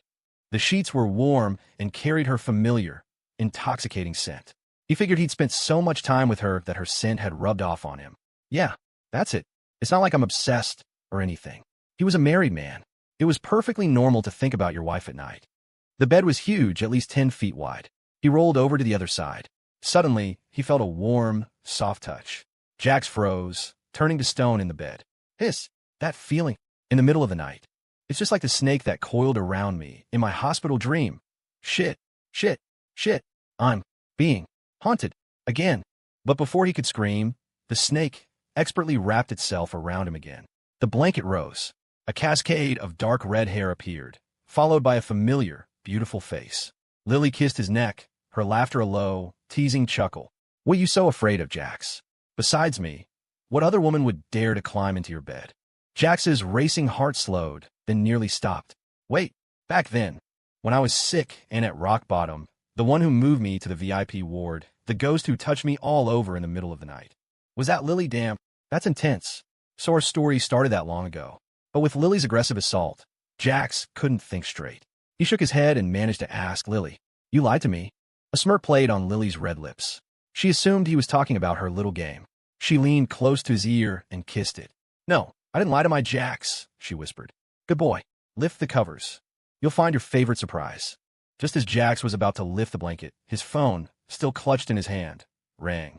Who would be calling at this hour? He irritably declined the call, but it immediately rang again, determined to ruin his night. Annoyed, he answered, his voice sharp. Who is it? Don't you know people have marital duties to attend to at this hour? The person on the other end paused, then a pitiful, tearful voice came through the speaker. Jax, do you really not want me anymore? You love me so much. I'm your white moonlight. It was Chloe Vance. I know I was wrong at the competition, but Caleb tricked me. The person I really care about is you. Chloe couldn't stand the whispers and stares at school anymore and had fled home. But once there, her mind was filled with images of the new Jax. Handsome, rich, powerful. He was devastatingly attractive. She felt herself falling for him. Jax loved me so much, she thought. He'll definitely come back to me. He only rejected me at the race to put on a show for my aunt, Lily. He had protected her in such a dangerous situation. How could she not be moved? Chloe, just because you're a maggot, don't assume the whole world is a dumpster, Jax said, his voice dripping with contempt. What makes you think I'd bother picking up someone else's worn-out, discarded trash? In my eyes, you're just a low-flying bee, a low bee. I already know you're a toad chasing a frog, ugly and playing games. So stop putting green paint on an old cucumber and pretending you're young and fresh. Get lost. If you're that bored, go find a factory and start sewing shoes.